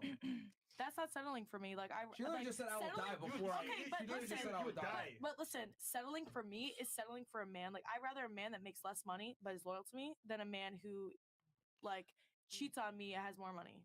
You just said That's you would for me. die. But for that perfect man, well, we're talking about like the perfect man. But based off statistics, we pretty much trying to tell you, like, yo, if you care about loyalty, you got to go for the nigga who make definitely under 100K. Yes. Because you ain't gonna find him. I guess I'm gonna have to do that. Damn. So the last dude you dated, how much you made? You were paying. She actually cheated on him. You were paying. I didn't cheat on him. I've never cheated. My boyfriend's always cheated on No, me. you- But he was. I don't know how much he was making. I paid for everything. You cheated on him. He cheated on you, and you cheated back. You I did never. cheat on him. No, we were together. Doesn't Look at count. the rationalizations, bro. No, what do you mean the wrestle that we weren't together? He cheated on me. He ended it. So I'm about to do whatever the fuck I want. So and if that means being you with somebody didn't cheat on him 'cause you weren't No. together. I didn't cheat. Cheat is not even in the Yeah, but- vocabulary. Yeah. For her. Wink, wink. I didn't do any of that. Females with delete bodies, What do you they're mean? not bro, cheating. yes. You got to catch a female on that. Yeah, so limit. Mentally bodies too. Men Do- don't do- even remember their body count. Do you see the disconnect though? Like how I'm trying to explain to you that you have no leverage and you're gonna have to No. lower your standards. If I lower my standards, Significantly. like I'll do whatever I have to do just to find a man But that's here's the loyal. thing I that will never sucks. be with a man that would Would you be actively with cheat a on me. 5'3" nigga, 300 pounds? You feel me? An Asian nigga. That's so. He makes 35K. No, I'm just asking. But he's loyal as shit. He won't text a bitch back. Yeah. I think I'll find someone else that is not shorter than me. Men are as only loyal as their options. That's an uncomfortable truth. Yeah. So do you think all men cheat? Yes. You want the nigga with Really? all the Except black options, men. but Except black only men. like you? Yeah. Here's the problem. You want to know what the problem is? I like that. No, He no, said, no. yeah. Let me tell you what your issue is. You think men and women are equal. That's where your that's the root of your problem. You think men and women are equal. We are not equal. Like your mindset right now is that we're equal when it benefits, but like you should still adhere to certain rules. I'm here to tell you, men and women loyalty is different. You're looking at it through a female lens. You don't want to fuck any, like you look at loyalty as I'm not fucking anybody else. That's my loyalty. What you don't get is that male loyalty is shown differently. I show loyalty by protecting and providing for you, not by not fucking other people. Women show loyalty by fidelity. So are you Men do fine not. with women like doing their own thing and fucking other people too? We're not the same. I just said that. Like a key that opens many locks is a master key. A lock that opens any key is a shitty lock. Men and women are not the same. If you get a bunch of bodies, you're a whore. If I get a bunch of bodies, I'm You're not a considered. whore? You're still a whore. No. You're still a whore. You're still a No, whore. hold on, whoa. No, I am a whore maker. You're right. I am a whore maker. To society, you're right, but to each and Hold on, brother. That's what I'm talking about. I asked you earlier, do you know your body count and is it important to you? Yeah, it And you is. said yes, right? Yeah, Why? that's Wait, how much because- was your body count? She didn't say it. Because Nobody I'm said it. religious. That's why it's important to me. Okay, hold on. Let's peel the layer back. Hold on, let's peel the layer back. It should be nobody. Why is it important to you? Yeah. Why is it important to you? Peel the layer back. Why? Why? Yeah. Because as a Christian, I'm not even supposed to be having sex. So I'm somebody who sex means something to me. I'm not going to be actively having sex with Even multiple God people. don't fuck with Yo, this is so So contradictory. you do How realize is it contradictory? How? because you literally proving my point that a woman understands that her value is intrinsically tied to her body count to some degree. That's just me. No. There's plenty of women who don't care. No, they don't care, but it still bothers them. So fast girl, even the most promiscuous girl, she gonna flush if I ask her for her body count. I don't Because think Hell so. no. men and women are That's not. me. I'm right here. Congratulations, that's you. Not like that, but like I said, I was already married. I know what I want. Listen, can I just say stuff? Can I say something? Real fast. Yes. Too many to count. Put it this way, I was married and I'm 100? having fun. No, the hell. 200. I said not over 100. Oh, so how you shit. going over 200? No, Let's but probably like 20 something. But guess what? I was already married and I know what I'm doing. So at the end of the day, right now, I'm not fucking nobody. But when I had my son, I was divorced. Like my pussy, nobody should be calculating this pussy. At the end of the day, my kids is taken care of. I got my own money, and any nigga I fuck with, he knows what time it is. He got money too. Unfortunately, yes, some guys don't want to be like, oh, men care about body counts. but guess what? Some men don't. Some men. Okay, yes, but some men could accept a woman with a past because at the end of the day, he ain't got to worry. Like, for example, me, this is my motto. I was a wife. Like, what are you gonna say? So, anyways, I was a wife and was loyal. I divorced. Now I'm having my fun. I'm not ready to settle down. No man can wife me down, so I'm ready. Because when I'm done having my fun, the man that I'll be with, he will never. Exactly, he would never. But when I'm ready to stop Feel the and I'm ready to be a thorns wife embrace. again, whatever, that man would never have to question my loyalty because I had all my You want fun. to hear the uncomfortable reality? You can A man tell me with I can accept it. You don't have to like what I'm going to say. A man that has a future is not going to accept a woman that has a past. Period. Some of them. That's you. That's you. You cannot tell. Okay, each to their own. But you're right. No. It's not about each to their own. If you line up, we could take a poll on the chat. Let's do a poll on the I chat don't care real about quick. the polls. It's fact. You cannot tell me not. No man is not gonna take a woman who Can I can have a finish my past. point? Now we Can call I finish my point? I ain't gonna hold you. Can I finish my point? Some people. If you line up 100 I know men, there is. Trust me. I'm telling you what the men can't tell you because they don't want to Okay. get shamed and they don't want to get a response like this. This is why women get so triggered when men tell the truth about this shit. That's facts. A woman that has a past no longer deserves a man with a future, and a lot of guys that work their ass off to put themselves in a certain place are not gonna wife up girls that have promiscuous past. But Now, I'm here are chasing there- a dream too. So what you mean? What? Like, for example, me personally, That's the whatever issue. I do is Hold on. Stop. So it's That's the different. issue. You're putting it on yourself. I'm saying in general, if you line up 100 men, 95 of them are gonna have a point of contention with a woman that has a past. Period. I don't care what you say. They might have fun with you. They might take you on a few dates. They might even be your sugar daddy or fly you out. But they're not gonna give you a ring and give you their last name. Nah, she know that. Facts. I'm gonna tell you why I know she know that. You know I know she know that? Listen, you gotta tell him. Like, again, He knows. even with me making the assumption that her body count is over 100, she quickly dispelled that. If Thank you you. if y'all say that to me, like, yo, act, you fucked 100 bitches? I don't care how many bitches y'all think I fucked. If I did, I would have said it, but I now, did that. listen, the fuck? a dude, 100, come on. a chick don't give a fuck how many bitches I don't fuck. You know what I mean? Like, this dick brand new for you. Like, nobody cares. But for you though, like, if that pussy been around 100 niggas, oh, it's a dub. Okay, but It's a dub scheme. before we fully move on from the topic of successful men, the only Yo, point she's still on that. I like the only point I was trying to make is that successful men, they demand all of these qualities, right? But a successful woman, a woman that's educated, making her own money, paying all of her bills. We don't care. Facts. Y'all don't care. No, You're so nobody cares. I'm gonna But just stay she's quiet gonna the rest. demand the same. She's gonna demand the same as a man, because that's just Demand? at the end of the day We don't the care. facts. At the end of Well, the day, no, the here's facts. the thing. If she had to go to school, she has to wake her ass up We don't care. 6 a.m. to go to work, pay her bills. She's gonna catch an attitude with you. She gonna catch an attitude with you. She gonna tell you what to do. She gonna tell you Yo. gotta respond to her text. She gonna tell you can't keep cheating on her. Yeah, The by the girl way, that you, everything the talking girl about- that you're providing for, the girl that you're providing for, that you don't gotta say nothing to, because at the end of the day, if you don't wake your ass up and go to work and pay all her bills, she literally cannot breathe. She not gonna say nothing. She not gonna say She's a nothing. robot. No, She's no, hold on. Not that she's a robot. She Not- is. She is your dependent. She's your dependent. A woman that you is not providing for, you can't say nothing to, and I think that's really the crossroads we are Yo, at. I guarantee everybody in the chat would agree with this. And listen, I've said this my damn self. First, I would never tolerate no chick that I'm even talking to, even looking at another nigga, much as fucking him. But Make sure okay. she don't go to work Okay, though. no, Make no, sure but she's you know not what I'm saying, waking what I'm up saying. and making If I'm her doing own money. Rihanna though, feel me? If it's Rihanna do what you want. I don't give a fuck. Exactly. But you're not Rihanna. Okay, it's only one Okay. Rihanna. It's only But yo, she's an y'all example. Y'all standards of a high value man. There's way more high value man than like an Oprah and Rihanna. To keep it real, you can make $500,000 a year as a woman, and a dude who make like 75, you don't give a fuck. As opposed to a man making $500,000 a year and a woman who makes 75, she gonna look at that dude like, yo, you're the catch. Like, He yo, just you're the said nigga. most women in college right now, the A chick on the population, couch? most of them are women. There are more educated women than more educated men. What I gotta do with So income, who though? is the high value? What I gotta do with income? But it's not only money. What, all you're doing is providing bills? What about the time in between? What are we What I gotta talking do with about? college? It's only sports and fucking? No, what I That's gotta- boring. what I gotta do That's with college? boring. It's boring to you. Yo, hold on, No, hold on. it's boring in general. do you realize- What are you bringing to the table? The more you speak, do you not realize the more you speak, you're actually proving my point even further and further and further and digging yourself a deeper and deeper hole? I literally just said earlier, like 5 minutes ago, I showed you the calculator. I showed you that men that are 6 feet tall that make a certain amount of money, etc. These are the men that women are chasing after. Less than 1% of men. Minions have Real spawned. school, right? Supply and demand, economics, right? what is there more of? High value men or attractive women?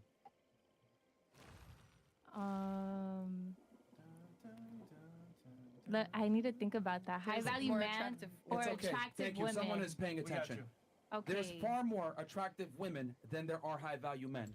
Supply and demand. So, since the higher value man is what? Scarce, he's more valuable. Therefore, he commands the market. Let me finish. Now I want you to listen because you're just listening to respond. You're not listening to understand. No, I'm listening. So, you as a successful woman, we know women typically date across or above social hierarchies. In other words, if you make $100,000 a year, you want a man that at least makes as much as you do. Okay, fantastic. That's also handsome. Because now, since you make $100,000 per year, and this man makes $100,000 per year, here's the issue. You can only date here or up. As you go up, less and less men. As you go down, there's more and more men. But you ain't looking down. That guy, though, that you're at 100,000 with, he can look down. So who has the leverage for real? You have to get on his program. Because if you say, I'm working, I'll pay the bill. Well, let me finish. He can literally tell you, go pound sand. I'm going to go get another 19-year-old at the club. And men can replace women far easier when they have money and resources. This is why guys like they're running through young girls because they have the status to be able to do it. Okay? So as a woman, I agree with you. He literally just explained it to you. A lawyer that's going to make partner has no leverage. If we run it back, I'm very, very confident in my saying that women today are dating down. We are No, they're not. They're yes, not. we are having to find ourselves settled. No. The only women who date down these days What is high are the women who end up being like on OnlyFans where you know you got no choice. Like you big the bag now, but like niggas really ain't even taking you serious. So you gotta date a nigga. Yeah. Who ain't really you gotta date down. The majority of women are deluded enough till they hit around 30. That's like keep talking about age. Yo, when a chick 22, 23, 24, I'm not settling. 26, I'll die. They did it a time before they do. You know what? Yo, they're an arm's length reach of everybody who they know is what they would want. They want high earners. They want a celebrity. But it's they not want all money. You're in Miami. It's a rich ass city. Yes, there are scammers. Yes, there are people faking it, the fake sex and everything. But for the most part, people got money. They make their own bag. They have their own bread. That doesn't prove your point Outside anymore. of making money, what makes you high value? Money. We all pay our own bills. Yo. We all got Let me ask this.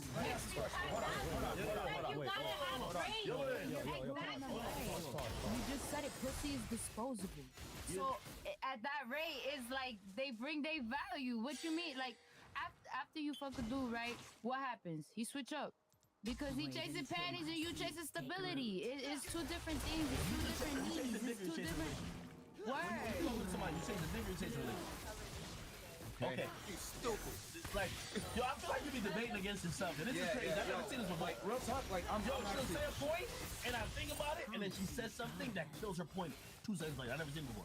Like, all you did just now was prove to even further that women that are successful have no leverage. You said it yourself. Successful men don't care about successful women, and that's what I'm trying to tell you. So therefore, you must compromise or date down. Here's the problem. Are you down to date down? Are you down to date down? Are you down to date down? Yourself. You are. Mo, what's wrong with her mic? But here's the issue, though. Like you're saying, women date down.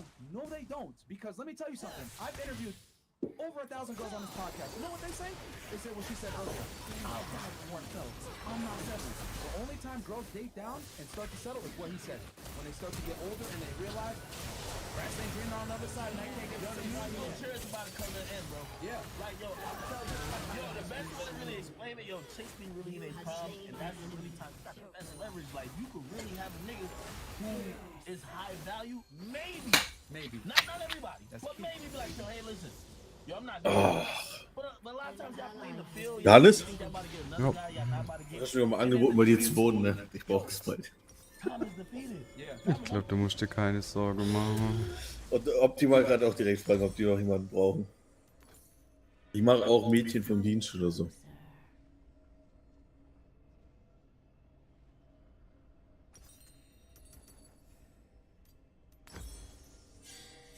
Muss nicht.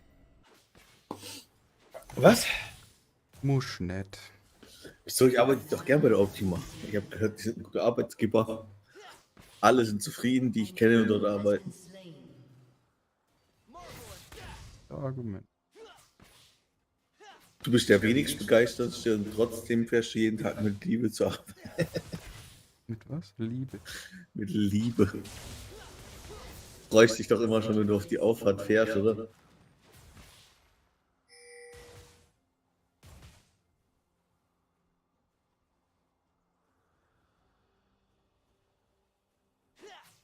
Alter, weißt du, nächste Woche, ne?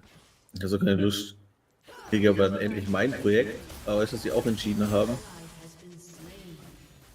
Ich darf die Pro 3 weitermachen. Schön. Ja! Ich liebe es!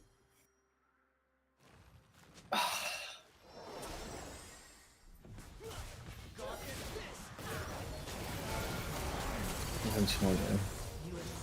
Kann es nur noch schlimmer werden. An enemy has been slain.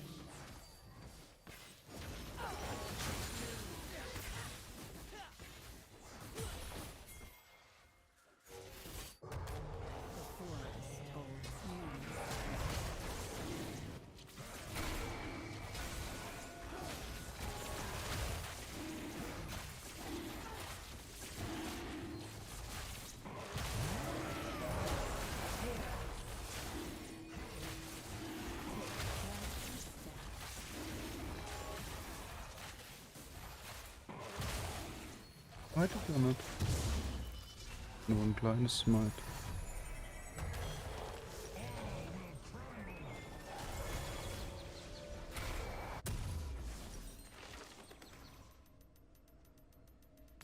Venture off the beaten path.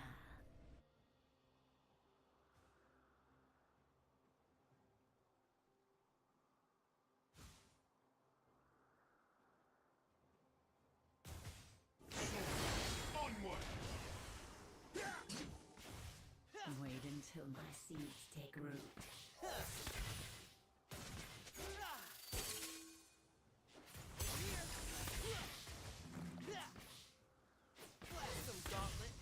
An ally has been slain.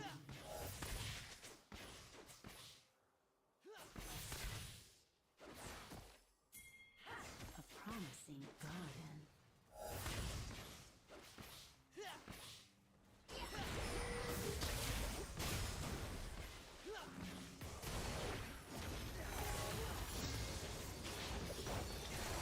Enemy killing spree. None will escape my wrath.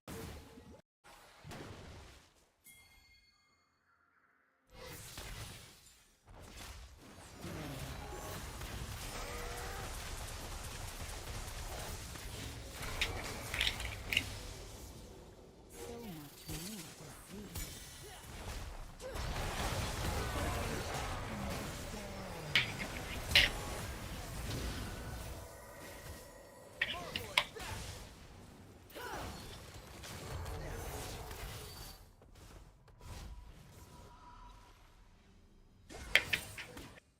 Things aren't always what they seem.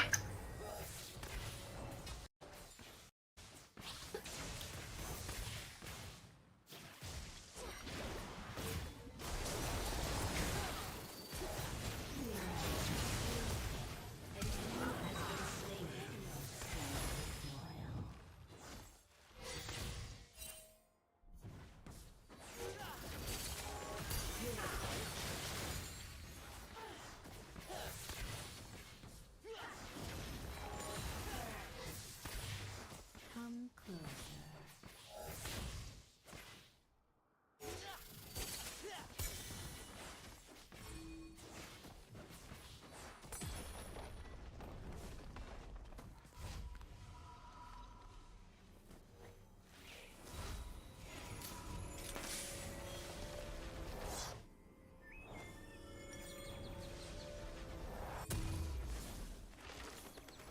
Just a harmless flower.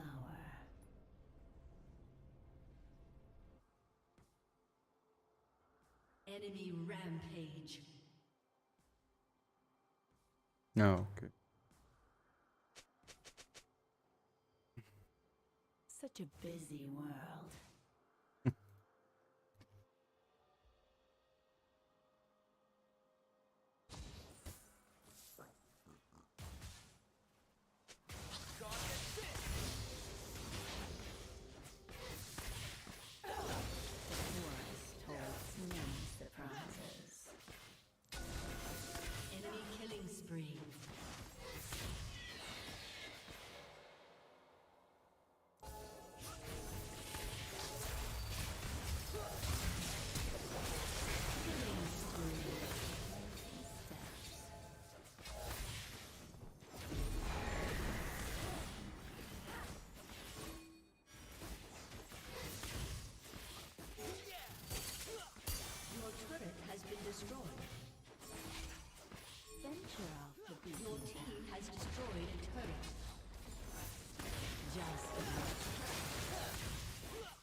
Enemy killing spree. Your turret has been destroyed.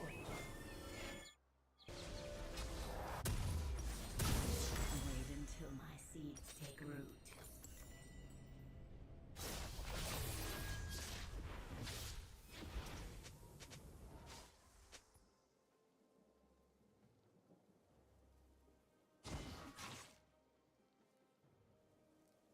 A promising garden.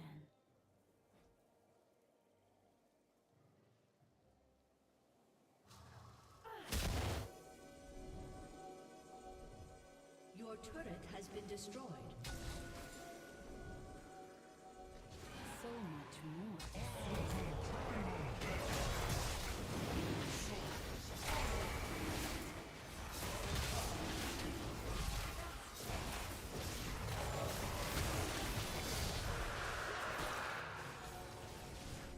Things aren't always what they seem.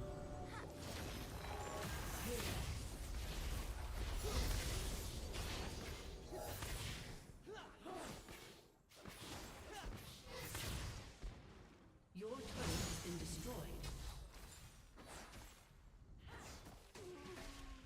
Come closer.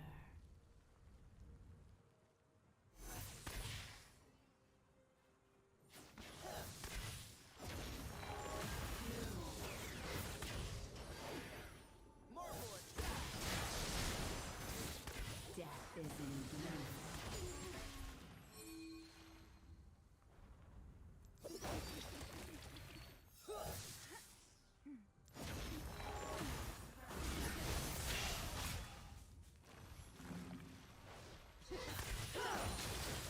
Just a harmless flower.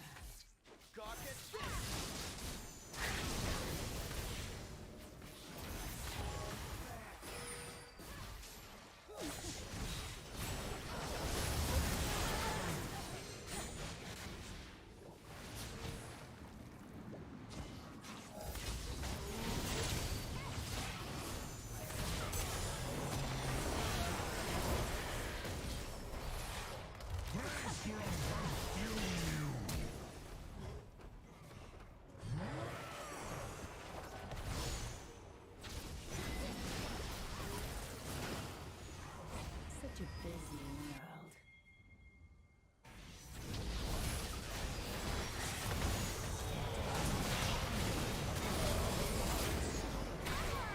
Shut down.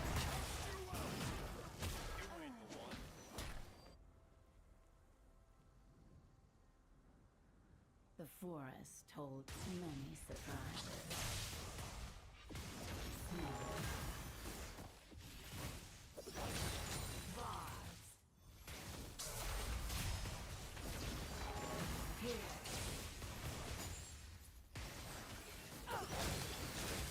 Take careful steps.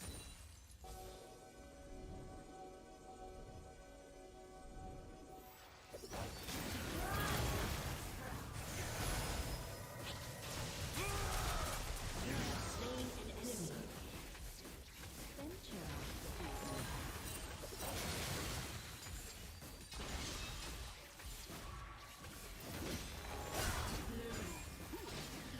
An enemy is unstoppable.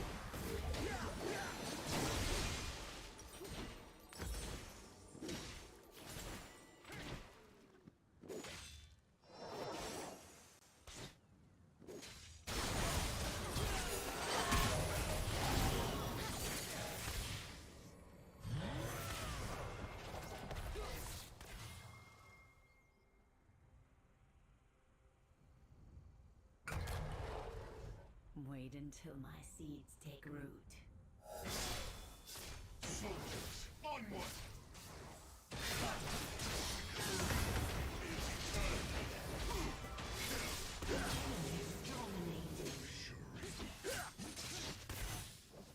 Promising garden.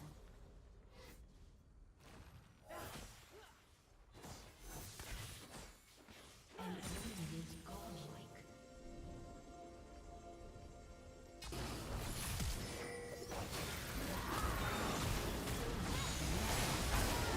Dominating.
Such a busy world.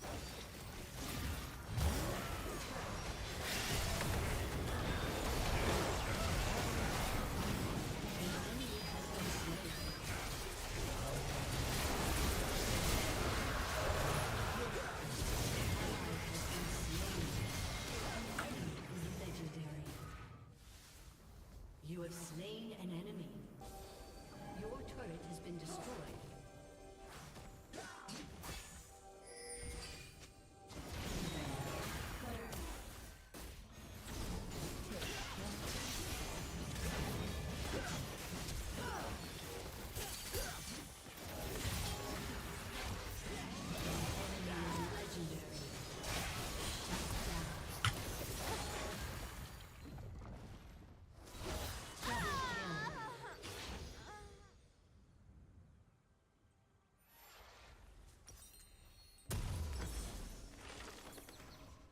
Venture off the beaten path.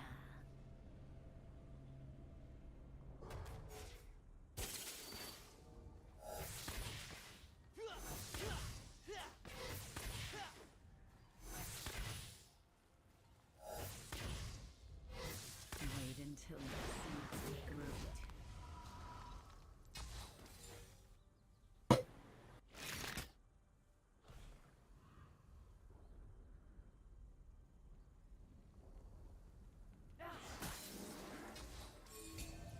A promising garden.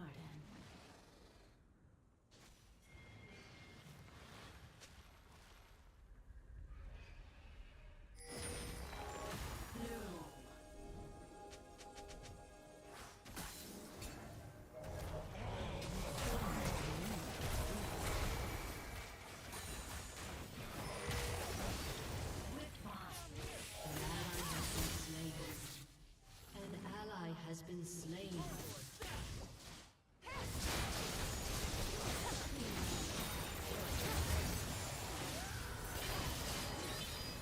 have slain an enemy.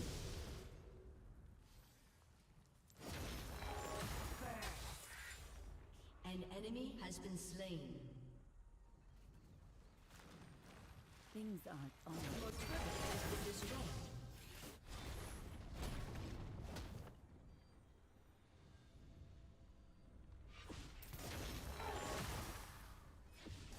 Just wait.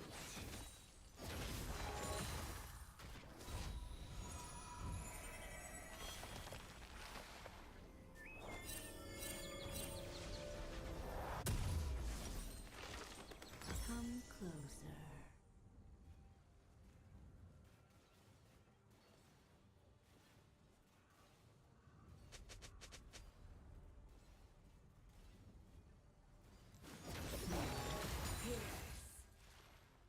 Just a harmless flower.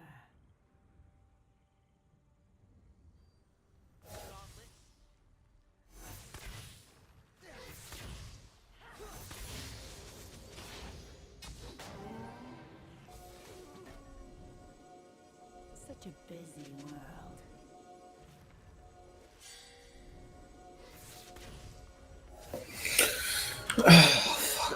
Destroyed turret. An ally has been slain.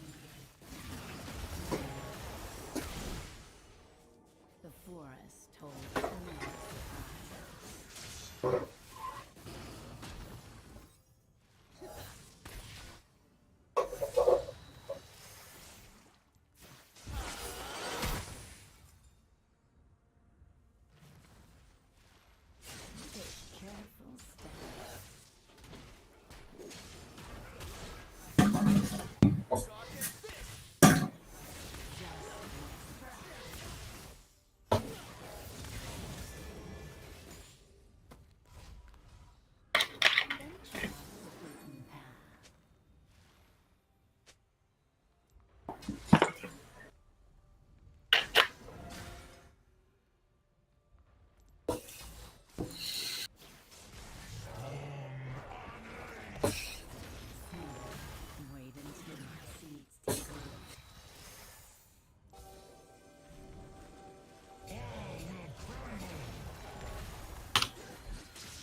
much more.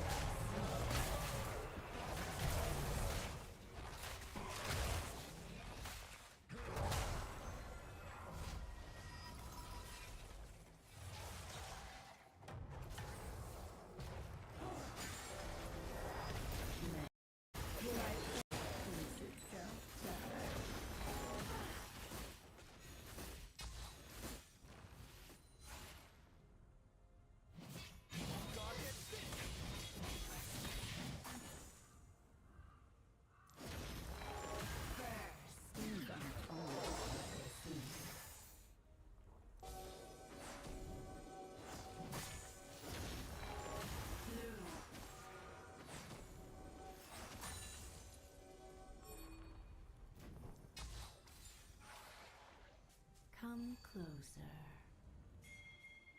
An ally has been slain.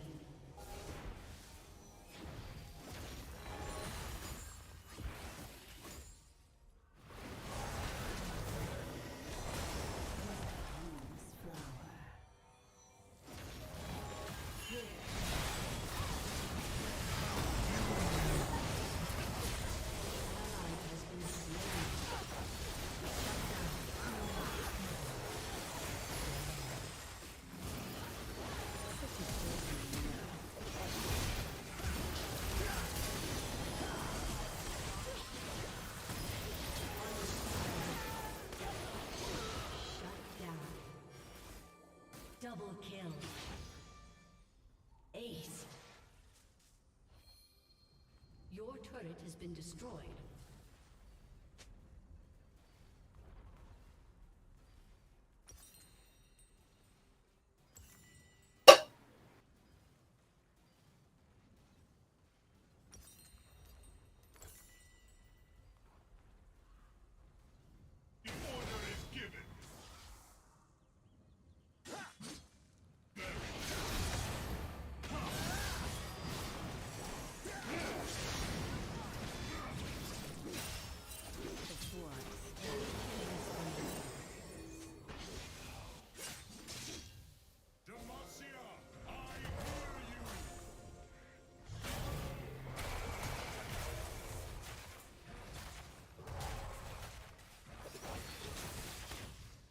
Take careful steps.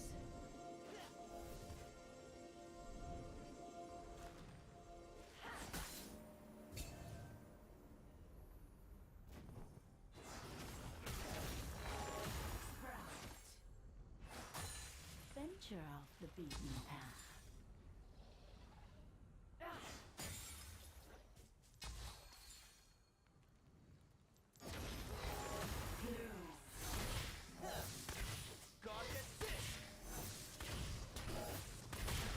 Wait until my seeds take root.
So much more.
Take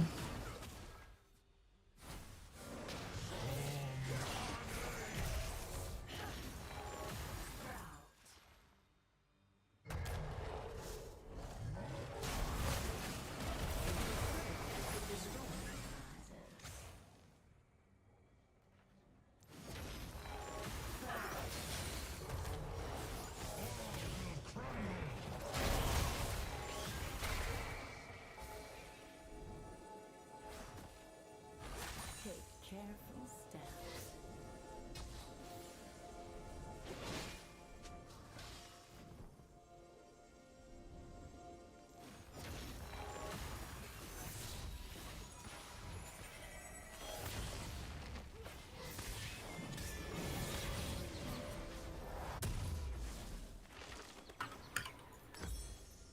Venture off the beaten path.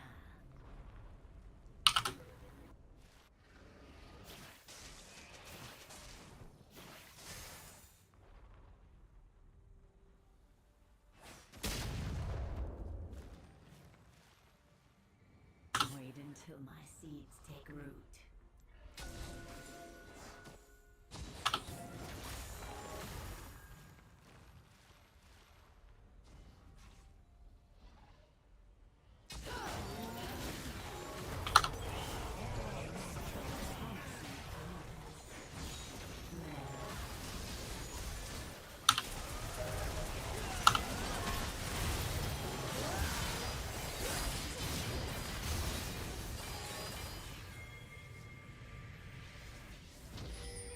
So much more to see.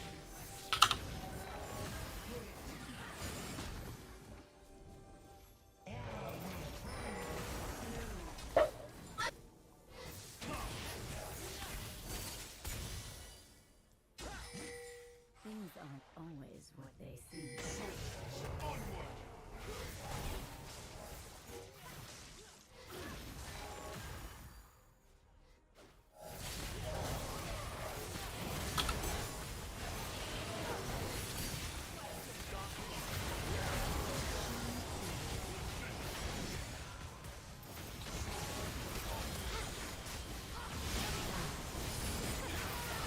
Enemy double kill.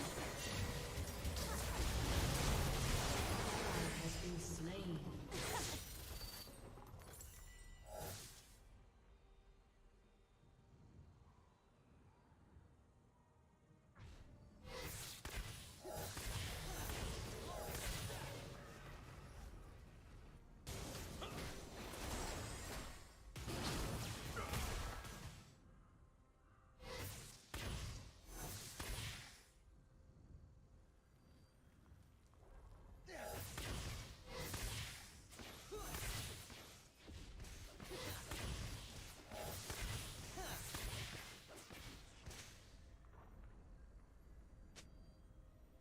Just a harmless flower.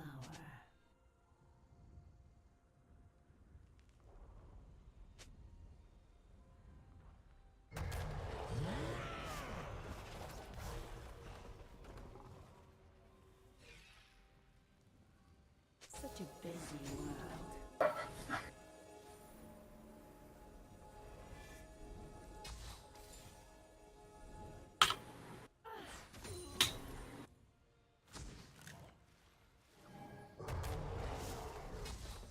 The forest holds many surprises.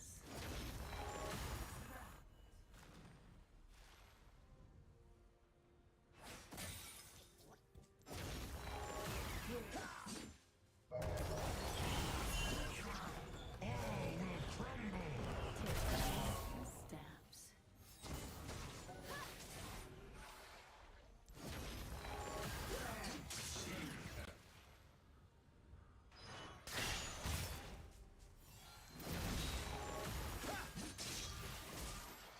Venture off the beaten path.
Defeat.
Hey, Lauren here. Today, let's talk about the downsides of promiscuity from a woman who has actually led that lifestyle and has now come to regret it. So we're going to be going over this piece together titled, I Regret Being a...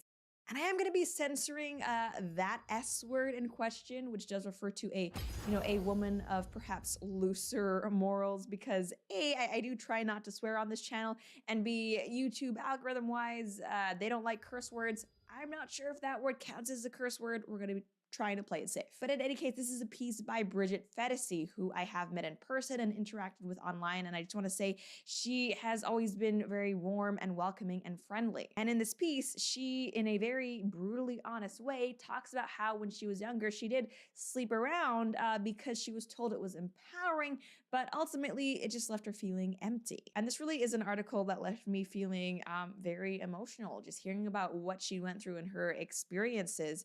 And I think there's a lot to be learned here. Before we get into it though, I do want to say a big thank you to today's sponsor, the one, the only, Raid Shadow Legends. So Raid Shadow Legends is the very first game to bring the console experience right to your phone. And what's really cool about Raid is that even after establishing themselves as a leading mobile and PC game, throughout it all, they have continued to improve and add new features. They have new content and game modes coming out every couple of months, and here are just some of the things that have happened over the past 3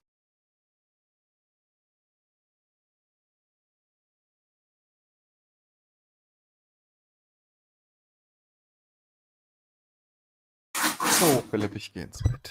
Gute Nacht.